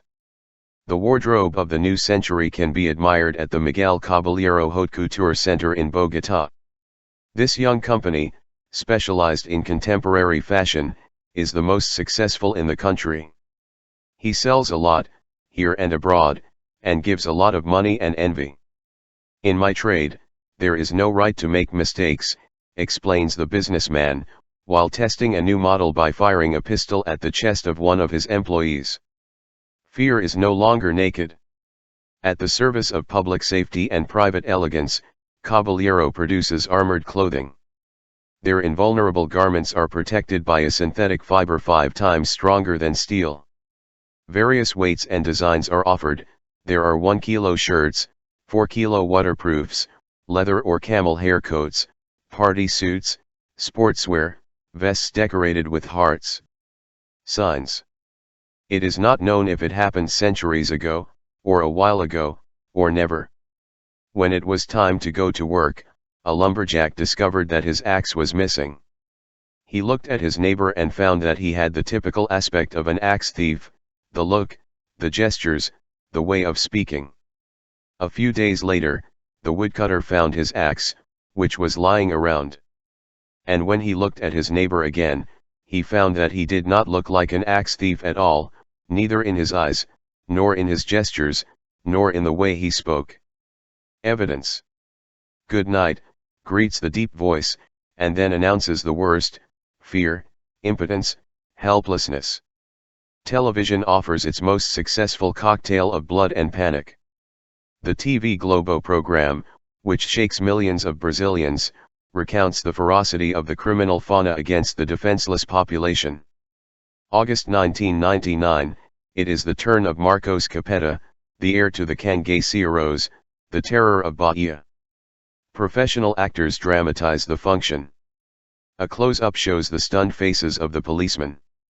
The beast aims its machine gun, which in 1 minute fires 2,000 bullets 3 times faster than sound. The police van explodes.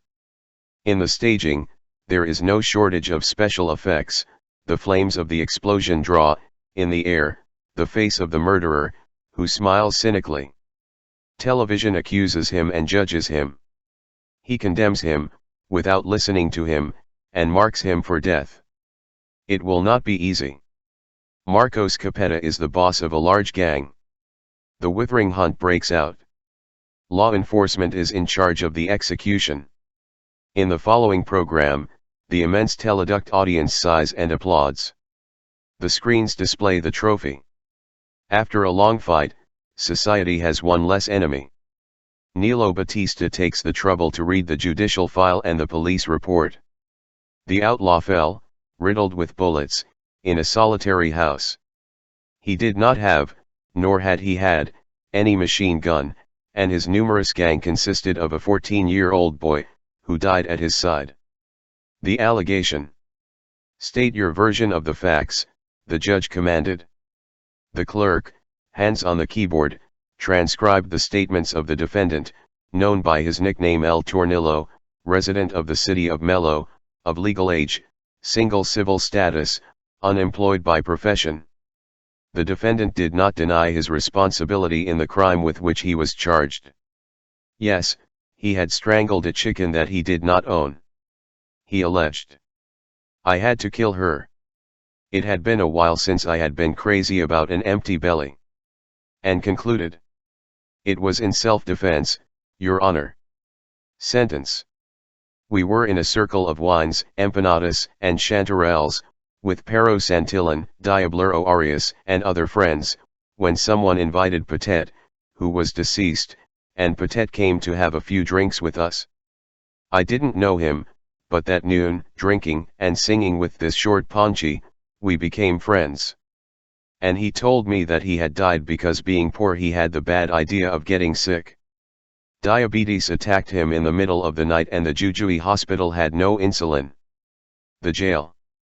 In 1984, sent by a human rights organization, Luis Nino toured the galleries of the Lurigancho prison in Lima. Luis sank into that piled-up solitude. He barely made his way through the ragged or naked prisoners. Later, he asked to speak to the director of the prison. The director was not there. He was received by the head of medical services. Luis said that he had seen some prisoners in agony, vomiting blood, and many more smoking fevers and eaten by sores, and had not seen any doctor. The boss explained, "Doctors only go into action when the nurses call us." And where are the nurses? We don't have a budget to pay nurses. The execution. The electric chair was first tested on July 30, 1888. On that day, the city of New York, vanguard of universal progress, left behind the barbaric custom of the gallows and the hooded executioner. Civilization inaugurated sudden, safe, and painless scientific death. Numerous guests witnessed the event. The prisoner, gagged and bound with heavy straps, was shocked at 300 volts. It shook and groaned, but did not die. The dynamo threw 400 volts at it. There were more violent spasms. I was still alive. When 700 volts was applied to it, the muzzle exploded, in a spray of frothy blood. And a hoarse and distant howl was heard. The fourth bombardment wiped it out. The executed was a dog named Dash. He had been convicted, without evidence, of biting two people in the street. Poor burial. According to those who know, Malverde was called that because he hid among the green and disguised himself as a tree to mislead the Mexican police. There are those who say that this thief who distributed what he stole never existed, but no one denies that it exists. Although he is not a Vatican saint, he has his own chapel in Culiacan, a few steps from the palace where the government governs. The government promises miracles. Malverde makes them. From the mountains and from the sea, pilgrims come, who leave their gratitude in the chapel, the leaves of the first corn of my harvest, my first shrimp caught in the season, the bullet that did not kill me. On the altar, there is a row of lemons. Every believer gets one. Eaten alone, lemons cleanse the mouth. Eaten with faith, they cleanse the soul and bring good luck. The chapel stands in the place where Malverde was left lying, when he was riddled with bullets. That was many years ago. They prohibited burial, and that's where the stoning began. People came from everywhere to throw stones. Happy was the authority, seeing how the citizens stoned the bandit. A tall stone pyramid covered Malverde. Lying punishment, the people gave him home. Luxury burial. Jorge Aguilar, an airplane pilot, occupies a 3-story pantheon, always on. The tinted windows are decorated with eagle wings, which pays homage to the trade and the name of this martyr to free trade. Ritamosa, a 6-column Parthenon, no darkness. Illuminated by solar energy. Dr. Antonio Fonseca, riddled with bullets in the streets of Guadalajara along with his wife and all his escort, lies in a huge phosphorescent crypt, surrounded by large photos of his loved ones and a full-color portrait of Jesus Christ in a thoughtful attitude. It is full of light, and marble angels and plastic toys, the tomb of Guero Palma's children, who were thrown into the void, from a great height, in an unjust act of revenge. The drug traffickers and their relatives live in a luxury neighborhood, the Jardins del Humea, in the Culiacan cemetery. All his funerary monuments have a telephone, in case they come back to life. The birthdays of the deceased are celebrated over several days and nights, and the music bands play non-stop, accompanying the drinker. They are peaceful parties. Only once did shots ring out, but it was because one of the musicians, citing exhaustion, refused to continue. Since then, there hasn't been a philharmonic that has cracked, explains Ecobedo Beltran, caretaker and gravedigger, as he collects empty bottles. The discipline. The British jurist and philosopher Jeremy Bentham had invented a moral arithmetic that allowed him to measure good and evil. Against evil created, in 1787, the perfect jail. He called it Panopticon. It was a large cylinder of cells, arranged in a ring around a central tower. From the tower, the watcher's eye watched, and the watched could not see the eye that saw them. The prison project could also serve as a madhouse, factory, barracks, or school.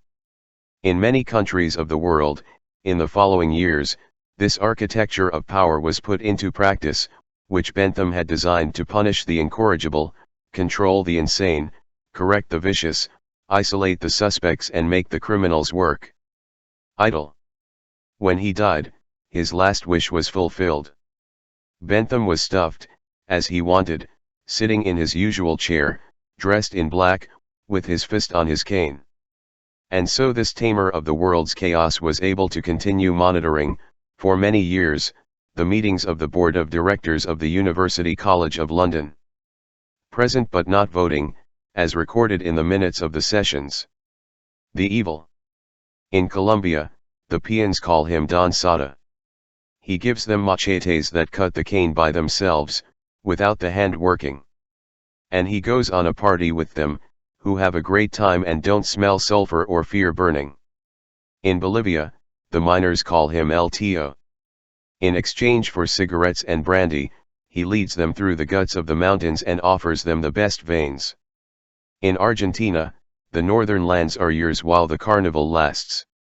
On Ash Wednesday, the devilish ones get rid of the devil, bury the owner of the party, the one who never drinks water, and weeping, they bid him farewell until next year. In Brazil, at the festivals of the poor, the drums call this special guest, avenger of the humiliated, subject of infamous fame, they beg him to have the evil to come to live in the world, which is like hell but with a better climate. The good darling José María Escrivá de Balaguer is now a saint, almost an angel, who has watched over us since the in life. This pious servant of God preached the love of war, denounced the Reds and the libertines, hated homosexuals and Jews, despised women and founded Opus Dei. Long before the Pope made him a saint, Generalissimo Francisco Franco had made him a marquis, as a reward for his services. While Franco exterminated the Spanish Republic and annihilated the heretics, Escrivá sang hymns of praise and guarded the peace of his spirit. In the path of divine grace, he performed numerous miracles. His most amazing miracles occurred in 1996. Escrivá was already deceased and not yet a saint, but he was already doing that, and from heaven he came to the aid of the victims of citizen insecurity. In Guadalupe, Mexico, a devotee implored his little statue for help, and the next day the van that the thieves had brought to him appeared. And shortly after, some parishioners prayed a novena in Milan, Italy, and 6 stolen cars, the latest models of prestigious brands, were miraculously recovered by their owners. A professional. It was the foundation of his home, his mother's cane, his sister's shield. At the end of the house, at the end of the long corridor, there was an altar dedicated to the Virgin.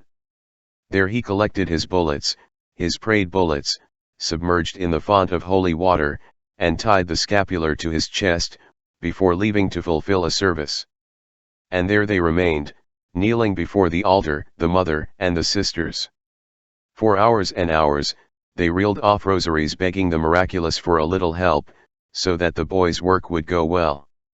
His work earned him fame and respect in the streets of Corinto and in other towns and cities in the Cauca Valley. Not in all of Colombia, because the competition was great. He lived leading people, and Lead died. Except for the 4 shots at his wife, which was his responsibility, he always killed on behalf of others. He put a bullet on behalf of businessmen, generals, heirs, and husbands. Let no one think badly, he said. I do it for money. Another professional, General Arturo Durazo, who directed the Mexican police, collected the salaries of 2,000 agents who had died or who had never been born at the end of the month. He also charged a commission for each gram of cocaine or heroin that passed through the country, and whoever was distracted paid with the merchandise or existence. To round off his income, the head of public order also sold officer positions, for $1.5 million pesos for the position of colonel, but he gave away the rank of captain to the singers he liked the most. In 1982, he received the title of Doctor Honoris Causa and the newspapers featured him dressed in cap and gown. By then, with the savings of a lifetime dedicated to work, General Durazo had been able to realize the dream of owning their own houses. He had a few in Mexico and in the world. Of his Mexican homes, one had furniture from France, another had an English hippodrome and a New York disco, another reproduced a chalet from the Alps and an exact copy of the Parthenon, with a pool in the center, could not be missing. He ended up in prison, for exaggeration. To succeed in life. In 1999, as reported by the Times of India, a new educational institution was operating successfully in the city of Muzaffarnagar, in the western state of Uttar Pradesh. There, adolescents were offered specialized training. One of the 3 directors, the pedagogue Sushil Much, was in charge of the most sophisticated course, which included, among other subjects, kidnappings, extortions, and executions. The other 2 directors dealt with more conventional subjects. All courses included practical work. For example, for the teaching of robbery on motorways and highways, the students, crouching down, threw some metallic object on the car they chose, the impact stopped the surprised driver and then the assault was carried out, which the teacher supervised. This school had arisen to respond to a market need and to fulfill a social function. As explained by those responsible for the institution, the market demanded increasingly higher levels of specialization in the area of crime, and criminal education was the only professional training capable of assuring young people a well-paid and permanent job. The news left me worried. Ever since I read it, I've been pondering the matter.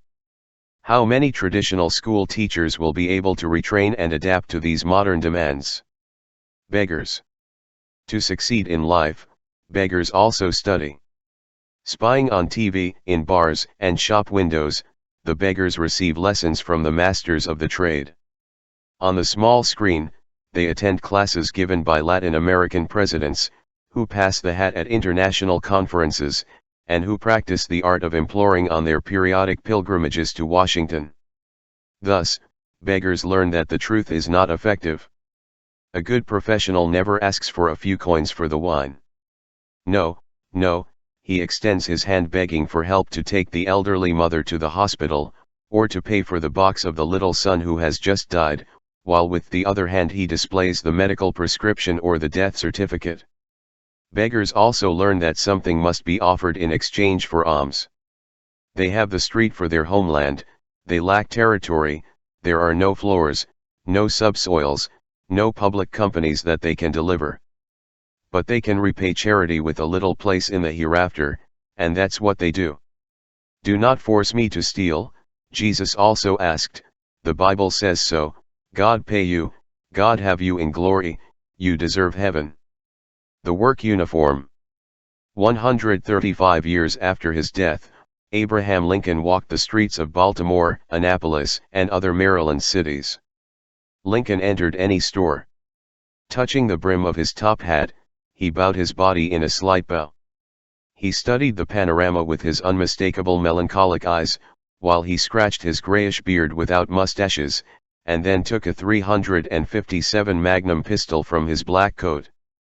In his direct style, of a man who gets to the point and doesn't mince words, he said, "The bag or your life." During the month of May 2000, Kevin Gibson robbed 11 stores, always disguised as Abraham Lincoln, until the police caught him and put him in jail. Gibson has been in prison ever since. He has jail for a while. He wonders why. After all, don't the most successful politicians dress up as Lincoln to do more or less the same thing? Assaulted assailant. In Latin America, the military dictatorships burned subversive books. Now, in a democracy, accounting books are burned. Military dictatorships made people disappear. Financial dictatorships disappear money.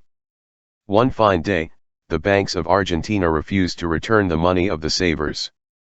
Norberto Roglic had kept his savings in the bank, so that they would not be eaten by mice or stolen by thieves. When he was robbed by the bank, Don Norberto was very sick, because the years do not come alone, and retirement was not enough to pay for the medicines. So he had no choice. Desperate, he entered the financial fortress and without asking permission made his way to the manager's desk. In his fist, he clutched a grenade. "Either they give me my money or we all fly." The grenade was a toy, but it did the miracle. The bank gave him his money. Later, Don Norberto went to prison. The prosecutor asked for 8 to 16 years in prison. For him, not for the bank. The policeman marches prisoner. For being the exemplary student, the one who did her homework the best, Argentina had even sold the lions in the zoos and the tiles on the sidewalks and owed each saint a candle. Then, at the beginning of 2003, the International Monetary Fund and the World Bank, which had contributed so much to tearing the country apart, sent a mission to review the accounts. One of the members of this financial police, Jorge Baca Campodonico, was going to deal with tax evasion. He was an expert on the subject. He knew a lot about fraud because he was used to committing it. As soon as he landed in Buenos Aires, Interpol put him in jail. This official had the recommended catch. Their patterns, no. Word thieves. According to the dictionary of our time, good actions are no longer noble gestures of the heart, but actions that trade well on the stock market, and the stock market is the setting where value crises occur. The market is no longer the endearing place where one buys fruits and vegetables in the neighborhood.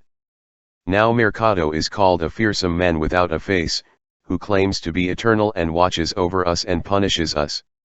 Its interpreters announce, the market is nervous, and warn, do not irritate the market. International community is the name of the great bankers and warlords. Their aid plans sell lead life preservers to the countries they drown and their peacekeeping missions pacify the dead.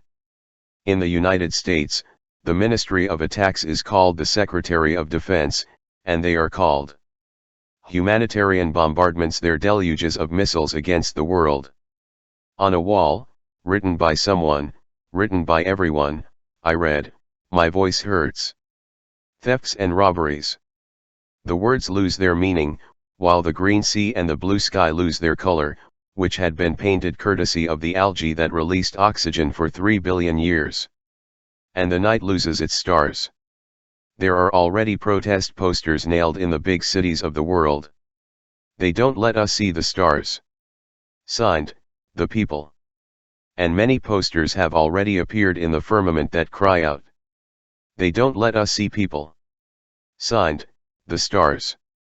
A very common case. At her years, Mrs. Chilamonti was already on the border between earth and heaven, closer to the harp than to the guitar. The son, Horacio, knew it, but he got a fright when he saw her. His eyes rolled, his heart was hot, and his hands were trembling. With the little breath she had left, Mrs. Chilla was able to murmur, "I've been robbed."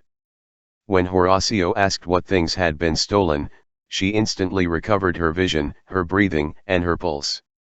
And he speaks. Outraged, she said. Dash things. You well know that I have nothing. What were they going to take? I'll leave with what I'm wearing, when God calls me. And he put the dots on the i's. Things, no. Thieves stole my ideas. Stolen memory. In 1921, the Patagonian peons went on strike. So the ranchers called the British ambassador, who called the Argentine president, who called the army. With Mauser shots, the army ended the strike and the strikers as well. The peons were thrown into the common graves opened in the ranches, and for the next harvest there was no one alive who knew how to shear the sheep. Captain Pedro Vinas Ibarra commanded the operations in one of the ranches. Half a century later, when the captain was already a retired colonel, Osvaldo Bayer spoke with him. Heard the official story? Ah, yes, evoked the soldier. Anita, stay. That fight. Bayer wanted to know why that battle had left 600 workers dead and no soldier dead, wounded, or wounded. And the armed wing of order kindly explained. Wind. We were on the side of the wind. That is why our bullets did not deviate. Their bullets, against the wind, were lost. Purchased memory. In 1839, the American ambassador to Honduras, John Lloyd Stevens, bought the Mayan city of Copan, gods and all, for $50. In 1892, near New York, an Iroquois Indian chief sold the 4 sacred girdles that his community had always kept.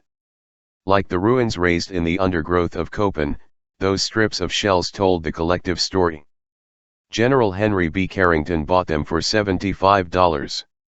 In order to launder the Dominican Republic, General Rafael Leonidas Trujillo murdered 18,000 blacks in 1937.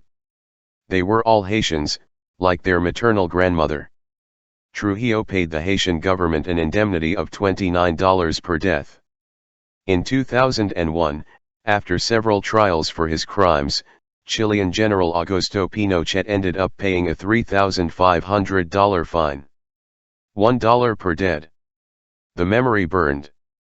In 1499, in Granada, Archbishop Cisneros burned the books that recounted 8 centuries of Islamic culture in Spain, while 13 centuries of Jewish culture burned in the bonfires of the Inquisition. In 1562, in Yucatan, Fray Diego de Landa burned 8 centuries of Mayan literature. There were other fires in the world before, memories thrown into the fire, and many there were after. In 2003, when the invading troops completed the conquest of Iraq, the victors surrounded the oil wells, oil reserves, and the oil ministry with tanks and soldiers. Instead, the soldiers hissed and looked the other way when all the museums were emptied and the clay books that told the first legends, the first stories and the first written laws in the world were stolen. Immediately afterwards, the paper books were burned. The Baghdad National Library burned down, and more than 500,000 books were ashes. Many of the first printed books in the Arabic language and in the Persian language died there. Traditions. He was the headache of his family, the worst student in his class. The embarrassing situation seemed hopeless, until the father of the lousy student offered a banquet to the teacher. After a long night of praise and entertainment, delights of the ear and the mouth, the teacher returned home loaded with gifts. The next morning, the worst student became the best student. Word more, word less, this story, told more than 4,000 years ago, proves that bribery is one of the oldest customs of civilization. It was discovered on the banks of the Euphrates River. It had been narrated by the Sumerians, using signs that looked like bird tracks, drawn with sharpened reeds on one of the thousands of clay tablets that had disappeared from the Baghdad Museum. The pioneer. Great inventions of humanity. It is not known who invented the wheel that moves wheelbarrows and machines, but the name of the inventor of the wheel that moves the economy is known.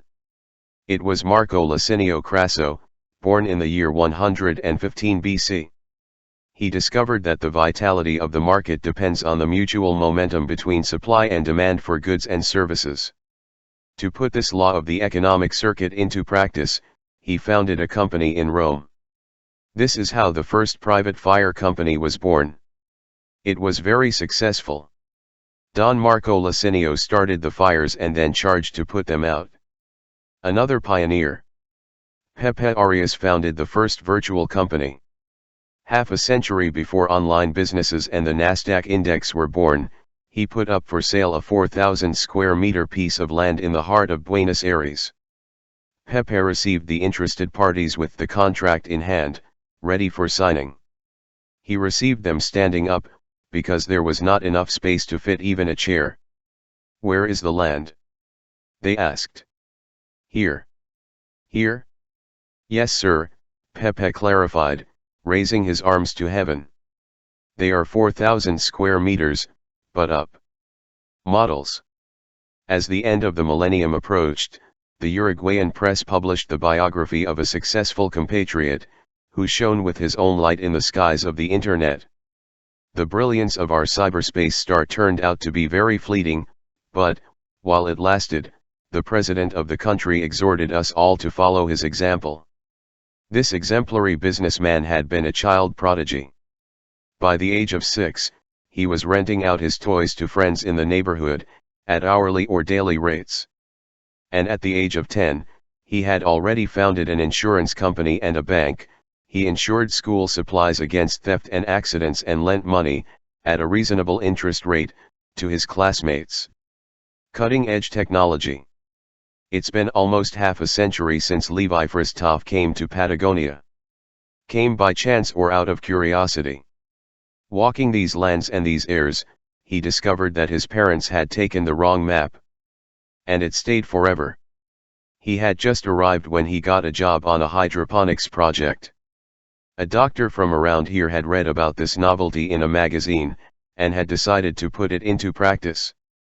Levi dug, nailed, and sweated assembling, day after day, the complicated structure of glass, iron, and corrugated tubes that was necessary to grow lettuce in water. "If they do it in the United States it will be for a reason," the doctor said. "It is affixed, it cannot fail, these people are at the forefront of civilization, technology is the key to wealth, we are several centuries behind, there are to run to catch up." In those days, Levi was still a man of the asphalt, one of those who believe that tomatoes are born from the plate and go cross-eyed when they see a raw and walking chicken. But one day, contemplating the immensities of Patagonia, it occurred to him to ask, "Hey, doctor, will it be worth it, with so much land there is? Lost job. Offers." He looked like Carlos Gardel, but after the plane crash. He was coughing, adjusting the knot on the handkerchief that protected his throat. The handkerchief had once been white. "I'm not selling anything." He was snoring. He was standing on a small bench, in front of the Montevideo Retirement Fund. In his hands he held a cardboard box, tied with frayed string like himself. Some curious people approached, all old or very old. Pepe Barrientos, who was always walking around the city, also stuck his nose in. Little by little, the curious were becoming a crowd. "I'm not selling anything," the man repeated. And when the time came, with a grand gesture he raised the cardboard box and offered it to the heavens. "I do not sell anything, ladies and gentlemen. Because this is priceless." The old people squeezed together, anxious, while those bony fingers untied, very slowly, with the parsimony of a lover who delays enjoyment, the strings that tied the mystery. And the box was opened. Inside, there were colored cellophanes, knotted in the shape of butterflies. Each cellophane was life-changing. There were green, blue, lilac, red, yellow changes. "At will," snored the town crier. "You pay what you can and get a new life. It's a gift, ladies and gentlemen. A bottle of wine that contains poison costs more, jail, madhouse." Marketing. Salim Harari always had on hand a bag full of pepper, an infallible weapon from the East to throw into the eyes of thieves, but not even the thieves entered. The store, Lalndalinda, was as empty as the stomachs of her 9 children. Salim had come from distant Damascus to sell goods in the city of Rafaela. He never gave up, the lemon tree did not bear fruit and he tied lemons to the branches, no customer showed up and he threw meters and meters of cloth onto the street. Everything is given away here. News reached him that a ship had sunk in the Parana River and he sprinkled water over his satins, calicos, and taffetas, shouting and offering them. The fabrics rescued from the shipwreck. But not like that. There was no way. People passed by, no one looked out. Long was the time of misfortune. Each day was worse than the one before and better than the next, until one night Salim rubbed a burnt-out lamp and received a visit from a goblin from his remote country. And the goblin revealed the magic formula: you had to charge admission. And then, luck changed. The whole town was lining up. The exemplary banker. John Pierpont Morgan Jr. owned the most powerful bank in the world and 88 other companies. Because he was very busy, he had forgotten to pay his taxes. He had not paid for 3 years, since the outbreak of the 1929 crash. When news broke, the crowds ruined by the Wall Street catastrophe were in a rage and a scandal broke out across the country. To change his rapacious banker image, the businessman turned to circus public relations expert Ringling Brothers. The expert recommended hiring a freak of nature, Liograph, a 30-year-old woman who was 2 feet tall but did not have the face or body of a dwarf. Thus a gigantic advertising campaign was launched, centered on a photo. The photo showed the banker on his throne, face like a good dad, with that miniature human sitting on his knees. The symbol of financial power protecting the population, shrunk by the crisis, that was the idea. It didn't work. A political economy class. The sounds of the organ announced that the waffle maker was coming to the neighborhood. They were made of wheat and air, and music too, those crunchy waffles that made our mouths water. The number of wafers depended on luck. In exchange for a coin, you would spin a disc until the needle pointed to your lucky number, from 0 to 20, if I remember correctly, you received nothing, a little, a lot, or a banquet. I will never forget my first time. I paid my coin, got up on my toes and started the record to spin. When the record stopped, I could see that the needle was pointing to 20. And then the waffle maker inserted a finger, and sentenced. -0. I protested in vain.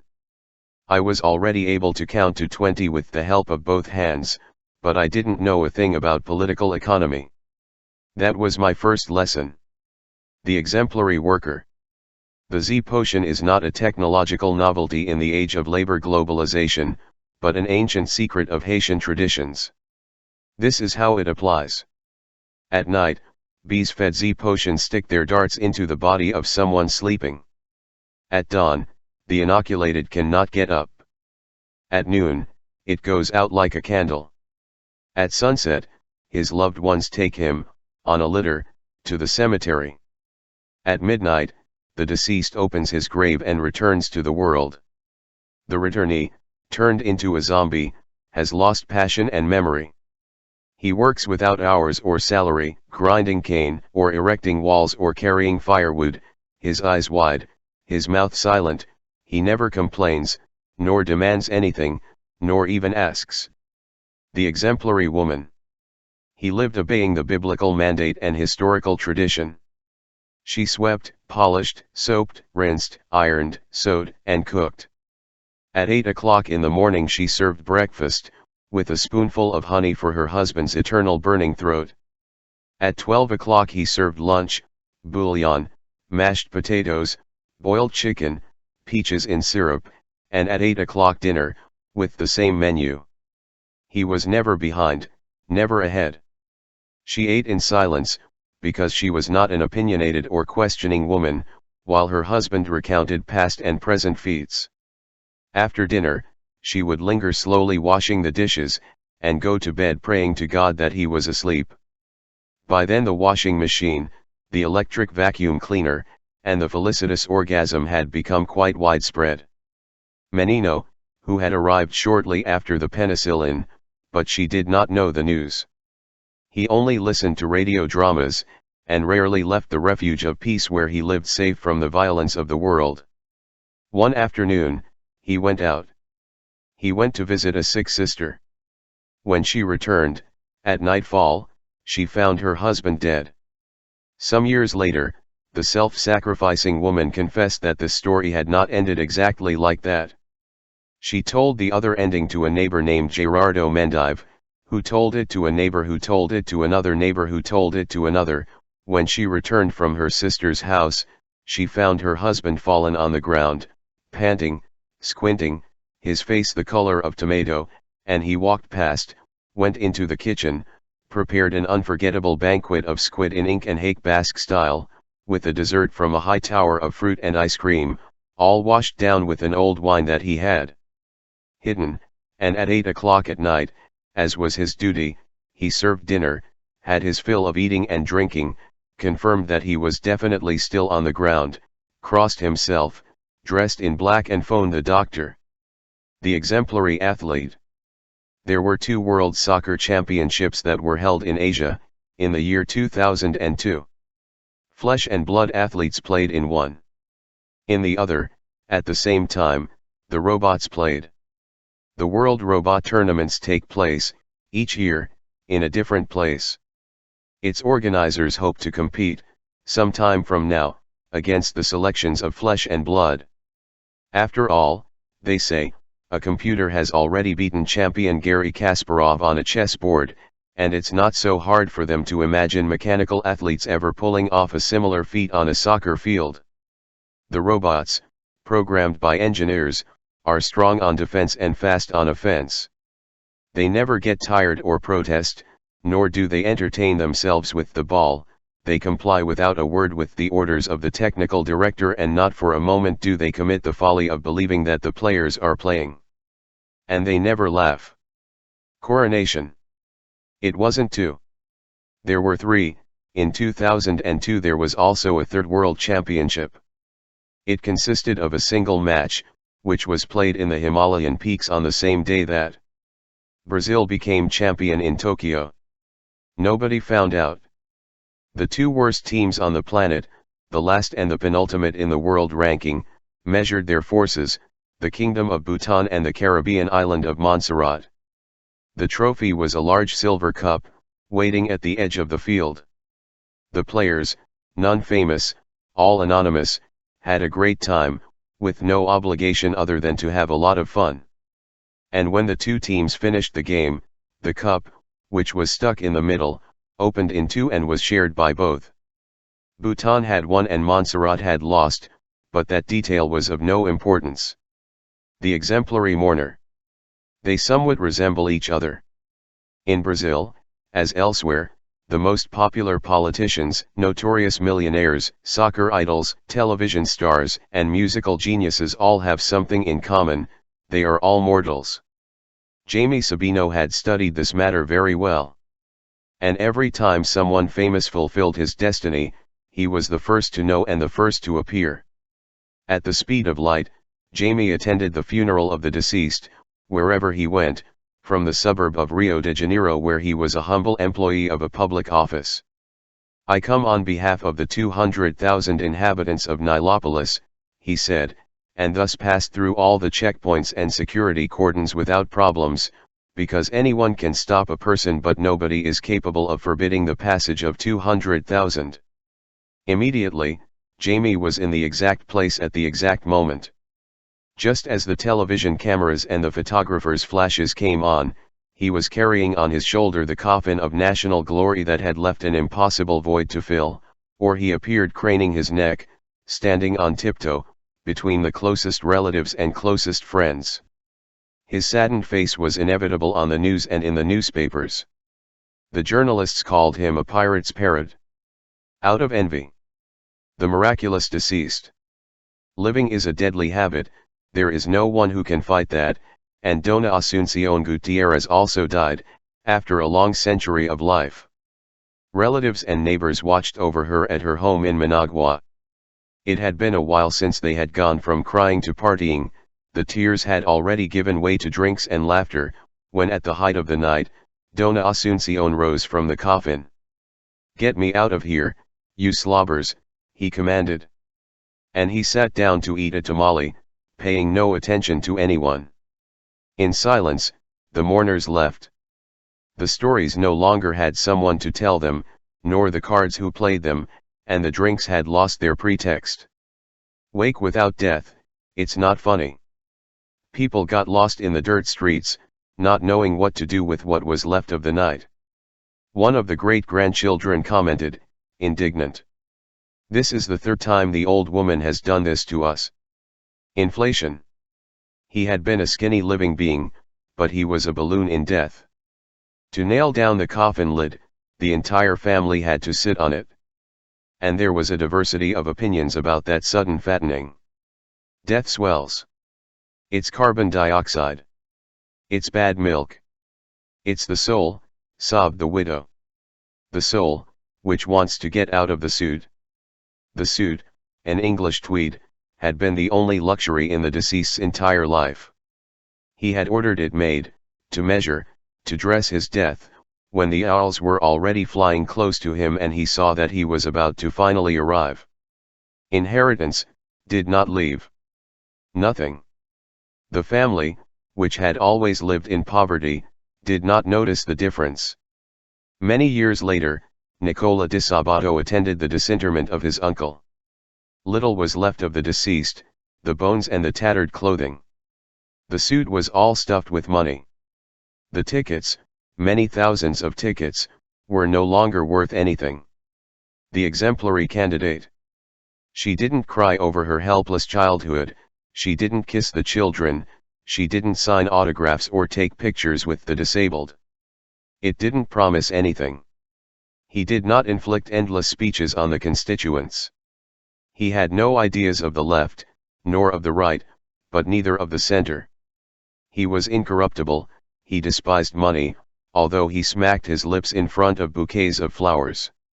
In the 1996 elections, he was leading the polls. He was the favorite candidate for mayor of the town of Pilar, and his fame was growing throughout the northeast of Brazil.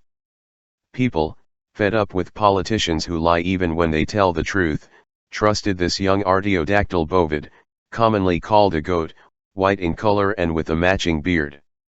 In his public acts, Federico danced, standing on two legs, and did convincing capers to the rhythm of the band that accompanied him through the neighborhoods. On the eve of his victory, he woke up dead. His beard was red with dried blood. It had been poisoned. The vote and the veto. It was the year 1916, election year in Argentina. In the town of Campana, voting was done in the back room of the general store. José Gelman, a carpenter by profession, was the first to arrive. He was going to vote for the first time in his life, and civic duty swelled his chest. That morning, this immigrant from the other side of the world, who had known nothing more than the military despotism of the distant Ukraine, was going to enter democracy. When José was putting his vote in the ballot box, he voted for the Radical Party. A hoarse voice paralyzed his hand. "You're making the wrong bunch," the voice warned. Through the bars of the window, the barrel of a shotgun appeared. The spout pointed to the correct pile, where the Conservative Party lists were. The price of democracy. Doris Haddock walked from Los Angeles to Washington, a turtle walked across the United States, coast to coast. She took to the road to denounce the sale of democracy to the millionaires who pay for the politicians' campaigns, and in his wake, stage by stage, he was haranguing the people. She had already been walking for more than a year, fried by the sun, frozen by the cold, blown away by the winds, when the snow paralyzed her. A tremendous blizzard has hit the mountains of western Virginia. In the town of Cumberland, Doris celebrated her birthday. 90 candles. And he continued his ski trip. Skiing he traveled, through the snow, all the last month. As the 21st century dawned, he came to the city of Washington. A crowd accompanied her to the Capitol. The legislators worked there, the political workforce of the large companies that pay for their services. From the Capitol steps, Doris delivered a laconic speech. Pointing to the portico of the Capitol, he said, "This is turning into a whorehouse." And he left. Civilization and barbarism. While the gods sleep, or pretend to be asleep, people walk. It's market day in this remote town on the outskirts of Totonicapán, and there's a lot going on. From other villages, the women arrive, carrying bundles, along the green paths. They are in the market, here today or there tomorrow, in this town or another, like teeth that go to the mouth, and chatting they slowly catch up, while they sell, little by little, something or other. An old lady unfolds her cloth on the ground, and lays her things there, copal incense, indigo and cochineal dyes, some very spicy chili peppers, scented herbs, a jar of wild honey, a rag doll and a painted clay doll, sashes, cords, ribbons, seed necklaces, bone combs, little mirrors. A tourist, recently arrived in Guatemala, wants to buy everything from him. Since she doesn't understand, she tells him with her hands, everything. She shakes her head. He insists, "You tell me how much you ask for, I tell you how much I pay." And repeat, "I buy everything." Speak louder and louder. Shouts. She, seated statue, is silent. The tourist, fed up, leaves. He thinks, this country will never amount to anything. She watches him walk away. Think, my stuff doesn't want to go with you. The global market. Cinnamon-colored trees, golden fruits. Mahogany hands wrap the white seeds in packets of large green leaves. The seeds ferment in the sun.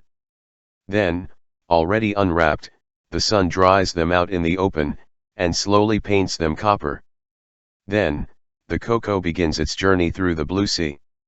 Kochi Berry, Mars, Nestle, or Hershey factories and sold in supermarkets around the world.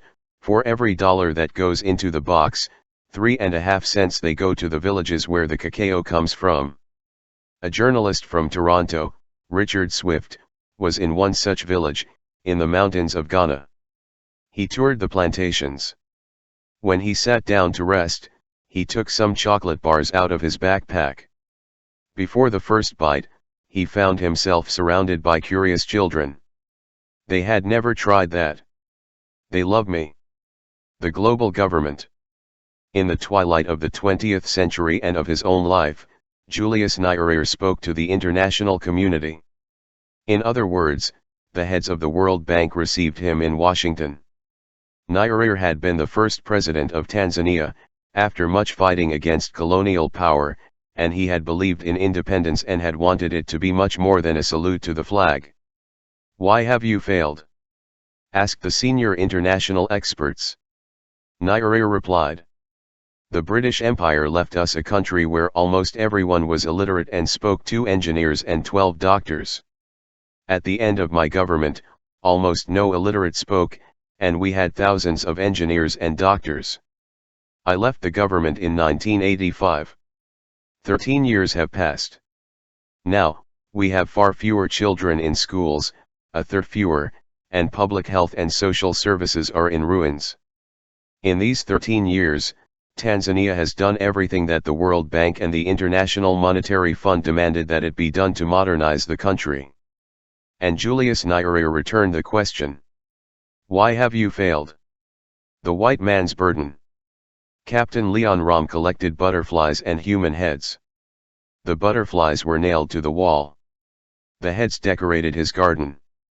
Another officer of the colonial troop, Guillaume van Kerkhoven, competed with him and claimed to be the greatest expert in beheadings.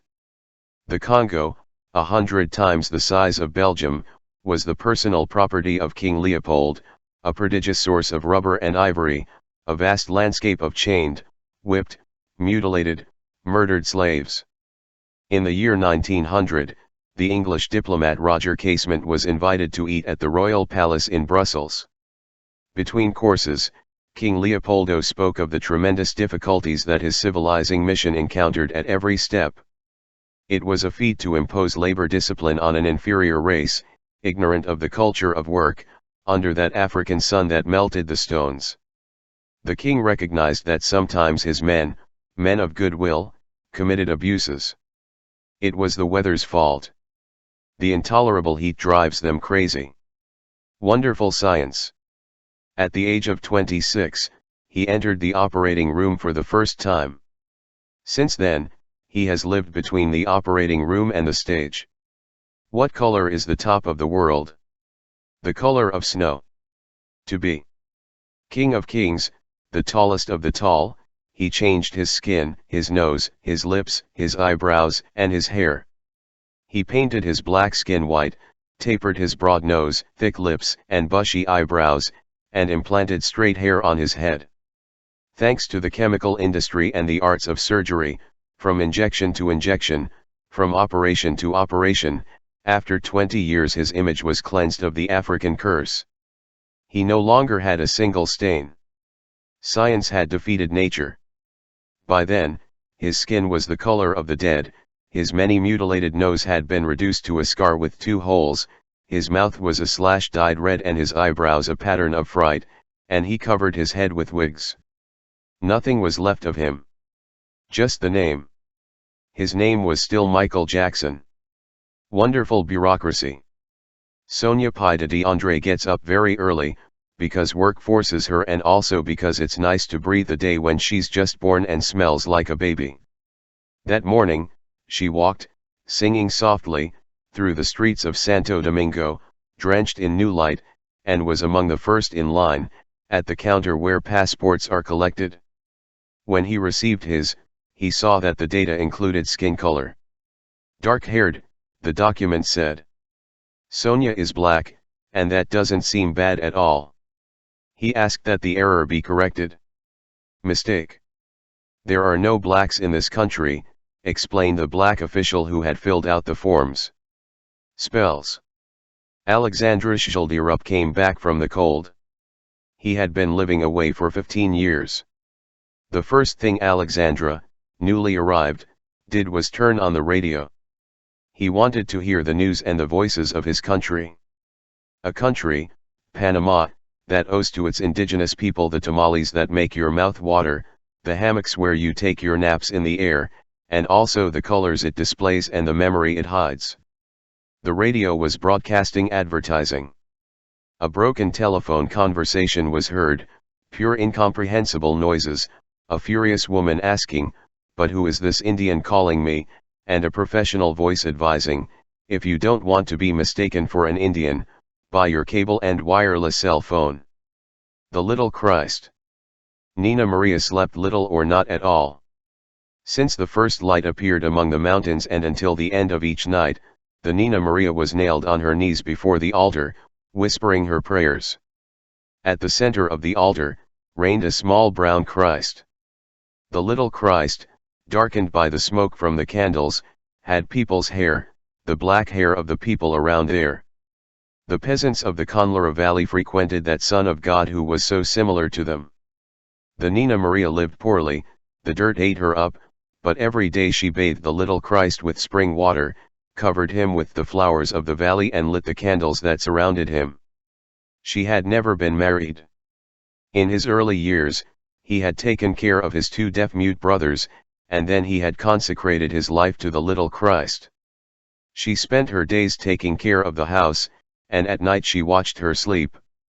In exchange for so much, Nina Maria had never asked for anything. At 103 years of his age, he asked. He never said the favor, but he counted the promise. "If the little Christ meets me," he said, "I'll dye him blonde." Holy hands. The doctor did not have a secretary, and I think he did not have a telephone. The office, without functional music, or carpet, or reproductions of Gauguin on the walls, had nothing more than a stretcher, 2 chairs, a table, and a diploma from the Faculty of Medicine. He knew how to be the most miraculous healer in the La Boca neighborhood. This scientist cured without pills, or herbs, or anything. Dressed at home, he began by asking, "And you, what disease do you want to have?" Holy remedy. 2 centuries ago, in the city of Salvador de Bahia, Wealthy families summoned as many doctors as they could pay around the dying man's bed. Relatives and neighbors crowded into the bedroom to listen to the doctors. After examining the patient, each doctor gave a lecture on the case. They were solemn speeches, which the public, loudly, commented on. Supported. No. No. Very good. The doctor is wrong. Okay. What a crazy think. After the first round, the physicians returned to present their points of view in new speeches. The debate was slow. Not much, even the hardest dying men hastened their last breath, even if it was in bad taste to interrupt the work of science. Another holy remedy. In America, the coconut was not planted by anyone. It sowed itself. Detached from a tree in Malaysia, it rolled across the sand and was carried away by the waters. Floating in the seas of world, the sailing coconut reached the American shores. He liked these beaches, and since then he offers us his curandero juice. Andrea Diaz was jogging one afternoon, on the shores of the Pacific, when she lost her knees, which came out of their place. In the port of Quipo, they gave him coconut water. Take this, ordered a good man who had picked her up on the way. And he explained that there is no better remedy. Adam and Eve drank nothing but this, and they had no disease. She obeyed, but she couldn't keep her mouth shut. And how do you know? The man looked at her sadly. But my girl, it is in the Bible. Don't you see that in paradise there are no doctors? The diseases came after the doctors. The miracles. In the last corner of the Moutgard Street, in Paris, I found the church of Saint Medardo. I opened the door, went in. It was Sunday, past noon. The church was empty, the rumors of the last prayers had already faded. There was a cleaner, sweeping the mass, dusting saints, and no one else. I toured the church, from top to bottom.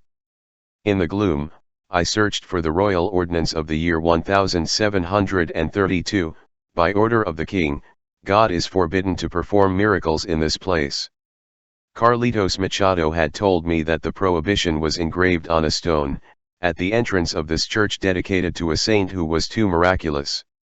I looked for it, I couldn't find it. Oh no, sir. No. But not. The cleaner, armed with a broom and crowned with curlers, was indignant as she continued her task without looking at me. But that order from the king, was it never there? The cleaner faced me. Was. But not anymore. He rested his hands on the end of the broom, and on his hands, his chin. A thing like that was not in good tone for believers. You will understand. I appreciate the miracle. At the edge of the altar, in the churches of Mexico, ex-votos accumulate. They are images and letters, painted on tins, that give thanks to the Virgin of Guadalupe, because Pancho Villa's troops raped my sister and not me. Thanks to the Holy Child of Atocha, because I have 3 sisters and I am the ugliest and I got married first. Thanks to the Virgencita de los Dolores, because the night before my wife played with my compadre Anselmo and with that he is going to pay for all the things he has done to me. Thanks to the divine face of Acapulco, because I killed my husband and they didn't do anything to me. That's how it was. And it's still being. But there are also novelties, such as the ex-votos that give thanks to our Lord Jesus Christ because I crossed the river and came to the Estais and did not win or die. Alfredo Vilches, known as Leonardo da Vilches, paints ex-votos on request in the Lagunilla market. His Jesus Christs all have his face. And often he also paints, to accompany the words of gratitude, archangels dressed as soccer players. There are many clients who have entrusted themselves to heaven on the eve of the decisive matches, and the divine power has granted the grace of goals to the club of their loves or to the Mexican team. The Beyond. At the end of the summer of 1996, José Luis Chilavert scored a historic goal in Buenos Aires.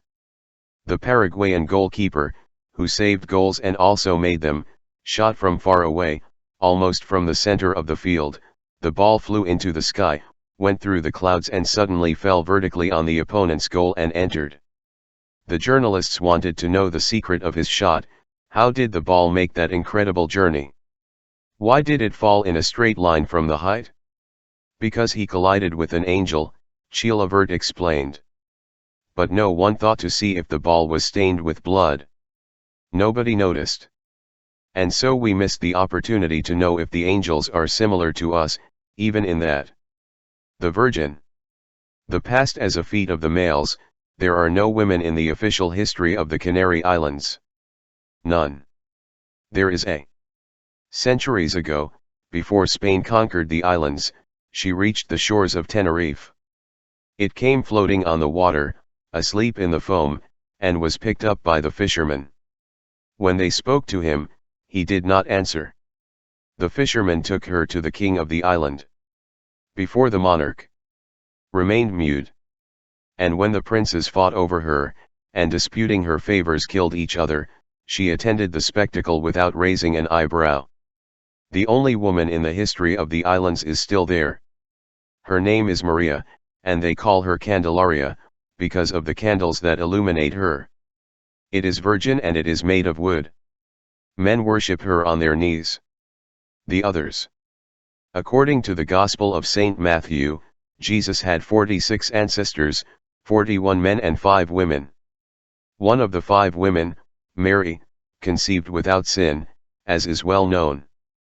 But the others that appear in the ancestry are Tamar, who disguised herself as a prostitute to have a child with her father-in-law, Rahab, who exercised that office in the city of Jericho.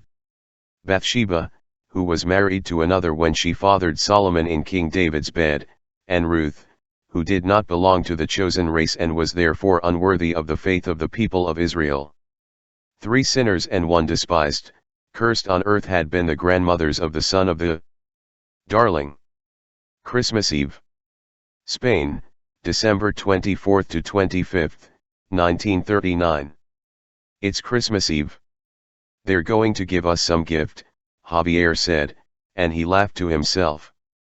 Javier and Anton, prisoners of Franco's troops, traveled with their hands tied behind their backs. The rattling of the truck pushed them against each other, and from time to time the soldiers prodded them with their bayonets. Javier talked non-stop. Anton was silent. "Where are they taking us?" asked Javier, who was actually asking, "And why me if I'm not red, or anything, if I've never messed with anyone in life, if I've never been involved in those political things, I nothing." In one of the bumps on the road, they were stuck face to face, eyes locked, and then Javier closed his eyelids and murmured, "Hey, Anton." It was me. But nothing was heard. The noises of the truck did not let anything be heard. Almost shouting, Javier repeated, "It was me, it was me. I took them. It was me." Anton had lost his sight on the side of the road. There was no moon, but the forests of Asturias shone. And Javier said that they had forced him, that they had his entire family on their knees, that they were going to kill them, the children, everyone, and Anton was still inside the groves that shone with their own light in the blackness, that brilliance that ran against the truck. Xavier was silent. Only the coughing of the engine and the blows of the road were heard. After a while, Javier repeated, "It's Christmas Eve," and said, "It's so cold." Shortly after, they reached the wall that was waiting for them. Easter Sunday. 1973, Montevideo, 9th Cavalry Barracks, fucking night. The roar of trucks, bursts of shrapnel, the prisoners on the ground, face down, hands behind their necks, a rifle stuck in each back, screams, kicks, blows with rifle butts, threats. The next morning, one of the prisoners, who had not yet lost count of the almanac, remembered. Today is Easter Sunday. It was forbidden to gather. But it was done. To the center of the barracks, it was done. Non-Christians helped. Some watched the gates with bars and followed the footsteps of the soldiers on duty. Others formed a ring of people who came and went, walking carelessly around the celebrants. Miguel Brun whispered a few words. He evoked the resurrection of Jesus, which announced the redemption of all captives. Jesus had been persecuted, imprisoned, tormented, and murdered, but on a Sunday like this he had made the walls creak, and he had turned them over, so that every prison would have freedom and every solitude would have an encounter. The prisoners had nothing. No bread, no wine, not even glasses. It was the communion of empty hands. Miguel offered to the one who had offered himself. "Let's eat," he whispered. "This is your body." And the Christians raised their hands to their mouths, and ate the invisible bread. "Let's drink. This is his blood." And they lifted up the no cup, and drank the invisible wine. History of fear. The moon had something to say to the earth, and it sent a beetle. The beetle had already been on its way for a few million years, when in the sky it met a hare. "You will never reach the steppe," warned the hare, and offered to take the message to him. The beetle gave her the mission: women and men had to be told that life is reborn, like the moon is reborn. And the hare launched at full speed towards the earth. At the speed of lightning he landed in the jungle of southern Africa, where people lived in those days, and without taking a breath he transmitted to them the words of the moon. The fever, which always leaves without having arrived, spoke in its hasty style. And the women and men understood that he was saying to them, "The moon is reborn, but you are not." Since then, we have been afraid of dying, which is the father of all fears. The art of commanding. An emperor of China, his name is not known, nor his dynasty, nor his time, called his main adviser one night, and confided in him the anguish that prevented him from sleeping. "No one is afraid of me," he said. Since his subjects did not fear him, they did not respect him either. Since they did not respect him, they did not obey him either. "There is no punishment," said the counselor. The emperor said that he had anyone who did not pay the tribute flogged, that he subjected to slow torture anyone who did not bow down in his path, and that he sent to the gallows anyone who dared to criticize his actions. "But those are the culprits," said the counselor. And he explained. "Power without fear deflates like a lung without air. If only the guilty are punished, only the guilty are afraid." The emperor meditated, in silence, and said, "I understand." And he ordered the executioner to cut off the counselor's head, and ordered that the entire population of Beijing attend the show in the Plaza of Heavenly Power. The counselor was the first in a long list. Anatomy of fear. The day is born, touched by the fingers of the sun. In the fields of El Salvador, women light the stoves and begin their bustle. "Good morning," they ask, because they too, like the day, dawn. Through their bodies they know what the new day will give them. In the war years, at dawn, each woman's body was a map of fear. If fear oppressed the breasts, one of the children was not going to return. If he pricked his belly, the army was closing in. And if the kidneys hurt, there was going to be a lack of water in the well, and whoever went out to look for it was going to risk their lives. The river almost swallowed her. Fright.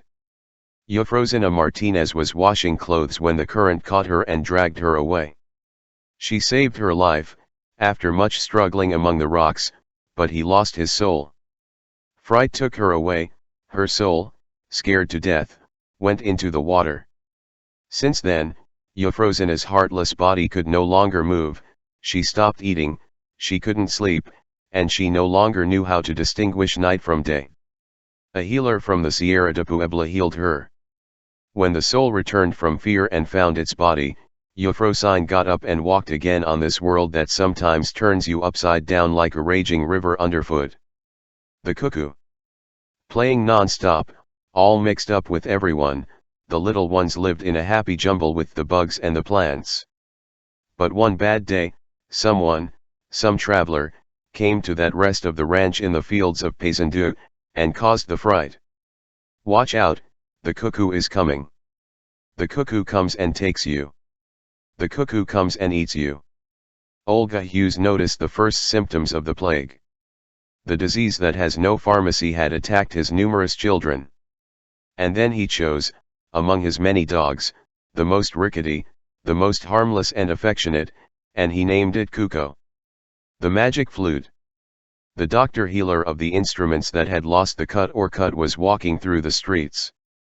The sharpener's foot turned the emery wheel, sending a shower of sparks from the blades of knives, razors, and scissors. The kids from the neighborhood, a swarm of admirers, were the audience for the show. As the organ announced the waffle maker, the flute was the proclamation of the sharpener. The neighbors said that if you were thinking about something and heard the sound of that flute, you would change your mind on the spot. There are almost no sharpeners left in the streets of the cities, and their flutes do not stick through the windows. Other sounds sound, music of fear, and many are the people who change their minds in an instant. Plague. The ship was gliding south, in the calm sea, along the Swedish coast. It was a splendid summer morning. The passengers, sitting on the deck, enjoyed the sun and the gentle breeze, while they waited for breakfast time. Suddenly, a girl ran to the railing and vomited. Then the lady next to him did the same. Immediately, 2 men rose and imitated them. And one after another the other passengers in the bow seats were vomiting. Those in the stern laughed at this ridiculous spectacle, but some soon put their fingers down their throats, leaning over the calm sea, and others followed. No one could not vomit. Victor Klemperer was in one of the last seats. To defend himself from the general vomiting, he concentrated thinking about his next breakfast. The coffee with cream, the orange marmalade. And it was the turn of those further back. They all vomited. He too. Klemperer forgot this story. It came back to him a few years later, in Germany, as Hitler's rise became unstoppable. Red alarm. The country that no one invades and that has the habit of invading others is terrified of the invasion. In the 80s, the danger was called Nicaragua. President Ronald Reagan fumigated public opinion with the gases of fear. While he was speaking on television denouncing the threat, the map was turning red behind him. The torrent of blood and communism moved through Central America, up through Mexico and entered the United States via Texas. The viewers had no idea where Nicaragua was. Nor did he know that that barefoot country had been devastated by a half-century dictatorship, manufactured in Washington, and by an earthquake that wiped half the city of Managua off the map. The source of terror had, in total, 5 elevators and 1 escalator, which was not working. Factories. The year was 1964, and the dragon of international communism opened its 7 jaws to devour Chile.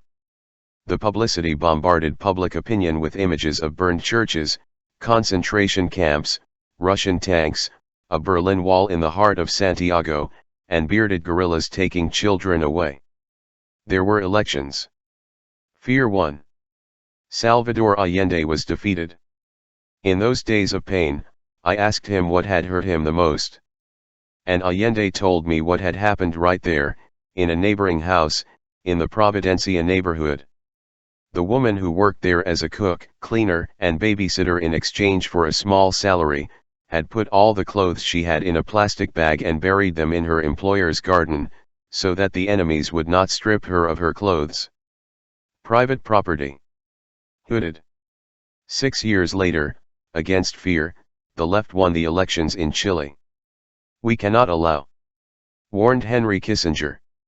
After 1,000 days, a coup bombarded the government palace, pushed Salvador Allende to death, shot many more and saved democracy by murdering it. In the city of Santiago, the soccer stadium was turned into a prison. Thousands of prisoners, sitting in the stands, waited for their fate to be decided. A hooded man walked through the stands. No one saw his face, he saw everyone's faces. That look fired bullets. The hooded man, a repentant socialist, walked, stopped and pointed his finger. The men marked by him, who had been his companions, marched to torture or went to die. The soldiers had him tied up with a rope around his neck. "That hooded man looks like a dog," the prisoners said. "But it's not," said the dogs. The teacher. In the patio, a sound of boots with spurs. From the top of the boots, the voice of Alcibiades Bertez, chief of police of Paraguay, a servant of the country who collected the salaries and received the rations of the deceased policeman, thundered. Naked, lying face down in the pool of his blood, the prisoner recognized the voice. This was not his first stay in hell. They interrogated him, that is, they put him in the machine to grind human meat, every time the students or landless peasants made an uproar, and every time the city of Asuncion appeared full of pamphlets that were not at all affectionate with the military dictatorship. The boot kicked at him, rolled him. And the chief's voice sentenced. "Professor Bernal. Shame on you. Look at the example you set for the boys. Teachers are not there to make trouble. Teachers are there to train citizens." "That's what I do," Bernal stammered. He answered miraculously. He was a remnant of him. The mill.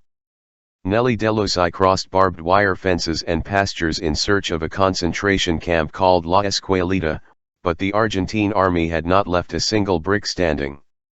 All afternoon he searched in vain. And when she was more lost in the open field, wandering without rhyme or reason, Nelly saw the mill. He discovered it from afar. As he approached, he heard the complaint of the mill whipped by the wind, and he had no doubts. "It's here." There was nothing to be seen but grass all around, but this was the place. Standing in front of the mill, Nelly recognized the wail that 15 years before had accompanied her and the other prisoners, day after day, night after night, as they were crushed in torture. And he remembered, a colonel, fed up with the litany of the mill, had ordered him to be tied up. The blades were tied with several twists. The mill continued to complain. Echoes. He left, but he stayed. Fray Tito was free, exiled in France, but was still in prison in Brazil. His friends told him what the maps said, that the country of his executioners was far away, on the other side of the ocean, but that was useless. He was the country where his executioners lived. He was condemned to the daily repetition of his hell. Everything that had happened was happening again. For more than 3 years, his tormentors gave him no truce. Wherever he went, in the convents of Paris and Lyon or in the fields of the south of France, they kicked him in the belly and hit him on the head with the butts, they put out cigarettes on his naked body and shoved an electric baton into his ears and throat. Mouth. And they never shut up. Fray Tito had lost his silence. In vain he wandered looking for some place, some corner of the temple or of the earth, where those atrocious screams would not resound, that would not let him sleep, nor would they let him say the prayers that had previously been his magnet for God. And he couldn't any more. "It is better to die than lose your life," was the last thing he wrote. The Archer. At noon, in front of the Hamburg docks, 2 men were drinking and chatting in a beer hall. One was Philip Agee, who had been head of the CIA in Uruguay. The other was me. The sun, not very frequent in those latitudes, bathed the table in light. Between beer and beer, I asked about the fire. A few years earlier, the newspaper where I worked, Epoca, had gone up in flames. I wanted to know if that had been a kindness from the CIA. No, Agee told me. The fire had been a gift from divine providence. And he told me. We received some great ink for rotting presses, but we couldn't use it. The CIA hadn't been able to get any agents into the newspaper shop, nor had they been able to recruit any of our print workers. Our workshop manager did not let one pass. He was a great archer, Agee conceded. A great goalkeeper. Yes, I told him. Was. Gerardo Gatti, with that face of chronic and hopeless kindness, was a great goalkeeper. And he also knew how to play attack. When we met in Hamburg, Agee had broken with the CIA, a military dictatorship ruled Uruguay, and Gerardo had been kidnapped, tortured, murdered, and disappeared. Losses. In Guatemala, during the military dictatorship, Don Francisco's daughter was captured in the Chuecas Mountains. At dawn, an army officer dragged her to her father's house. The officer questioned Don Francisco. "Is what the guerrillas do wrong?" "Yeah. That's wrong." "And what is to be done with them?" Don Francisco did not answer. "Do we have to kill them?" asked the officer. Don Francisco continued silent, looking at the ground. His daughter was on her knees, hooded, handcuffed, with a gun stuck in her head. "Do we have to kill them?" the officer insisted. And again. And Don Francisco said nothing. Before the bullet blew off the girl's head, she cried. "Under the hood," he cried. "She cried for him," says Carlos Beristain. Absences. Death shines 1,000 colors in the Chichicastenango cemetery. Perhaps the colors celebrate, in the flowery graves, the end of the terrestrial nightmare, this bad dream of bosses and errands that death ends when with a slap of the hand we are undressed and leveled. But in the cemetery there are no tombstones from 1982, nor from 1983, when it was the time of the great massacre in the indigenous communities of Guatemala. The army threw those bodies into the sea, or into the mouths of volcanoes, or burned them in who knows what pits. The cheerful colors of the tombs of Chichicastenango greet death, the igualadora, who treats the beggar and the king with equal courtesy. But in the cemetery there are not those who died for wanting life to be like that too. Encounters. He had been in the factory for a short time, when a machine bit his hand. A thread had escaped him, wanting to catch him, Hector was caught. And he did not scold. Hector Rodriguez spent his life looking for lost threads, founding unions, bringing together the dispersed and risking his hand and everything else in the trade of weaving what fear unwoven. Growing up in punishment, he went through the years of the blacklists and the years of jail and everything else. When the last of his days arrived, many of us went to wait for him at the gates of the cemetery. Hector was going to be buried on the hill that rises above the beach of Bucio. We had been there for a long time, that gray and windy midday, when some workers from the cemetery they arrived bringing by hand a coffin without flowers or mourners. And after that coffin, some of those who were waiting for Hector entered in procession. By mistake? Wrong coffin? Who knows? It was very like Hector to offer his friends to the dead man who was alone. The door. Carlos Fasano had spent 6 years talking with a mouse and with the door of cell number 282. The mouse was not very consistent, it slipped away and came back when it wanted, but the door was always there. Later, the prison became a shopping center in Montevideo. The detention center became a consumption center and its prisons no longer locked up people, but Armani suits, Dior perfumes, and Panasonic videos. The cell doors went to the shack that bought them. There, Carlos found his door. It had no number, but he recognized it immediately. Those were the gashes he had dug with the spoon. Those were the stains, the old stains on the wood, the maps of the secret countries to which he had traveled during each day of confinement. Now the door rises, out in the open, on top of a hill where it is forbidden to close. The memory. He fought, he was wounded, he was imprisoned. He had been left dead enough in the torture chambers, when a military court sentenced him to die outright. He knew he was alone. What was left of him had been forgotten by his companions. Left behind by all, he waited for death to finish its work. In the solitude of the dungeon, he talked to the wall. But before death came the end of the war, and he was released. And in the streets of the city of San Salvador he continued to talk to the walls, punching them and hitting their heads because they didn't answer him. He went to the asylum. There they had him tied to the bed. He didn't even talk to the walls anymore. Norma, who years ago had been his friend, went to visit him. They untied it. She gave him an apple. Without saying a word, he stared at the apple in his hands, that red and luminous world, and after a while he crushed the apple with his teeth and got up and distributed the pieces, bed by bed, among all the others. Thus, Norma knew. Luis is crazy, but he is still Luis. Tick. In the summer of 1972, Carlos Lankersdorf heard this word for the first time. He had been invited to an assembly of the Tzultal Indians, in the town of Bachajan, and he did not understand anything. He did not know the language, and the discussion, very lively, sounded like crazy rain. The word tick went through that rain. They all said it and repeated it, tick, tick, tick, and its ringing prevailed in the torrent of voices. It was an assembly in the code of tick. Carlos had been around the world a lot, and he knew that the word I is the most used in all languages. Tick, the word that shines at the center of the sayings and living of these Mayan communities, means us. The hummingbird.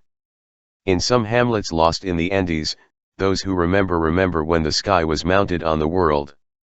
We had the sky so high above us that people walked bent over, and couldn't straighten up without hitting themselves. The birds began to fly, and in the first wing beat they crashed against the ceiling.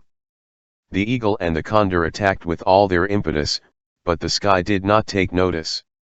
The time of the crushing of the world ended when a little dancing lightning made its way into the little air that there was.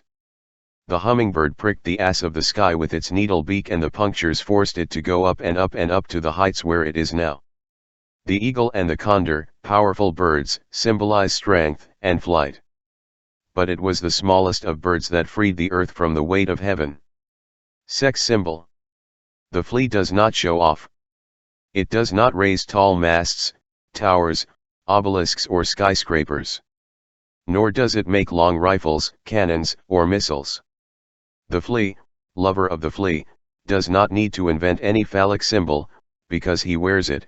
It measures no less than a third of his body, the most impressive size in the entire kingdom of this world, and is adorned with feathers. Human males, bossy and bully, have been hiding this humiliating information for thousands of years. The lion and the hyena. The lion, symbol of bravery and nobility, vibrates in hymns, waves in flags and guards castles and cities. The hyena, a symbol of cowardice and cruelty, does not vibrate, nor does it wave, nor does it guard anything. The lion gives names to kings and commoners, but there is no record of any person having been or is called a hyena. The lion is a carnivorous mammal of the felid family. The male is dedicated to roaring. Their females are busy hunting a defenseless or distracted deer, zebra, or some other critter while the male waits. When the food is ready, the male is served first. Of what surplus, the females eat. And in the end, if there is still something left, the cubs eat. If there's nothing left, they're screwed.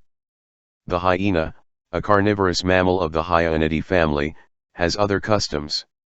It is the gentleman who brings the food, and he eats last, after the children and ladies have been served. To praise, we say, it is a lion. And to insult, it's a hyena. The hyena laughs. Because B. The bat. Count Dracula gave him a bad name. Although Batman did his best to improve his image, the bat continues to provoke more terror than gratitude. But the symbol of the kingdom of darkness does not go through the night in search of human necks. In reality, the bat does us the favor of fighting malaria by hunting 1,000 mosquitoes an hour and is kind enough to devour the insects that kill plants. Despite our slanders, this efficient pesticide does not make us sick with cancer or charge us anything for its services. The shark. In the movies and in literature, this cunning and bloodthirsty monster navigates the seas of the world, with its jaws always open and its teeth with 1,000 daggers. Think of us and lick your lips. Outside of cinema and literature, the shark does not show the slightest interest in human flesh. It rarely attacks us, except in self-defense or by mistake. When some very myopic shark mistakes us for a dolphin or a sea lion, it bites and spits out in disgust, "We are made of a lot of bone and little meat, and our little meat tastes horrible. The dangerous ones are us, and the sharks know it well, but they don't make movies or write novels. The rooster. The famous rooster of Moron was not a herald or symbol of the new day. He was, they say he was, a judge, or a collector of tributes, or an envoy of the king. His last name was Gallo, and stepping on the town he said, "Where this rooster crows, the others are silent." Fawning and humiliating, he licked up and spit down. For years the quiet remained silent, until one fine day they stormed the mansion where the abuse was perpetrated. They caught the bully, tore off his clothes and ran him naked, with stones, through the streets. It happened, they say it did, about 5 centuries ago, in Moron de la Frontera, but anyone who visits the city can see that plucked rooster, sculpted in bronze, still running. It is a warning, to take care of yourself, you, dizzy by power or little power, that you are going to stay like the rooster of Moron, without feathers and crowing, on the best occasion. The hen. Comparing data from the organization Veterinarians Without Borders and the United States Air Force, it is concluded that the chicken and the warplane are not very similar. The hen is shaped like a chicken and is called gallina, and the warplane B-2A is shaped like a bat and is called spirit. The chicken costs no more than $5 or $6 and the plane costs 2,200 million. The chicken can travel a kilometer, when it is in its best form, and the plane doubles the speed of sound and travels 12,800 kilometers without refueling. The chicken does not fly even a foot from the ground and the plane rises to more than 15,000 meters. The chicken lays 1 egg a day and the plane drops 18 tons of bombs, guided by satellite. The pigeons. Sylvia Merninkas was skating along the coast of Montevideo, a serene afternoon of lights, sky without clouds, air without wind, when she heard sounds of war. The fight took place at the Rambla Hotel. The ground floor of the hotel, undergoing renovation, was in rubble, and on top of the rubble and splintered rubbish was a white feather rug. Sylvia stepped back in shock. The symbols of peace were pecking each other to death, they were thrown in bursts, twisted in the air, smashed against the windows and came back, bathed in blood, to attack again. Heroes. From afar, presidents and generals order to kill. They will not fight more than in conjugal quarrels. They will not shed more blood than that of a small slice when shaving. They will not breathe more poisonous gases than the ones that the car spits out. They will not sink in the mud, no matter how much it rains in the garden. They won't vomit from the smell of corpses rotting in the sun, but from some burger poisoning. They will not be stunned by explosions that will tear people and cities to pieces, but by rockets that will celebrate victory. The eyes of their victims will not haunt them. The warrior. In 1991, the United States, which had just invaded Panama, invaded Iraq because Iraq had invaded Kuwait. Timothy McVeigh was designed to kill, and programmed for that war. In the barracks they instructed him. The manuals commanded to shout. Blood makes grass grow. With that ecological purpose, the map of Iraq was sprinkled with blood. Planes dropped bombs on about 5 Hiroshimas, and then tanks buried the wounded alive. Sergeant McVeigh mauled a few on those sands. Enemies in uniform, enemies without. It's collateral damage, they told him to say. And they awarded him the Bronze Star. Upon return, it was not unplugged. In Oklahoma, he killed 168. His victims included women and children. It's collateral damage, he said. But they did not put another medal on his chest. They gave him an injection in his arm. And it was deactivated. Earth that burns. In the early hours of February 13, 1991, 2 smart bombs blew up an underground military base in a Baghdad neighborhood. But the military base was not a military base. It was a shelter, full of people sleeping. In a few seconds, it turned into a huge bonfire. 408 civilians were charred to death. Among them, 52 children and 12 babies. Khalid Mohammad's entire body was a burning sore. He thought he was dead, but no. Pushing his way, groping, he managed to get out. He didn't see. The fire had glued his eyelids together. Nor did the world see. The television was busy showing off the new models of killing machines that this war was bringing to market. Thundering sky. After Iraq, it was Yugoslavia.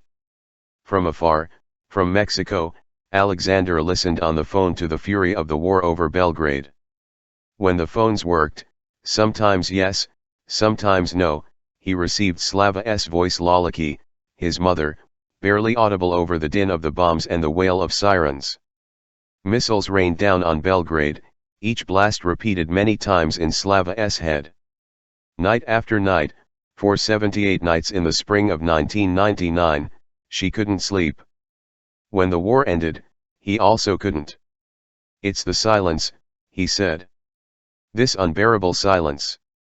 The other warriors.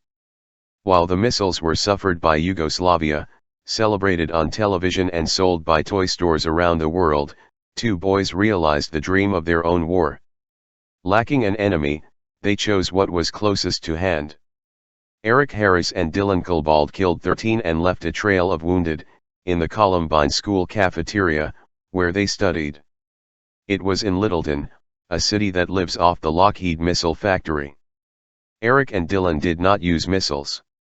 They used pistols, rifles, and ammunition that they bought at the supermarket. And after killing, they killed themselves. The press reported that they had also planted 2 propane bombs to blow up the school with all its occupants, but the bombs did not explode. The press hardly mentioned another plan they had, because of how absurd it was. These young people in love with death planned to hijack a plane and crash it into the Twin Towers in New York. Welcome to the new millennium.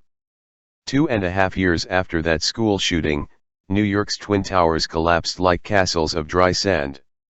This terrorist attack killed 3,000 workers. President George W. Bush thus received permission to kill. He proclaimed infinite war, world war against terrorism, and after a while invaded Afghanistan. This other terrorist attack killed 3,000 peasants. Flashes, explosions, screams, curses, television screens exploded. Every day they repeated the tragedy of the towers, which was confused with the explosions of the bombs that fell on Afghanistan. In a lost town, far from the Universal Asylum, Nal Ojeda was sitting on the ground, next to his 3-year-old grandson. The boy said, "The world doesn't know where your home is." They were looking at some maps. They could have been watching a newscast. News. The entertainment industry lives off the loneliness market. The consolation industry lives off the anguish market. The security industry lives off the fear market. The industry of lies lives on the market of stupidity. Where do you measure your successes? In the bag. Also the arms industry. The price of its shares is the best news of each war. The overall information. A few months after the towers fell, Israel bombarded Jenin. This Palestinian refugee camp was reduced to a huge hole, full of dead under the ruins. Jenin's hole was the same size as the New York Towers. But, how many saw it, apart from the survivors who were digging through the rubble looking for their own? The infinite war.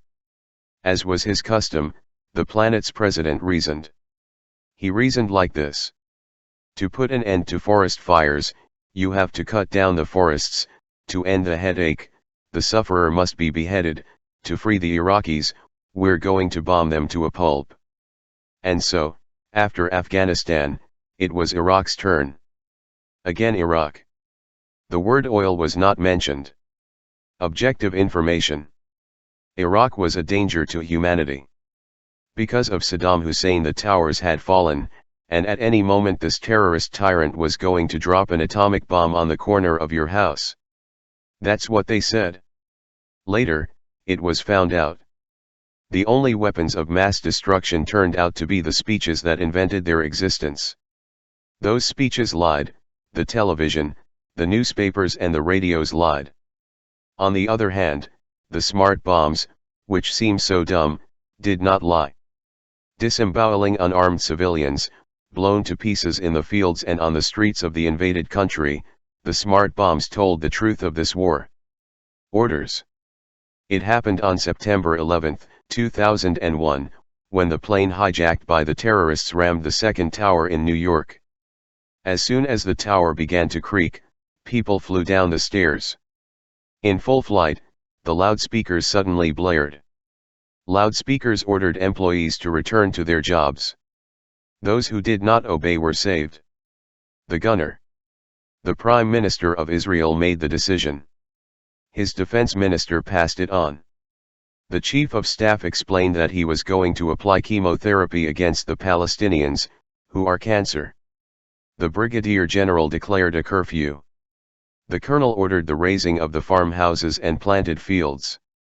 The division commander sent in the tanks and prohibited the entry of ambulances. The captain issued the order to fire. The lieutenant ordered the gunner to fire the first missile. But the gunner, that gunner, was not there. Ugal Bronner, the last link in the chain of command, had been sent to prison for refusing to kill. Another gunner. He had been a bricklayer since childhood. When he turned 18, military service forced him to stop working. He was assigned to the artillery. One day, at cannon shooting practice, he was ordered to shoot into an empty house. It was any house, alone in the middle of the field. He had learned to take aim, and everything else, but he couldn't do it. And to the shouts they repeated the order, but not. There was no case. Did not fire. He had built many houses like this. I could have explained that a house has legs, sunk into the ground, and has a face, as in children's drawings, eyes in the windows, a mouth in the door, and has inside it the soul that those who made it left behind and the memory of those who lived it. That might have explained, but he said nothing. If he had said that, they would have shot him for being an idiot. Standing at attention, he kept his mouth shut, and went to the dungeon. In a kitchen in the Argentine mountains, in a circle of friends, Carlo Barbaresi tells the story of his father. It happened in Italy, in the time of Mussolini. And another. That was not an ordinary Sunday afternoon in 1967. It was a classic afternoon. The Santa Fe Club played against Millonarios, and the entire city of Bogotá was in the stands of the stadium. Outside the stadium, there was no one who was not paralyzed or blind. It already seemed that the game was going to end in a tie, when Omar Lorenzo Devani, the goal scorer for Santa Fe, the gunner, fell in the area. The referee called a penalty. Devani was puzzled. This was a mistake, no one had touched him, he had tripped. He wanted to tell the referee, but the Santa Fe players picked him up and carried him on a litter to the white spot for execution. There was no turning back, the stadium was roaring, collapsing. Between the three sticks, gallows, the archer waited. And then Devani placed the ball on the white dot. He knew very well what he was going to do, and the price he was going to pay for doing what he was going to do. He chose his ruin, he chose his glory, he gained momentum, and with all his might he shot far outside, well away from the goal. The weight of time. 4.5 centuries ago, Miguel Servetus was burned alive, with green firewood, in Geneva. He had arrived there fleeing from the Inquisition, but Calvino sent him to the stake.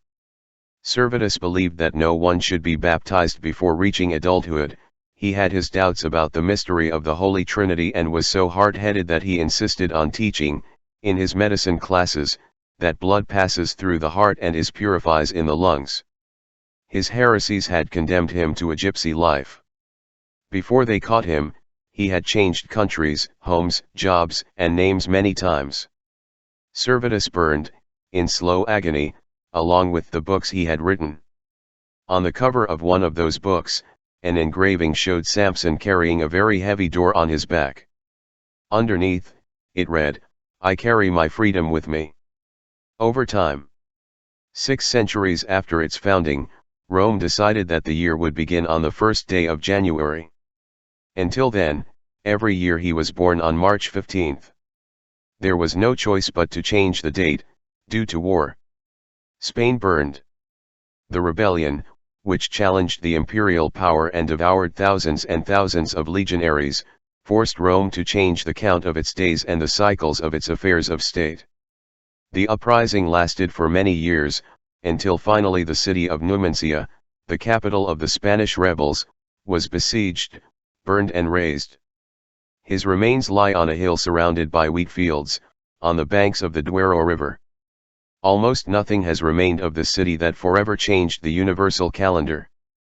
But at midnight every December 31st, when we raise our glasses, we toast her, even if we don't know it, so that the free and the years continue to be born. Time.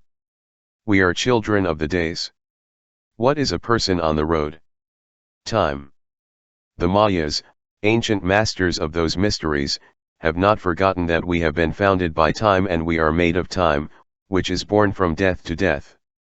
And they know that time reigns and mocks the money that wants to buy it, the surgeries that want to erase it, the pills that want to silence it and the machines that want to measure it.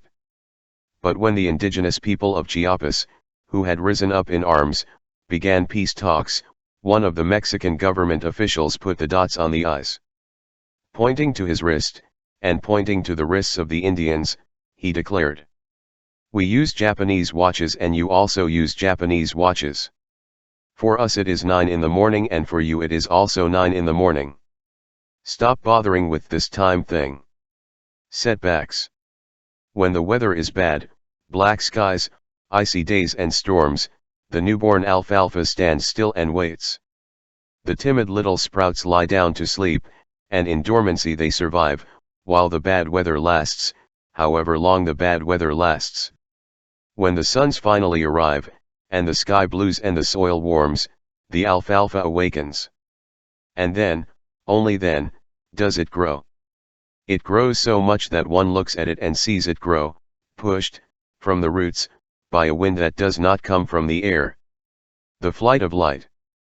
In the highest mountains of Cajamarca, the ones that took the longest to wake up and rise when the world was born, there are many figures painted by nameless artists.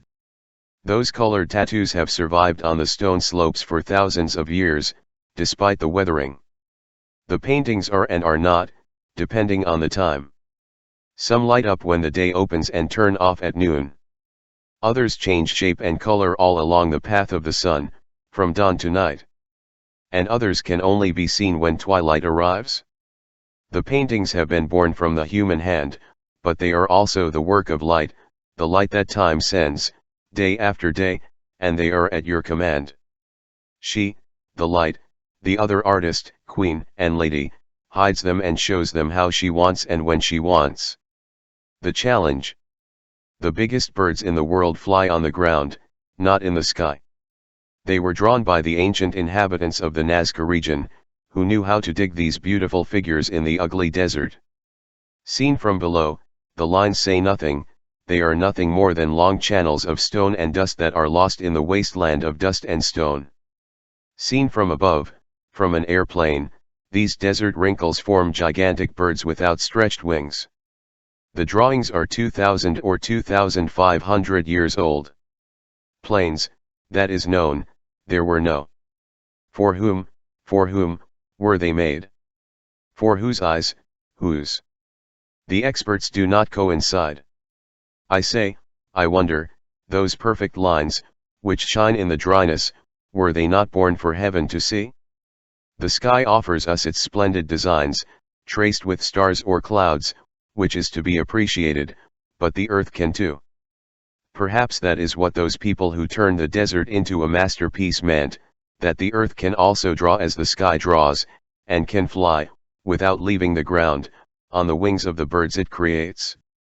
The foundation of the days. It is the first one.